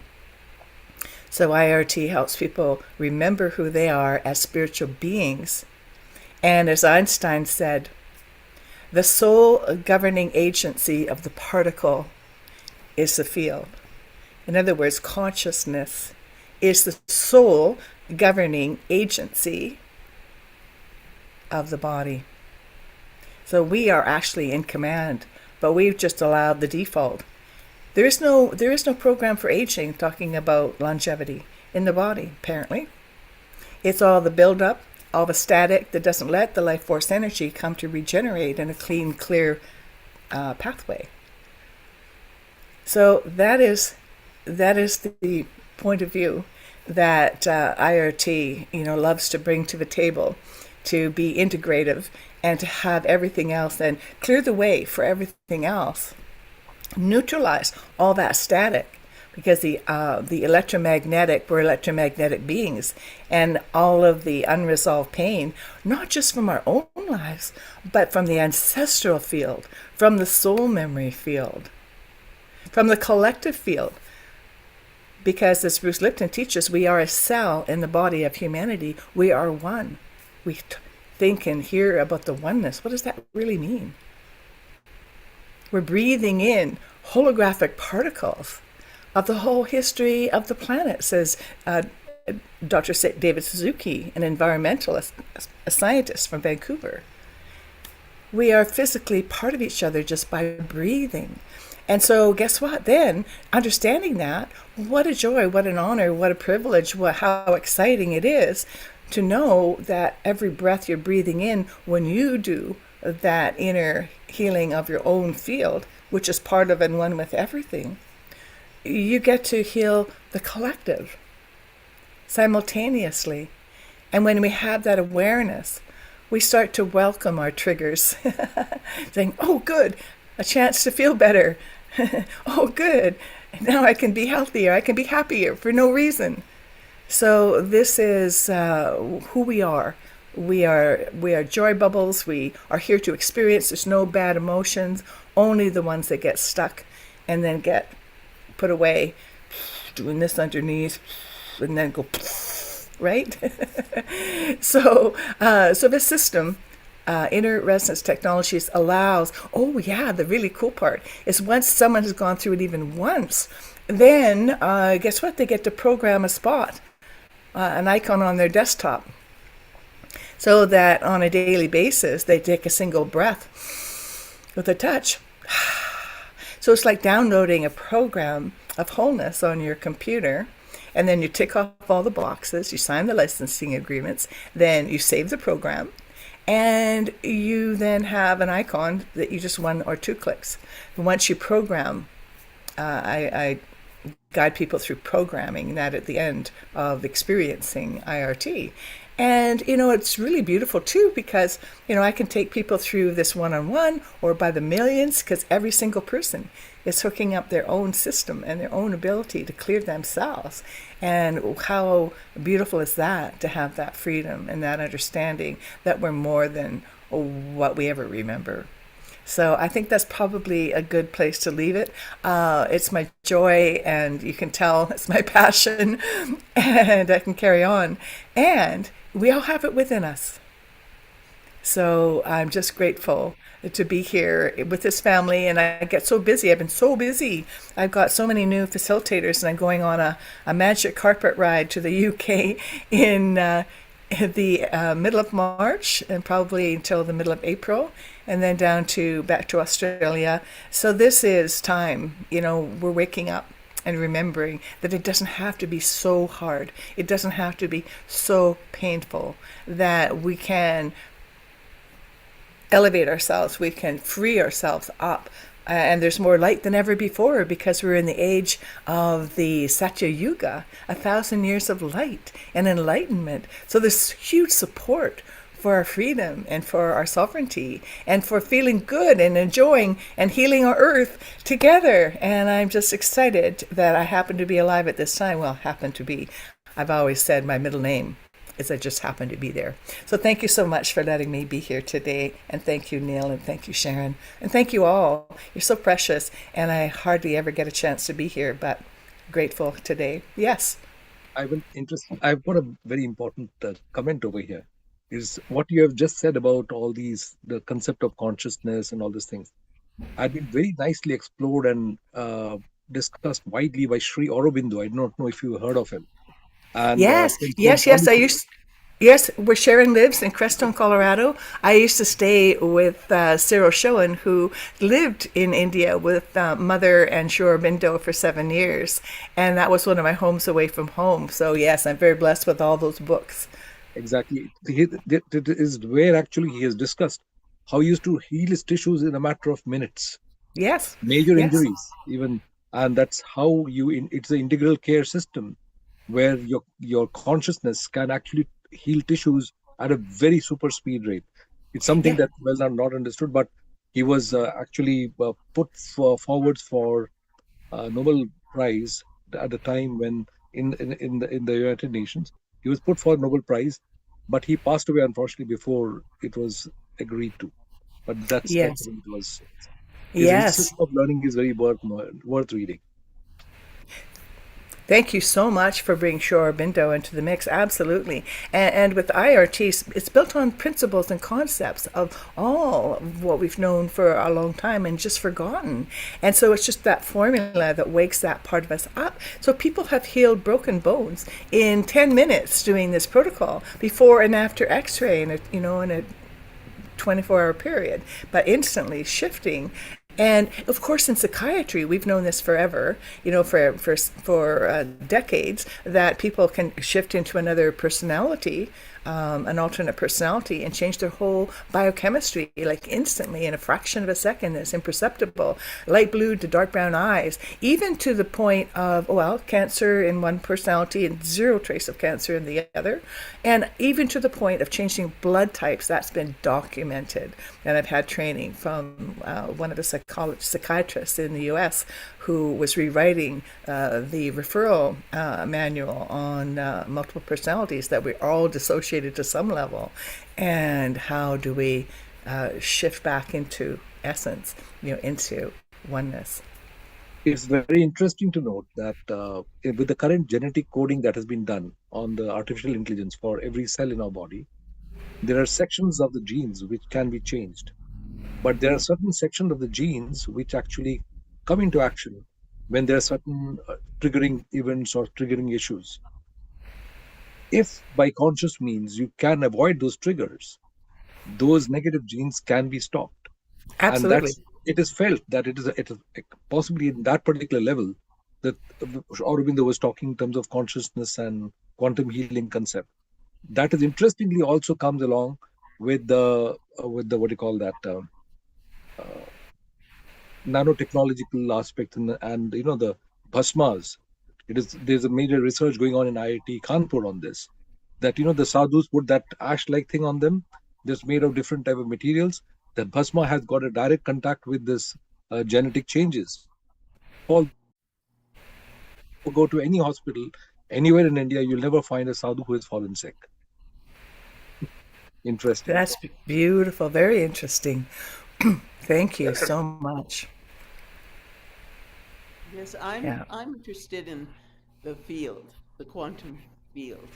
And I found it lately in my Qigong practice that I'm really feeling it's called the Wei Qi field. And it's a protective field that you can build through your practice around your body.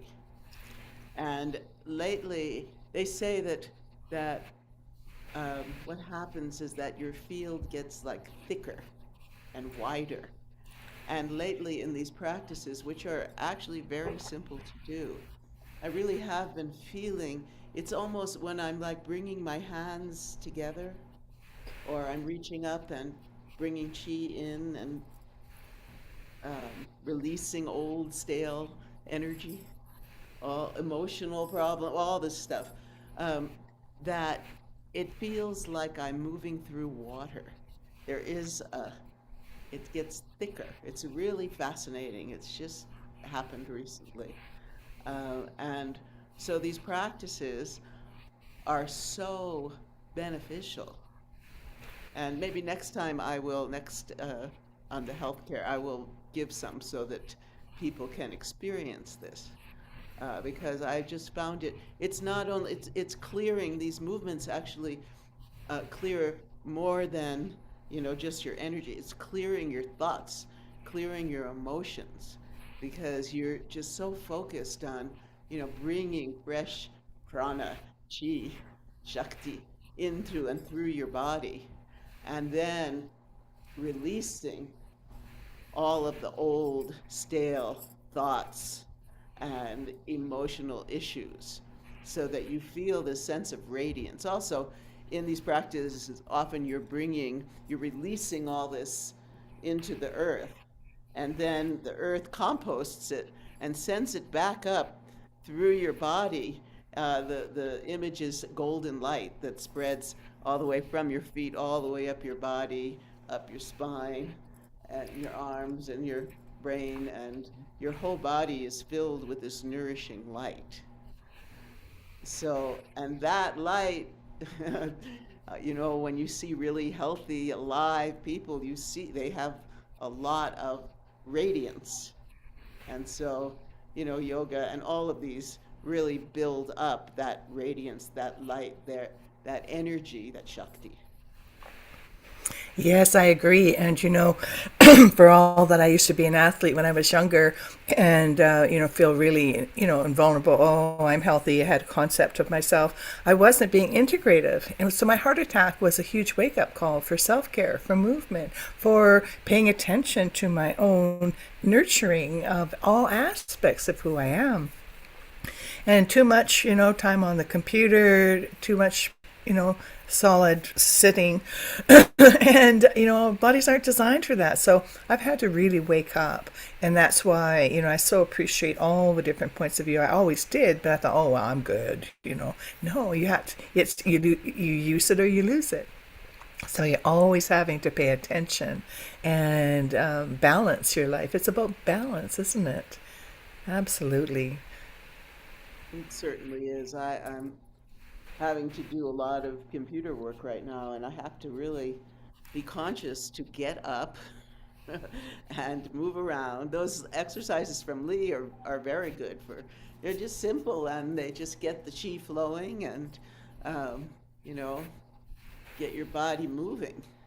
And that's back to it, being a dancer all my life. Um, Movement is my medium. And I just really find, even there are times when, like I have a virus or something, and this was recently, and um, I was just feeling so much aching in my chest and my shoulders. And then okay, I lay down on the floor and I do these simple, I just go in. Right. So many of us are so out there, but we really need to spend time really in. And so I go in and I just do these simple movements with awareness. Very simple. And it's one of my forms of meditation. And by the time I'm done, it's gone. The pain is gone.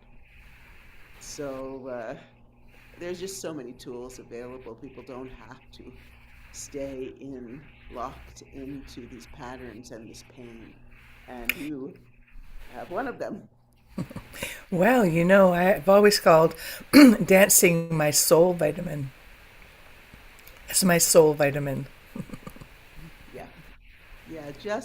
I usually begin when I teach, or I have people just bring their chin to their chest and slowly, slowly, so you're standing, and slowly, slowly just relax your upper body down into the ground, right?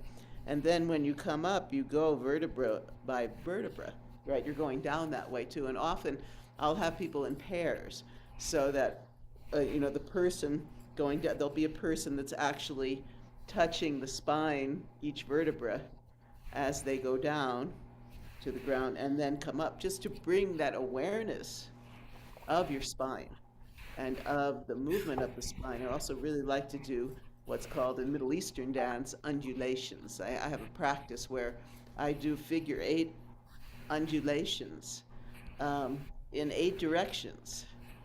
Actually, it first came from my eye movements that I learned, um, looking out, looking in different directions, being shy, all that. It first came from that. But now I do it. I start in my hips. I do a whole round of it, and then I go to my dantian, then I go to my navel, then my solar plexus. So I'm going through the chakras. It takes, a little while, but it keeps the spine, undulating and fluid. Thank you, Yeah. Sharon. Let's have a comment from Yeah. Lata and then maybe 5 minutes with Dhanada and then we close. Lata, make your comment. Thank you.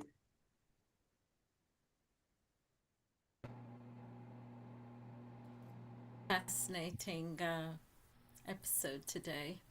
Really quite mind blowing. Some of the things were old, some were new. But yeah, it's been amazing, and I so resonate with what Maureen said and what you said, Sharon, because dance is very, very therapeutic. It releases the energy, it gets the movement going, and it keeps us living healthy and long life. If you can't get out of the house, at least you can move and sway with music, and it's so. I think the trillions of cells really appreciate that. Do you agree? It keeps the sicknesses and the ill health out, and um, I used to encourage my children to do that as well, because it's healing and rejuvenating, and also, you know. But I can't understand how you need to go inwards and cleanse out, because we're always thinking of externally, but we're not spending enough time internally examining our organs and seeing how much work we put them through and appreciating them. which lately I've been sort of more aware of. And I'd like to learn a bit more about that and keep that in my toolbox as well. That is, So the appreciate organ what you cleansing said. is a big part of Qigong. You know, I'll send you a link to a video from Master Mantak Chia on the six healing sounds. And it's bringing consciousness into all the organs and releasing all the emotions and the pain that has gathered in the organs. So I'll send that to you, Lata. And I'd love to go dancing with you when I come to London. Oh yes, you must. You must. You must. You must. Because that is, I'm looking for a dancing partner. So yeah, we'll do that. We'll link up, and I'm so looking forward. Month of March is a nice month, and we'll be in 2026. So yeah, please do look us up. You've got my details. So Neil, maybe we can do one of those Healing Our Earth get-togethers. Especially dancing for women. sessions, Yeah. movement dancing sessions. Thank you so Yes. much, Maureen. Thank you, Sharon, and thank you, Lataji. It's time to also welcome Dr. Dhanada. Dr. Dhanada, can you just turn your camera again? Yes. Can you make it landscape, please? Is it possible?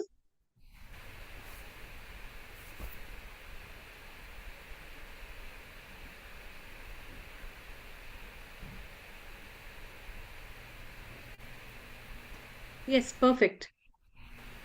Yeah, it's good. Global Namaste. Good morning.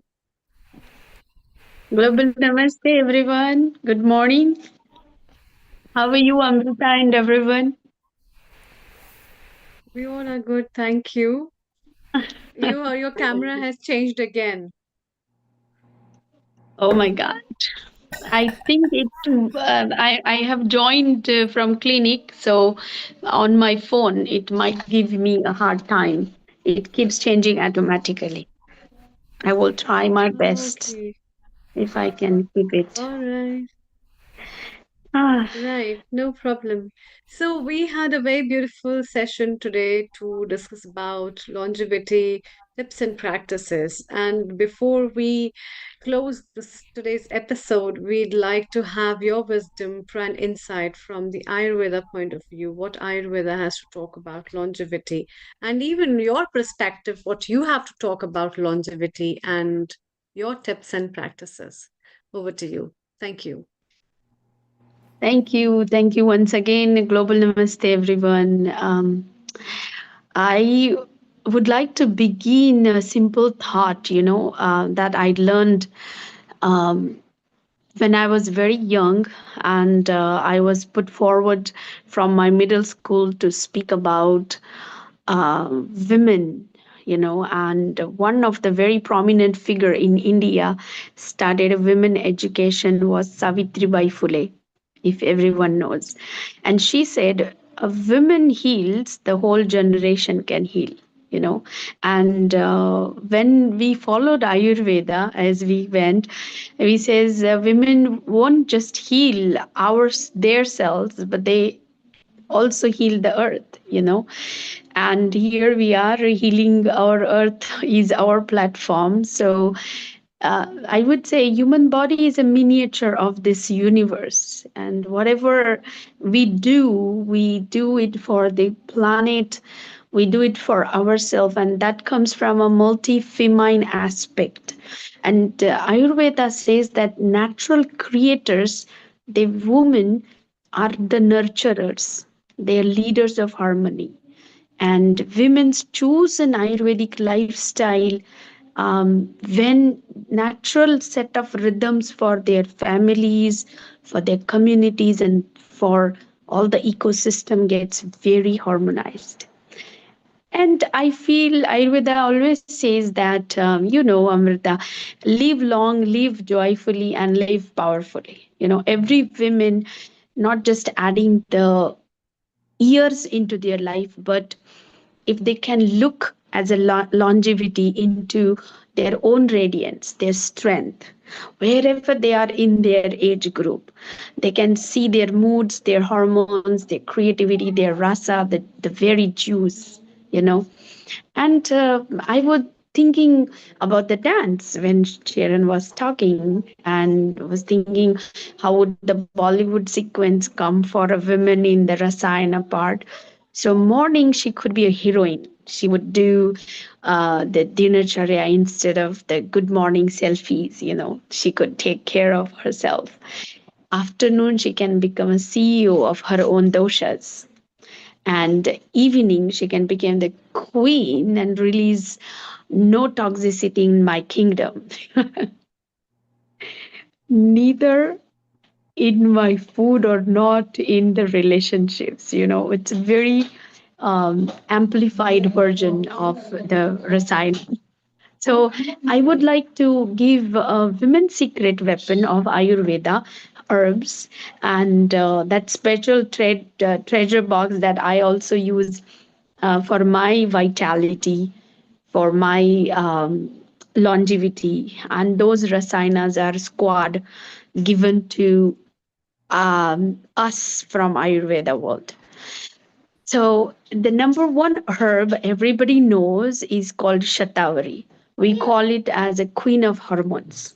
Okay, make women feel like themselves again because it has a lots of estrogen.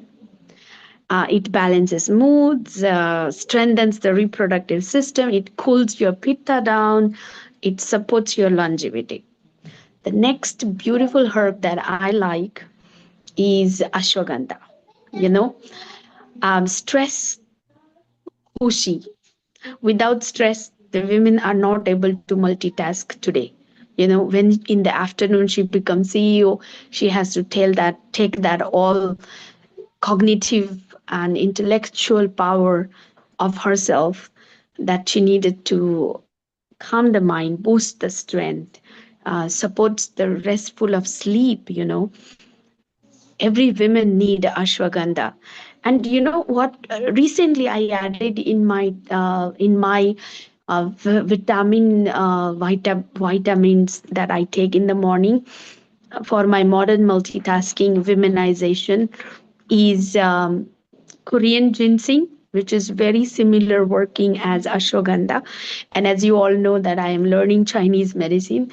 And another beautiful, very popular herb is coming called lion's mushroom. And if you do not know, it's a pack of polysaccharides, which means it can work on your strength, your muscles. It works on your body as a mucuna, kapikachu herb, but it has an enhanced ability to increase your mental power. And you know, this is one mushroom that I smell and I love. I don't like mushroom at all.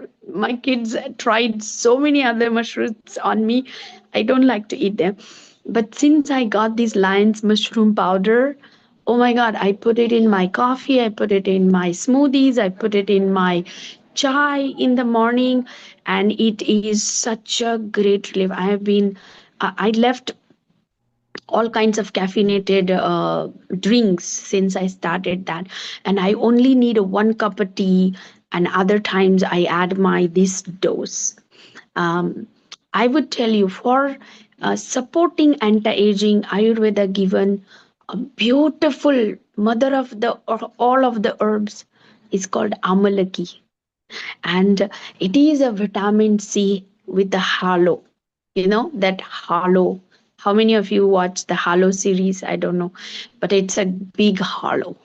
It's anti-aging, brightening your skin. You can put it in any of your shampoos. There is a new shampoo coming in. You just shampoo and your hairs are black.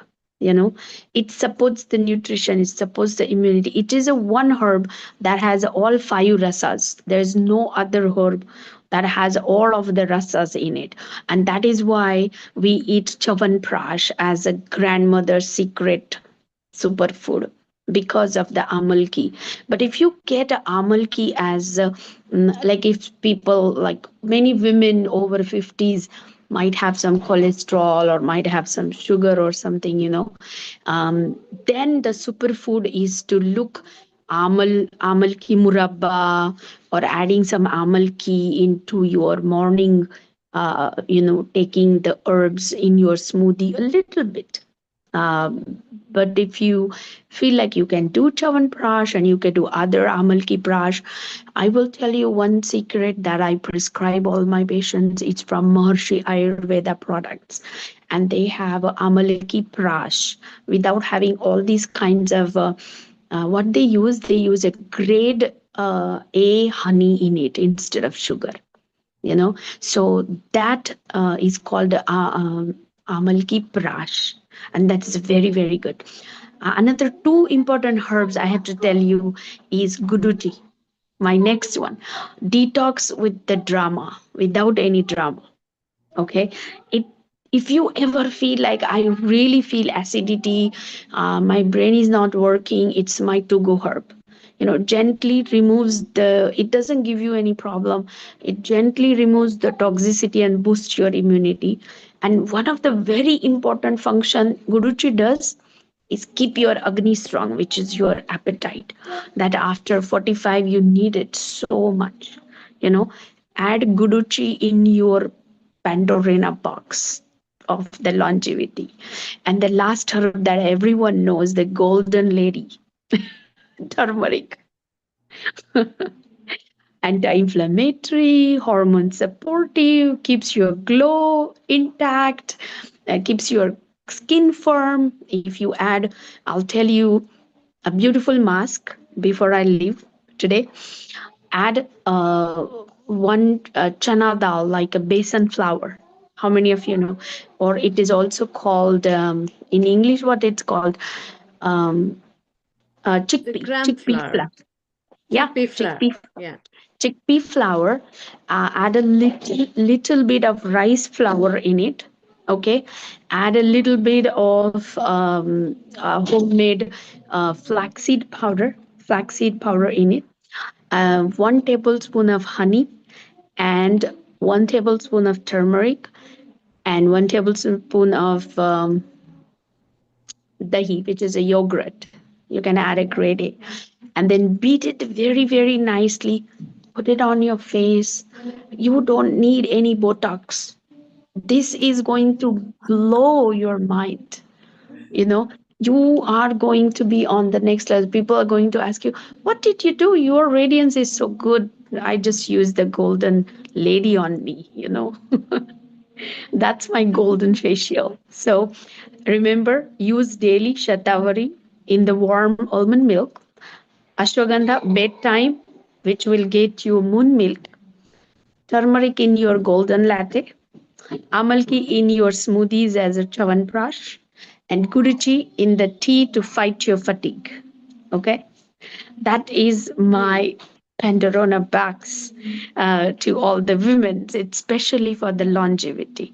I hope today I would like to invite all of our women group sometime. Like everybody was saying, we are all healers. We harmonize each other. I know Sharon healed me a lot when I go to her, and she's the torch bearer of Shakti, as I remember. So sprinkle this Rasayana magic in your day, and every woman can become a small little harmonized Ayurvedic pocket and healer to give it to the earth. And of course, our Healing Our Earth platform is a heartbeat for a healthy woman. Thank you. Thank you, Dhanada. This is lovely. In fact, this was a very beautiful finish. And Dr. Anukulji, starting, why have you left me alone? I've been there since the ever start. You see, you just invited women, and here is Neil Kumar who's also saying the same. So, I wanted to talk but mainly about the women today, so sorry. uh, no, that really aligns, and I think, yeah, women. passed through a lot of phases in terms of longevity, and with her striking race car ever since she is the driver of the whole car and the whole family is with her, and she needs these kind of Yeah. herbs. So what she has mentioned about ashwagandha, about shatavari, about giloy, which is amrita, which is me.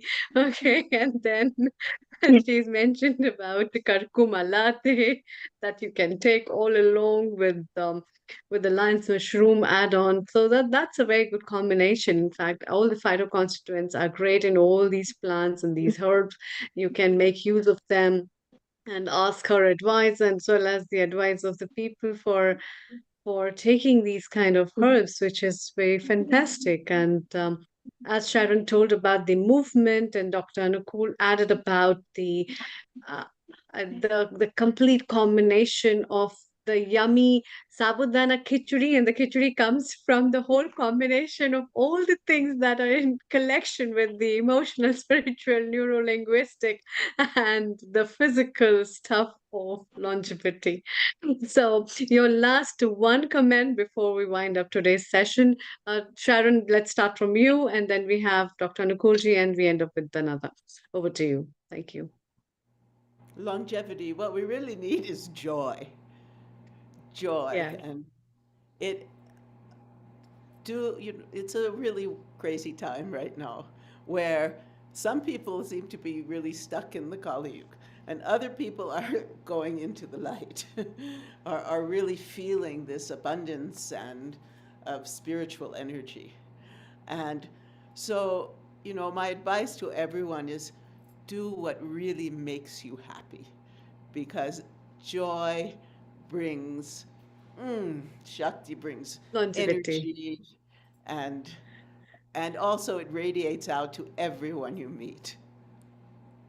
Absolutely. Yes. Thank you. Thank you. Dr. Anukulji, what's your take and last comment for everyone who's watching us? Over to It you. was such a pleasure listening to everybody, because we're all merging onto the idea of a very holistic system of care. That's number one. When I was listening to Dr. Dhanadaji, and very fascinating, because that particular she was talking of the golden paste. It is very often used in very much of the rituals in the Indian traditions Oh, of yes. using all these things all the Yes. same way. Except for the thing, I was not very Yes. sure of the honey, but I almost came to the point that I make pakoda out of that. Almost. So I usually do exactly the same thing except for putting the honey, and then I make pakoras out of that quite regularly. Exactly the I same like things. to eat those. Very great. Great. That's very nice. So instead of making pakoras, you can put it on your face and your face will glisten Exactly. as well. It's a very good scrubber, I would say. And then the Yes. kind of herbs which she has mixed actually helps in taking up the blemishes and opening your pores and giving up the nourishment with the honey as a cleanser, as well as the gram flour and other kind of herbs. You can also add a lot more. This gives up a good combination. So, thank you very much for joining, everyone. We are really thankful for all our contributors who have made this episode again a beautiful memory. And I hope all the viewers must have taken up something for their pockets as well as the plates that they can help to increase their longevity, and some streamlines for the lifestyle changes that they can make in their lives. We'll be bringing to you another next week, next the Sunday, on the Indian knowledge system, some timeless wisdom from Bhagavad Gita, the holy book of Hindu mythology, taking up some tips and practices that are very beautiful for living a beautiful life. And with that, let's start with the Gayatri Mantra and close today's episode. Om Om Bhurbhuva Swaha Tatsaviturvarenyam Bhargo Devasya Dhimahi Yo Yo Na Pracho